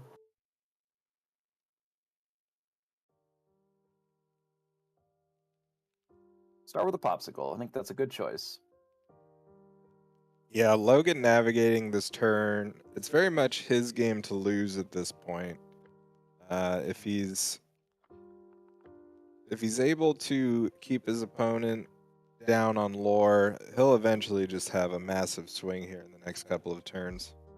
So I like this because we now have the Vital Sphere back. We can actually leverage the Vital Sphere plus the Sisu to take out the location, I believe, if we ink. Yes. So we still get to quest with the crab, gain our 3, and make the same play. So there is a B prep, I believe, was drawn. But again, we're sort of in this spot where Logan has a lot of cards in hand, and there's just no pressure on the board. So it doesn't particularly matter that much that the Be Prepared happens, right? All it's doing is resetting the board back to the spot where Logan gets to draw several cards, you know, with the Tamatoas.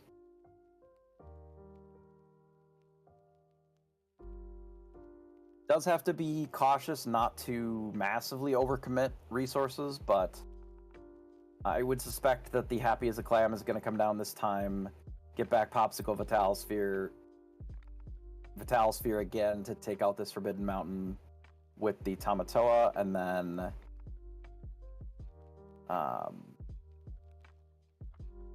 then quest for 3. We have enough ink, we can also draw 2 cards. Sure.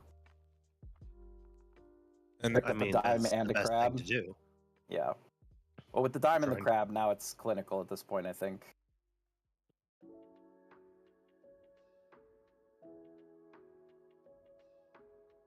Yeah, sphere, do the sphere, get the location. Vital Sphere have been doing a lot of heavy lifting this round.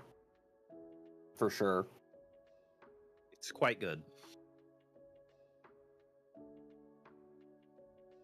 All right, here's the B prep that we knew about, but I feel like there's still plenty of threats to deploy for Logan here. Even if the play is just Lucky Dime pass, I think that is already too much for just the one card in hand for Ezekiel here. But honestly, you can just send out the additional copy of Clam. I would probably just take double Popsicle here. I don't know if you necessarily are that worried about locations that you need a Vital Sphere.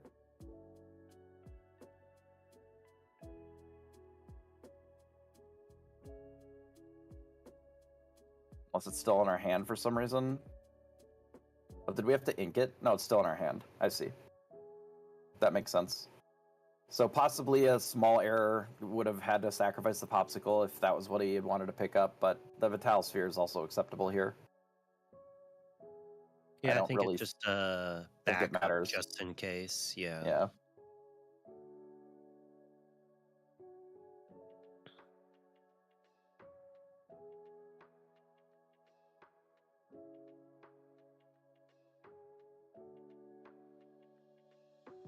All of the crabs. All right, visions. I think just digging for any individual big threat, like the Sisu is probably fine to pick up here since we've got the Lucky Dime. Like, really, all you want is something, I think, that you can hit with Dime.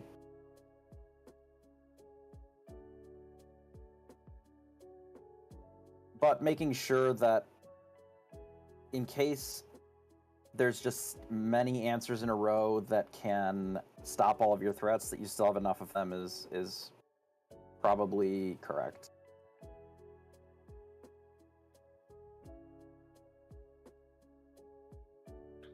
Yeah, without having a dime there to be able to gain lore off of each big threat is a little irritating for Logan, but he has so many Sisus in hand and the dime and Ezekiel at such a low lore that a lot of things are going to have to happen for him to feel too pressured, because right now Ezekiel is having to play the control, and that's not where you want to be.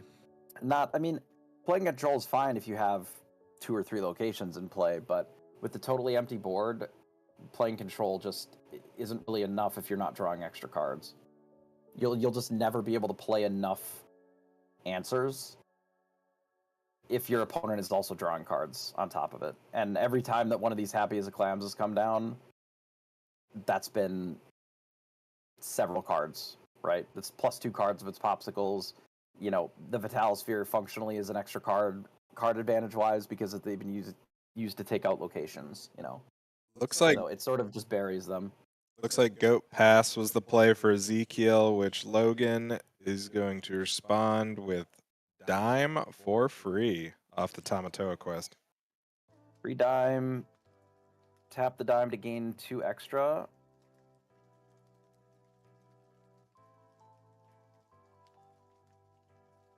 There you go. Would you pick up another Clam? Sure, why not? Yeah, number send 4, it in. Right? Yeah, number 4. Put 4 of them in the deck for a reason. Rip 2 more Popsicles. Probably put both the Popsicles into play. Play Scrooge. Play all 3 Popsicles. Play every Popsicle. Tap 4 Popsicles to play a Scrooge. What an embarrassment of riches. Didn't even want to play the last Popsicle to play the Scrooge. The audacity. How many cards are left in his deck? Enough. 10 maybe?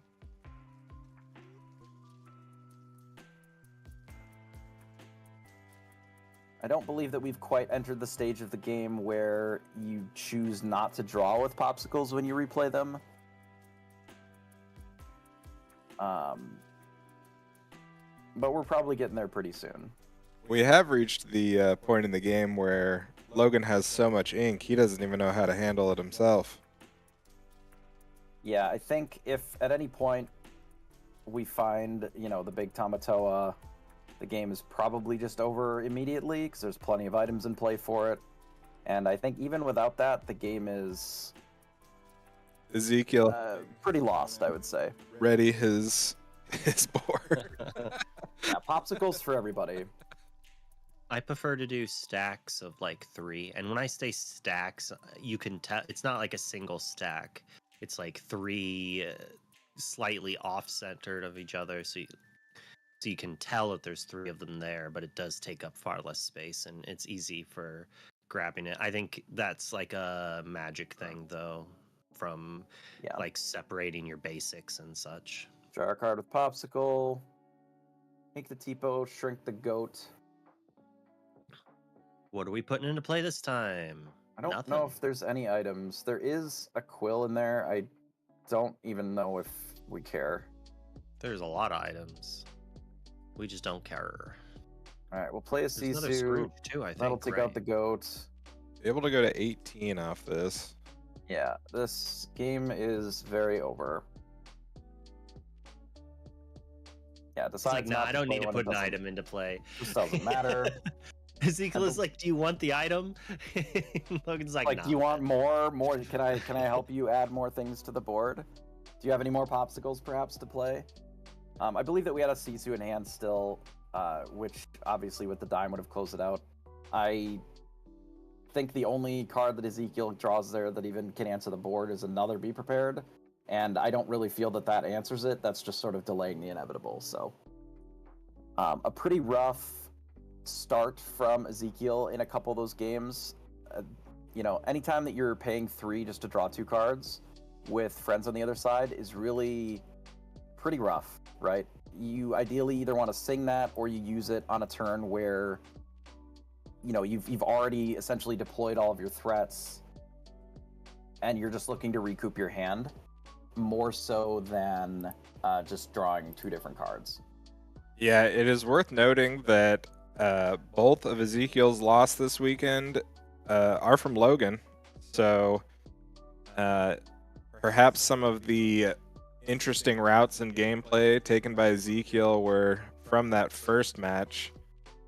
But congratulations to both these players. Ezekiel making top 4 here. Logan heading into the finals, which Wonderland, Jeebus, we're going to go to a short break and we will be back with the finals. Notably, I All believe right. that it is an exact mirror for the other side of the bracket. So, no matter who takes it,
Hello and welcome to 20 Lore Pro. I'm Sir Ashtown, and we are here live at Charlie's Collectible Show's Lorcana 13K.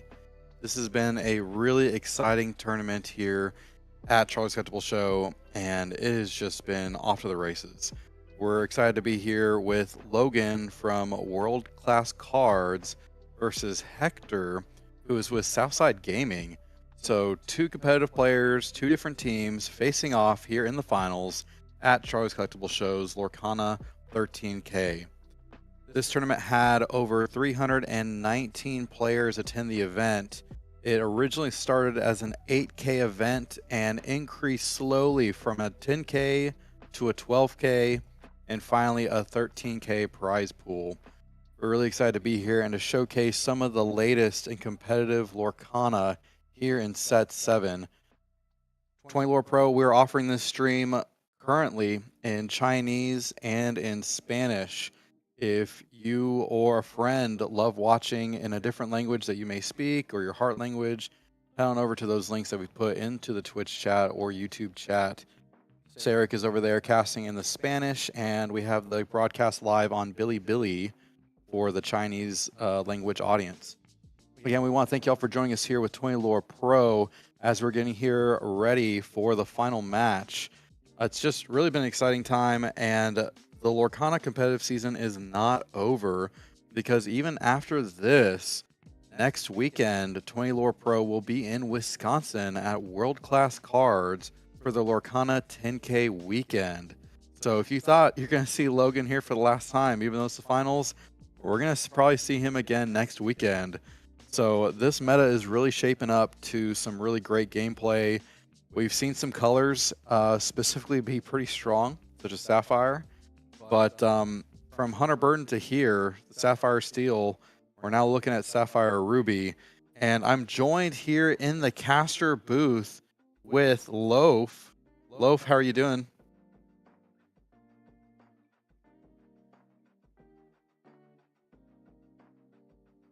Competitive teams meeting up in the finals is a really exciting thing to see, and I can tell you from talking with both of these players this weekend, they are going to take this seriously. This win means a lot. Yeah, I'm so excited to kind of see how this plays through, and we also have virtually for you joining us kind of across the way here, Jeebus and Wonderland, who have been providing wonderful analysis throughout the entire tournament today as we've been in the top. Jeebus, how are you doing? I am doing great. Looking forward to a mirror, but not quite an identical mirror here with these two finalists.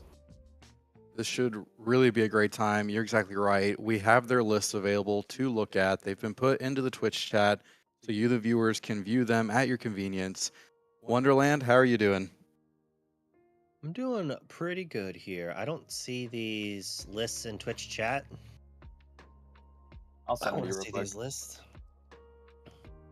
How close of a mirror do we have here? This I mirror, assume they're both playing popsicles. they're both playing popsicles. Hector is opting for the shark action-centric build, where Logan has a bit of a hybrid item build. We saw that Scrooge showcased in the last match. But more notably than that, I would say, is we see Logan going over the top with cards like Maleficent Dragon to potentially have the better endgame here.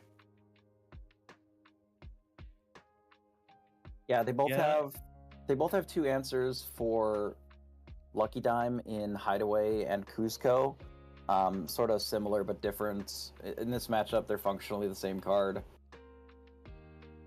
It's really more, did you opt for McDucks versus Grammatalas, and what numbers on Tamatoas, and then the shark package versus just more items.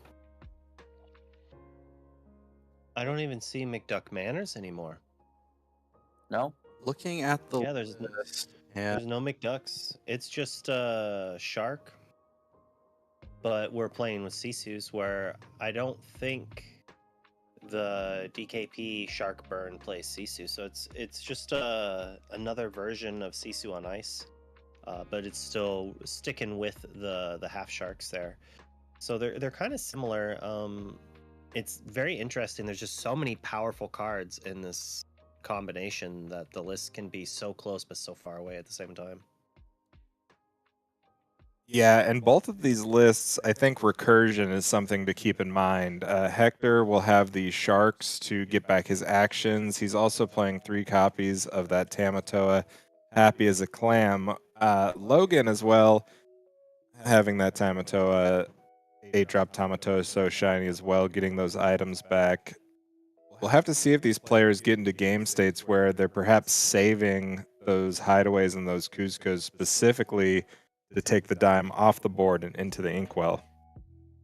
I do think that for Logan, getting multiple coils is going to be more relevant than Hector perhaps getting multiple coils into play. There are not necessarily that many easy answers to Crab coming out of Logan's deck. However, with a few Sapphire coils, One coil. just a coil, you know, if you get 2 coils in play, all of a sudden, you know, it's within Medusa range pretty easily.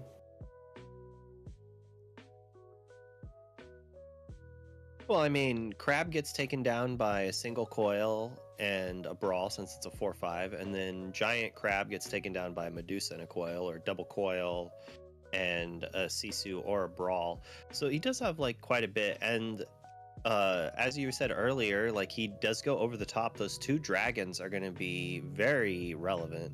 And they kind of have a different Crab split. Logan is playing 4/2 in favor of running the Happy as a Clam, while Hector is running the 3/3 split, doing 3 shinies and 3 clams. Right. And having those dragons will help there. Yeah, and right off the bat, we're seeing the difference of these 2 decks. Hector going for the more traditional ramp on 2, Hiram on 4. Logan going for quad item, Fishbone Brawl Scrooge. Yeah, the free Scrooge ends up being very nice tempo-wise, because we've already developed these items, which a lot of times you want to end up doing anyway, but it lets us still deploy a threat, even to the point where our 4/4 Quest for One was just brawled. I mean, you gotta feel pretty good about that. What's more relevant, a Sisu or an ice block? Yeah, And I think that's an ice block. another notable difference in this list that we saw Logan showcasing is Hector saying coil is enough and Logan wanting that extra ice block for insurance.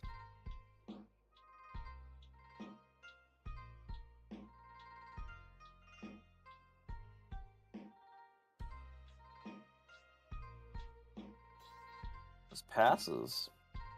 Yeah, it looked like that was just Fishbone ink and pass. So not even a regular ink is kind of brutal. Does not look like there's really any card draw in hand here. There is a Medusa in hand. Like being able to crack both pops and play a crab to get him back would be pretty decent here. He could randomly double ink and B prep if he needed to, but that seems not fantastic at this board state. Yeah. Luckily, the Shark is not that devastating of a threat here. It's good.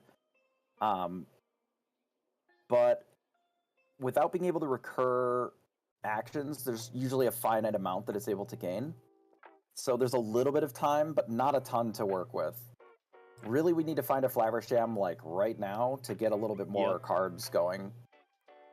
I do like the Shark here because the answers for it are extremely limited here. And Hector realizing that to get it off the board, Logan would have to do something pretty extracurricular here. He'll basically have to ink twice next turn to be able to Medusa it. And that's just gonna like empty his hand, and it looks like that's an ice block still in his hand, so That is on the got rid table. of the Sisu earlier. I think that the double ink into Medusa is on the table, but knowing that there are minimal to no Be Prepareds, there's 3 Be Prepareds total for the Shark deck, None. and 0. That is why we're deploying so many Sharks. We have no fear at all. And this is the open deck list aggression that you're able to do. Logan just doesn't have good answers to putting a bunch of stuff on the field. Yeah, very interesting here. We've seen these Ruby Sapphire players ramp their ink up to extraordinary levels here, but both of these players either passing without inking on 5, passing without inking on 6, and we're playing for the board.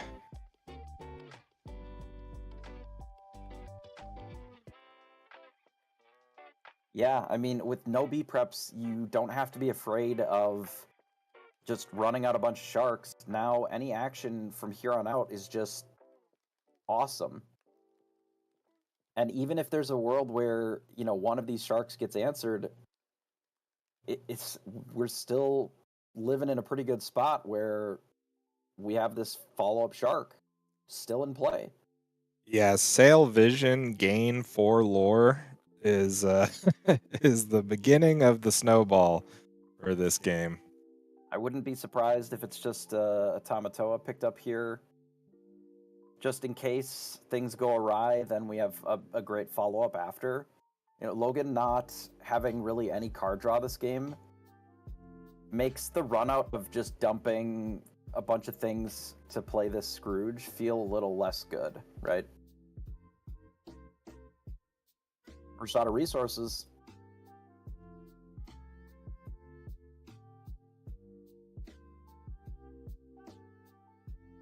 But Opted to pick up a popsicle. the interesting thing is, like, yeah, you can say, oh, Logan hasn't drawn Flaversham, so he's losing, but Hector hasn't played Flaversham either. Hector did actually have one Hiram on 4. It got instantly brawled, Oh. but Well, I guess then never mind. Hector had Flaversham, that's why he won. Simple as that. I mean, It it's does make a big difference in this matchup for sure. Just runs out Lucky Dime passes. I don't know if that's going to be good enough we to recover from this I here. do know. I don't think it is. It won't be. You don't think that'll be good enough? I don't know. No, I don't think the dime on an empty field when you don't have B preps and 2 of the characters you have to ink 3 times with 1 coil to be able to answer with your Sisu. Yeah. This is the very real cost of not putting Be Prepared in the deck, right? Especially in an open deck position. Hideaway on... No, it hits the coil, so now the Sharks can no longer be answered out of your deck. Unfortunate. So that sort of takes that out here. Looked like that was a quest up to 15, and then Hideaway going up to 17, and here we are just going to game 2.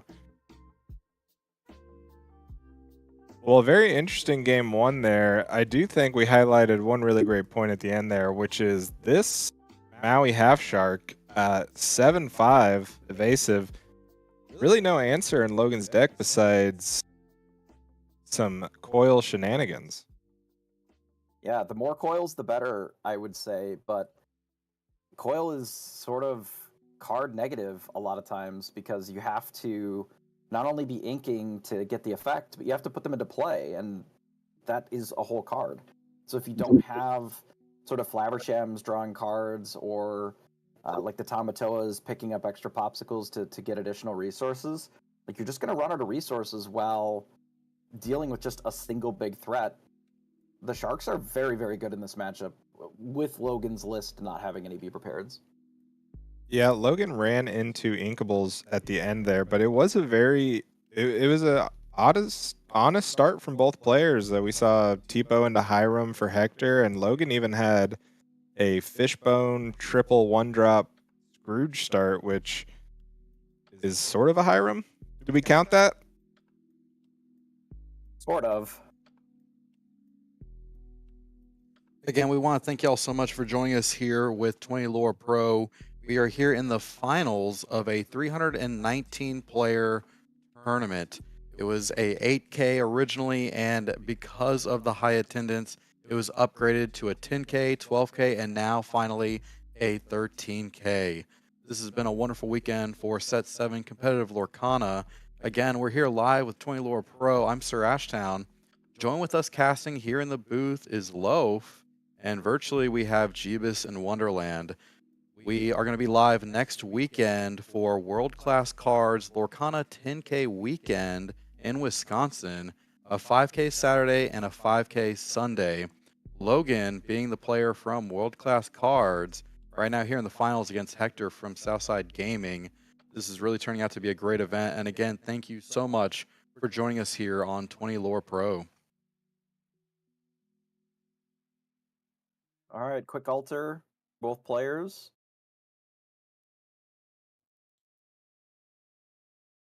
And we'll see how Logan fares on the play this game.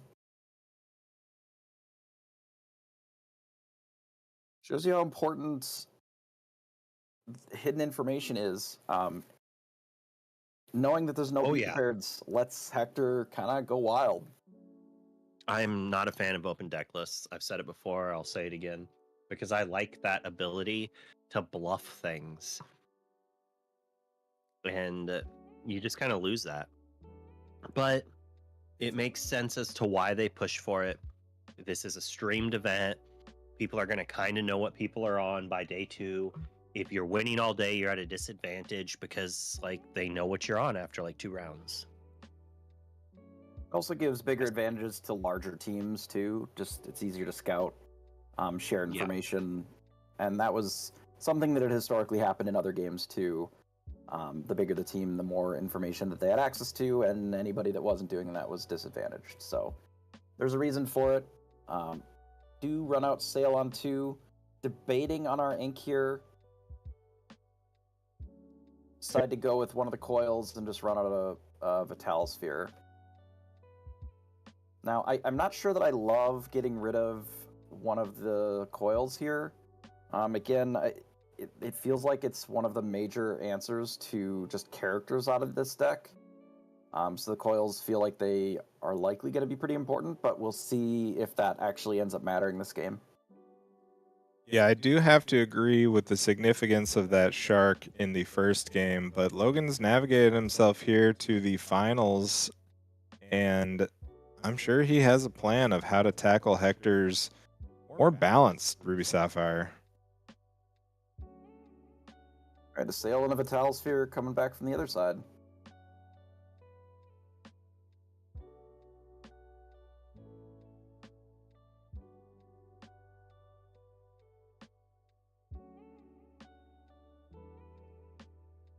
It's like a Fishbone Quill. And an extra ink for turn here.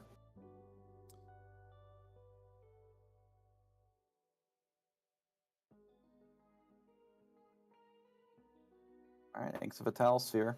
And then we play another sail. I found a Flaversham, that's good. Hopefully, Logan is not over-inking here. And that the card quantity is still going to be available. You can pressure your opponent by presenting big, important to remove threats like Flaversham to make it so that their turn, like their play is not very impactful. But as we see here, like we're not going to be able to deploy this Flaversham because we likely need to CC that opposing Flaversham, which means that we don't get to ink this turn. Are we really inking the big Sisu? Okay. Yeah, We're drawing cards. We don't need it. Logan putting an emphasis here on staying ahead or at least on parity with this inkwell of his. I'm worried. I'll be honest. I'm worried because Hector's got a big grip of cards, and if we get into a situation where this Flaversham gets taken out immediately, which is likely, or it doesn't draw very well. Was that a Sisu in his hand? Did he ink the Flaversham? Oh, Uh-oh. based on that, Uh-oh. yeah, Uh-oh. I think we're It's Jover. Oh, no. He inked incorrectly blind with the Fishbone Quill last turn. Didn't look to confirm the card that he was inking, and now is -1 Flaversham and just is gonna say basically do nothing. That is very unfortunate for Logan. I mean, we're in a high pressure situation. It's your own cards to manipulate, and making sure that you're inking correctly, especially in a deck like this, is very important.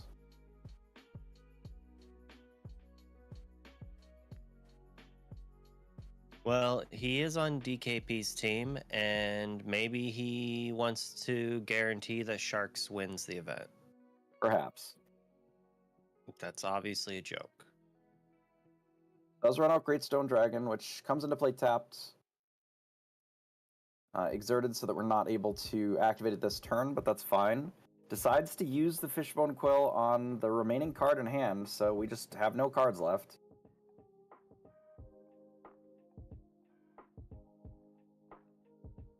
And we have one character that the Great Stone Dragon is able to consume. Yeah, that original human Sisu being able to be offered up to the Great Stone Dragon. We have talked about all weekend the top deck potential of this Ruby Sapphire list, and although it does appear a mistake was made in the past couple turns, we're only a Tamatoa away from Logan getting back in this game.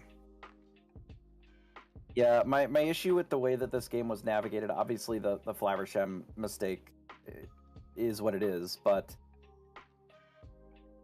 we were really aggressively inking, but for what? Like, what was our payoff with how aggressively, we inked with Fishbone Quill early, we sailed right away, and we just sent all of our cards into the inkwell, so we have a lot of ink, but nothing to do with it. The Flaversham may have helped, but presumably it was going to get taken out right away. That would have only been one card deeper, so we would have just had this Sisu in hand already. So we'd have had Great Stone Dragon and Sisu in hand. Is that even really that much of a better position? Yeah, Grandma Tala here showing Moana how you should sing How Far I'll Go, and Tamatoa happy as a clam coming down to get back this Vitalosphere. She has years of practice, okay? Years. I continue the play-by-play, Jeebus, sorry. That's okay. Well, you have to at least do the play-by-play now. All right. Well, I am waiting for him to draw his cards here so that we can see what the Flaversham does. All right. So we Flaversham and draw 2. So this was what he needed, right? Like, he needs this Flaversham to come back in. Like, he made a mistake, but he didn't just scoop it up. He's trying, and there's a world. You just have to keep playing. If a dime does come down from this Tamatoa happy as a clam, like, it's not just over. We do have the Cusco in hand. It is a little unfortunate, obviously, that we're just going to be behind with the just characters on board. So there's no dime. He needs a dragon. What he needs is a Be Prepared, perhaps, to catch up, but there just really aren't any in the deck. So there is a Maleficent Dragon. We have enough ink for the Maleficent Dragon. We would have to ink one of the cards that we have in our hand. Well, we can at least hide the fact that it's a Cusco with the fishbone, so sure. Hector doesn't know that we're down 1. And when we dragon, what are we hitting here? Do we perhaps I think it's double ink? Okay, bear with me here. We double ink, and then we use the dragon to take out the Sisu. Oh. Nope. Okay, nope, we'll just grab for a popsicle. Okay, that's fair. I mean, we're desperate on card quantity and quality, so we could even theoretically trade the Grammatala and the opposing Tamatoa with our Vitalosphere to like clean up the board a little bit. It's interesting. It appears that Logan is going for a line where he's kind of like, yeah, you're going to gain some lore, but I need cards, and hopefully I can come back. And if you're going to answer my crab, the only way you really can is by over-inking. I mean, I guess inking Medusa does it, or double ink somehow, which he's not representing in a brawl, or B-prep. And I think Logan would kiss Hector on the cheek or the head if he just played a B-prep right here for him. Of course. Well, we have seen a lot of sportsmanship, a good sportsmanship displays here this weekend, but that might go over the line. I mean, maybe he told me he inked wrong, and he's like, you know what? I got you. I'll sing B prep. Like, and that is Medusa. Nope, brawl. Oh yeah, all right. I swear there was a Medusa I saw, and I guess I was right. This is Medusa very strong in this spot here, being able to cleanly answer the crab. I mean, without Be Prepared in the deck, it's slipping further and further away from being recoverable. Like, yes, we do have the ability to ink this Tipo, and we can dragon and take out 2 of the threats, trade the dragon with something else on the opposing turn, but like, we're just sort of pretending to play catch-up here with the few cards that we have.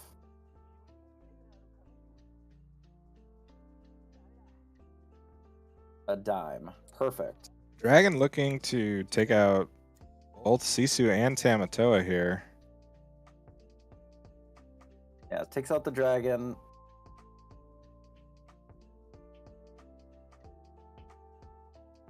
Not Vitalosphering. We don't have. Opted for the popsicle.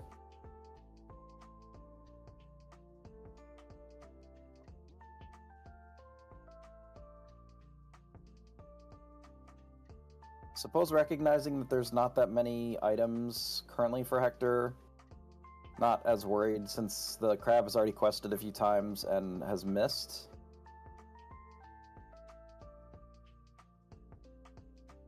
But a random lucky dime can always make it so that this door is completely shut here.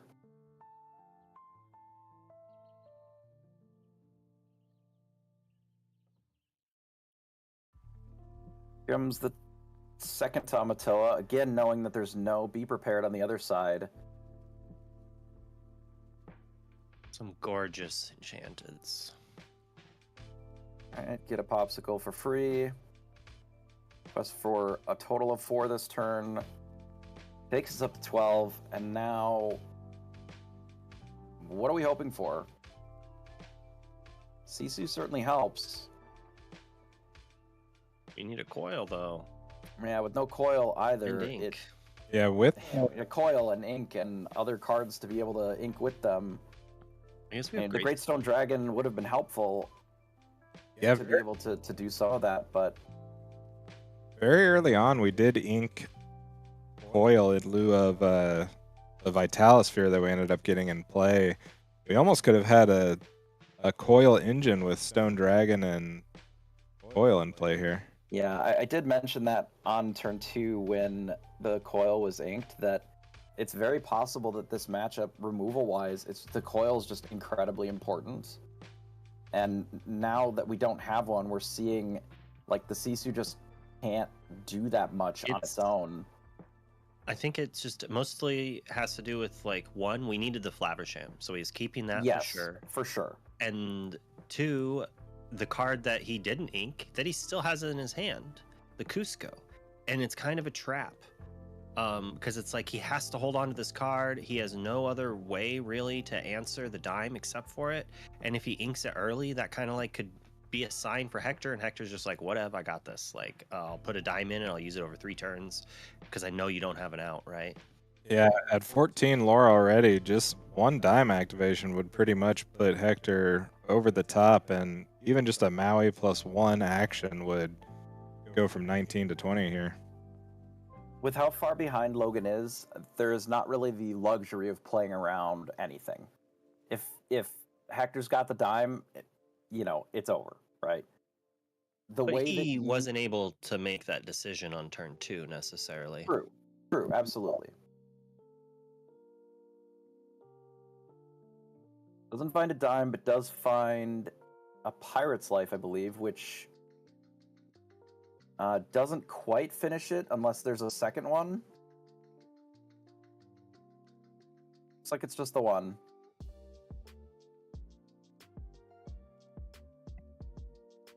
But it does put it so close that I think it's probably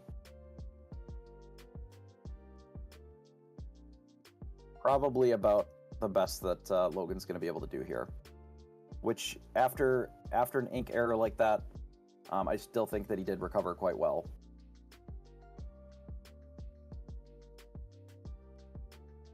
Hector is on 2 dimes. Chat has been confused, or I was sent the wrong list. But I'm pretty sure Hector is on 2 dimes. Yes, they're both on 2 dimes. Come on, Sploosh Magoo. Your They both have intel should be top notch. They have a very similar items package. It's just that in place of like the Pirate's Life, Logan is running a couple of quills and an ice block, basically. And there, and that does it. Session. Yeah, I think Logan had a good run of trying to recover after the Flavershem mishap. I mean, you had him look at his hand and, you could tell that his heart sank. Like, I can't believe that I just did that. We've all been there, and you play long enough, everybody makes, mistakes like that, so. I think the list you sent me was the wrong list. Well, congratulations here to Hector. It was an unusual turn of events here in the finals, but like we talked about, the open deck lists, B-Prep off the table, and all of Hector's characters on the table made it an uphill battle for Logan either way. We want to thank everyone so much for joining us here today with 20 Lore Pro. We are live here at Charlie's Collectible Shows, Lorcana 13K. We just finished the finals, and what a match it was between Logan and Hector. This has been a long time of long gameplay. 1 through 7 rounds on Saturday of Swiss, and then this morning we had rounds 8 and 9, followed by the top 8 here in the finals. Again, this has been 20 Lore Pro with Charlie's Collectible Show, and next weekend we have more competitive Lorcana coming to you because we will be live in Wisconsin with world-class cards for their Lorcana 10K weekend.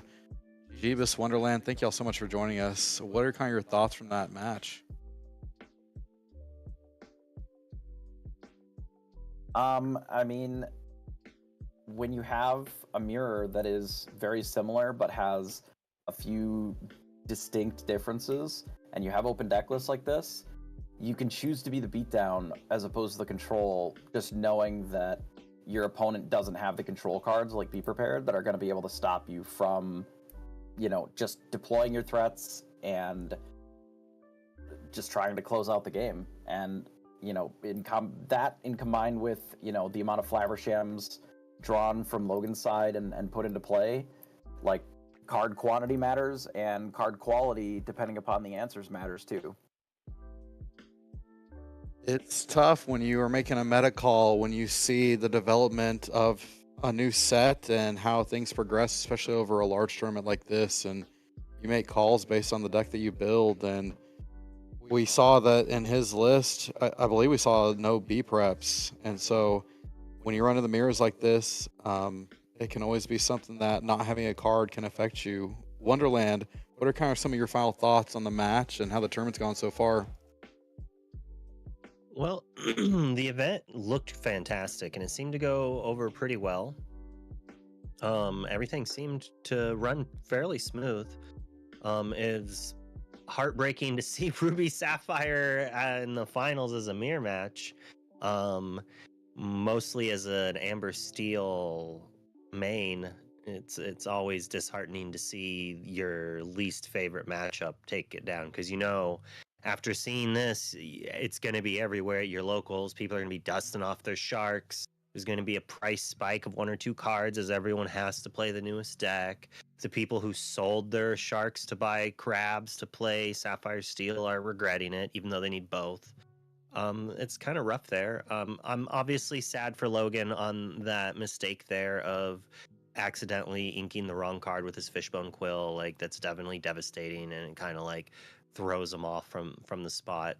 Even though Hector, like, we don't want to like tarnish Hector's victory, because he had a lot of stuff there, and even if Logan had drawn those extra cards, it's still quite possible the game plays out almost the same way, because Hector had everything that he needed to go. So it was very well played by Hector, showing that like there's multiple versions of these Ruby Sapphire decks that are both performing well. You can play and win with Sharks. I mean, earlier in this event, I said that Sharks weren't as good because you can just get peated out. And Hector says, I don't believe you. I'm going to play. I'm going to force them to have the peats. You don't have the peats? Sure, whatever. You better win or I'm going to win on my turn. And like that kind of just does what he does. So very well played by Hector, and congrats again to Logan and the rest of the top 8 for a very well played event. Well, we are so excited and thankful to have you, Wonderland. You're right. Hector did a great job, and so did Logan. He piloted so well throughout the tournament. I mean, going 7-0-2, Hector himself being 7-1-1. We're going to get Hector here for a finals interview to kind of talk about his list along with his tournament run. That should be coming just in a moment. But again, we are here live with 20 Lore Pro for Charlie's Collectible Show's Lorcana 13K. If you've never been to Charlie's Collectible Show or you haven't had the opportunity to check it out, it is a huge convention. It is an amazing time. There are tons of vendors, lots of cosplay, lots of tournaments going on. It is a great time. This has been a great time here with Charlie's Collectible Show. And lastly, we also want to thank Loaf for joining us here. Loaf, you have been casting kind of throughout the tournament. You joined us for Hunter Burton. How has this kind of compared to Hunter Burton experience, and how have you enjoyed Charlie's Collectible Show?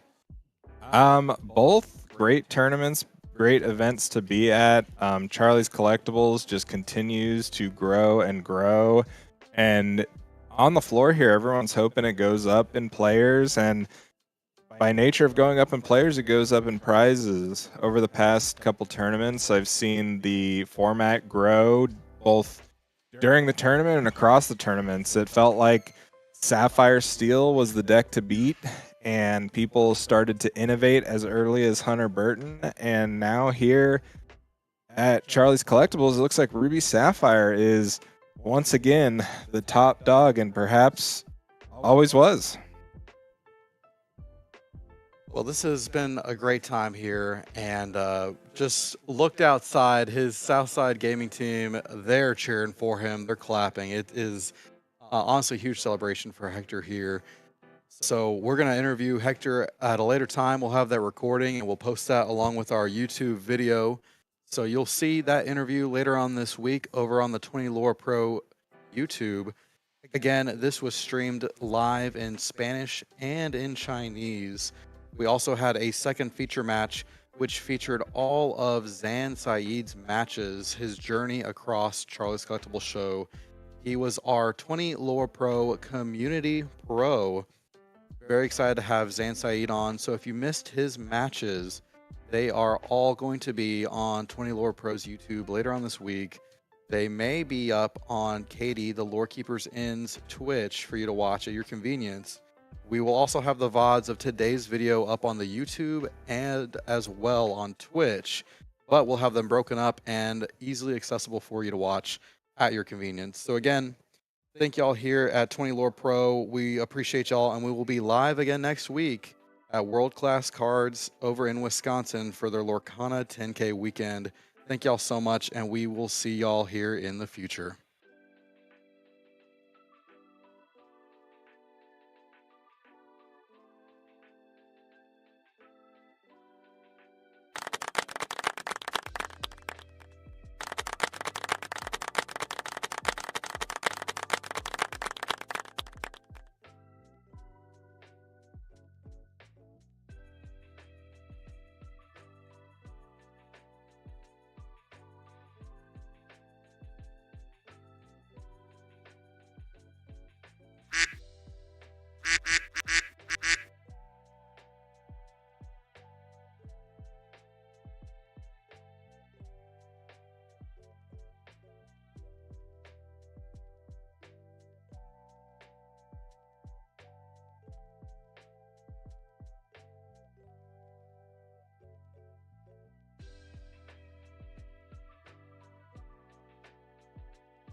the Hiram at this point.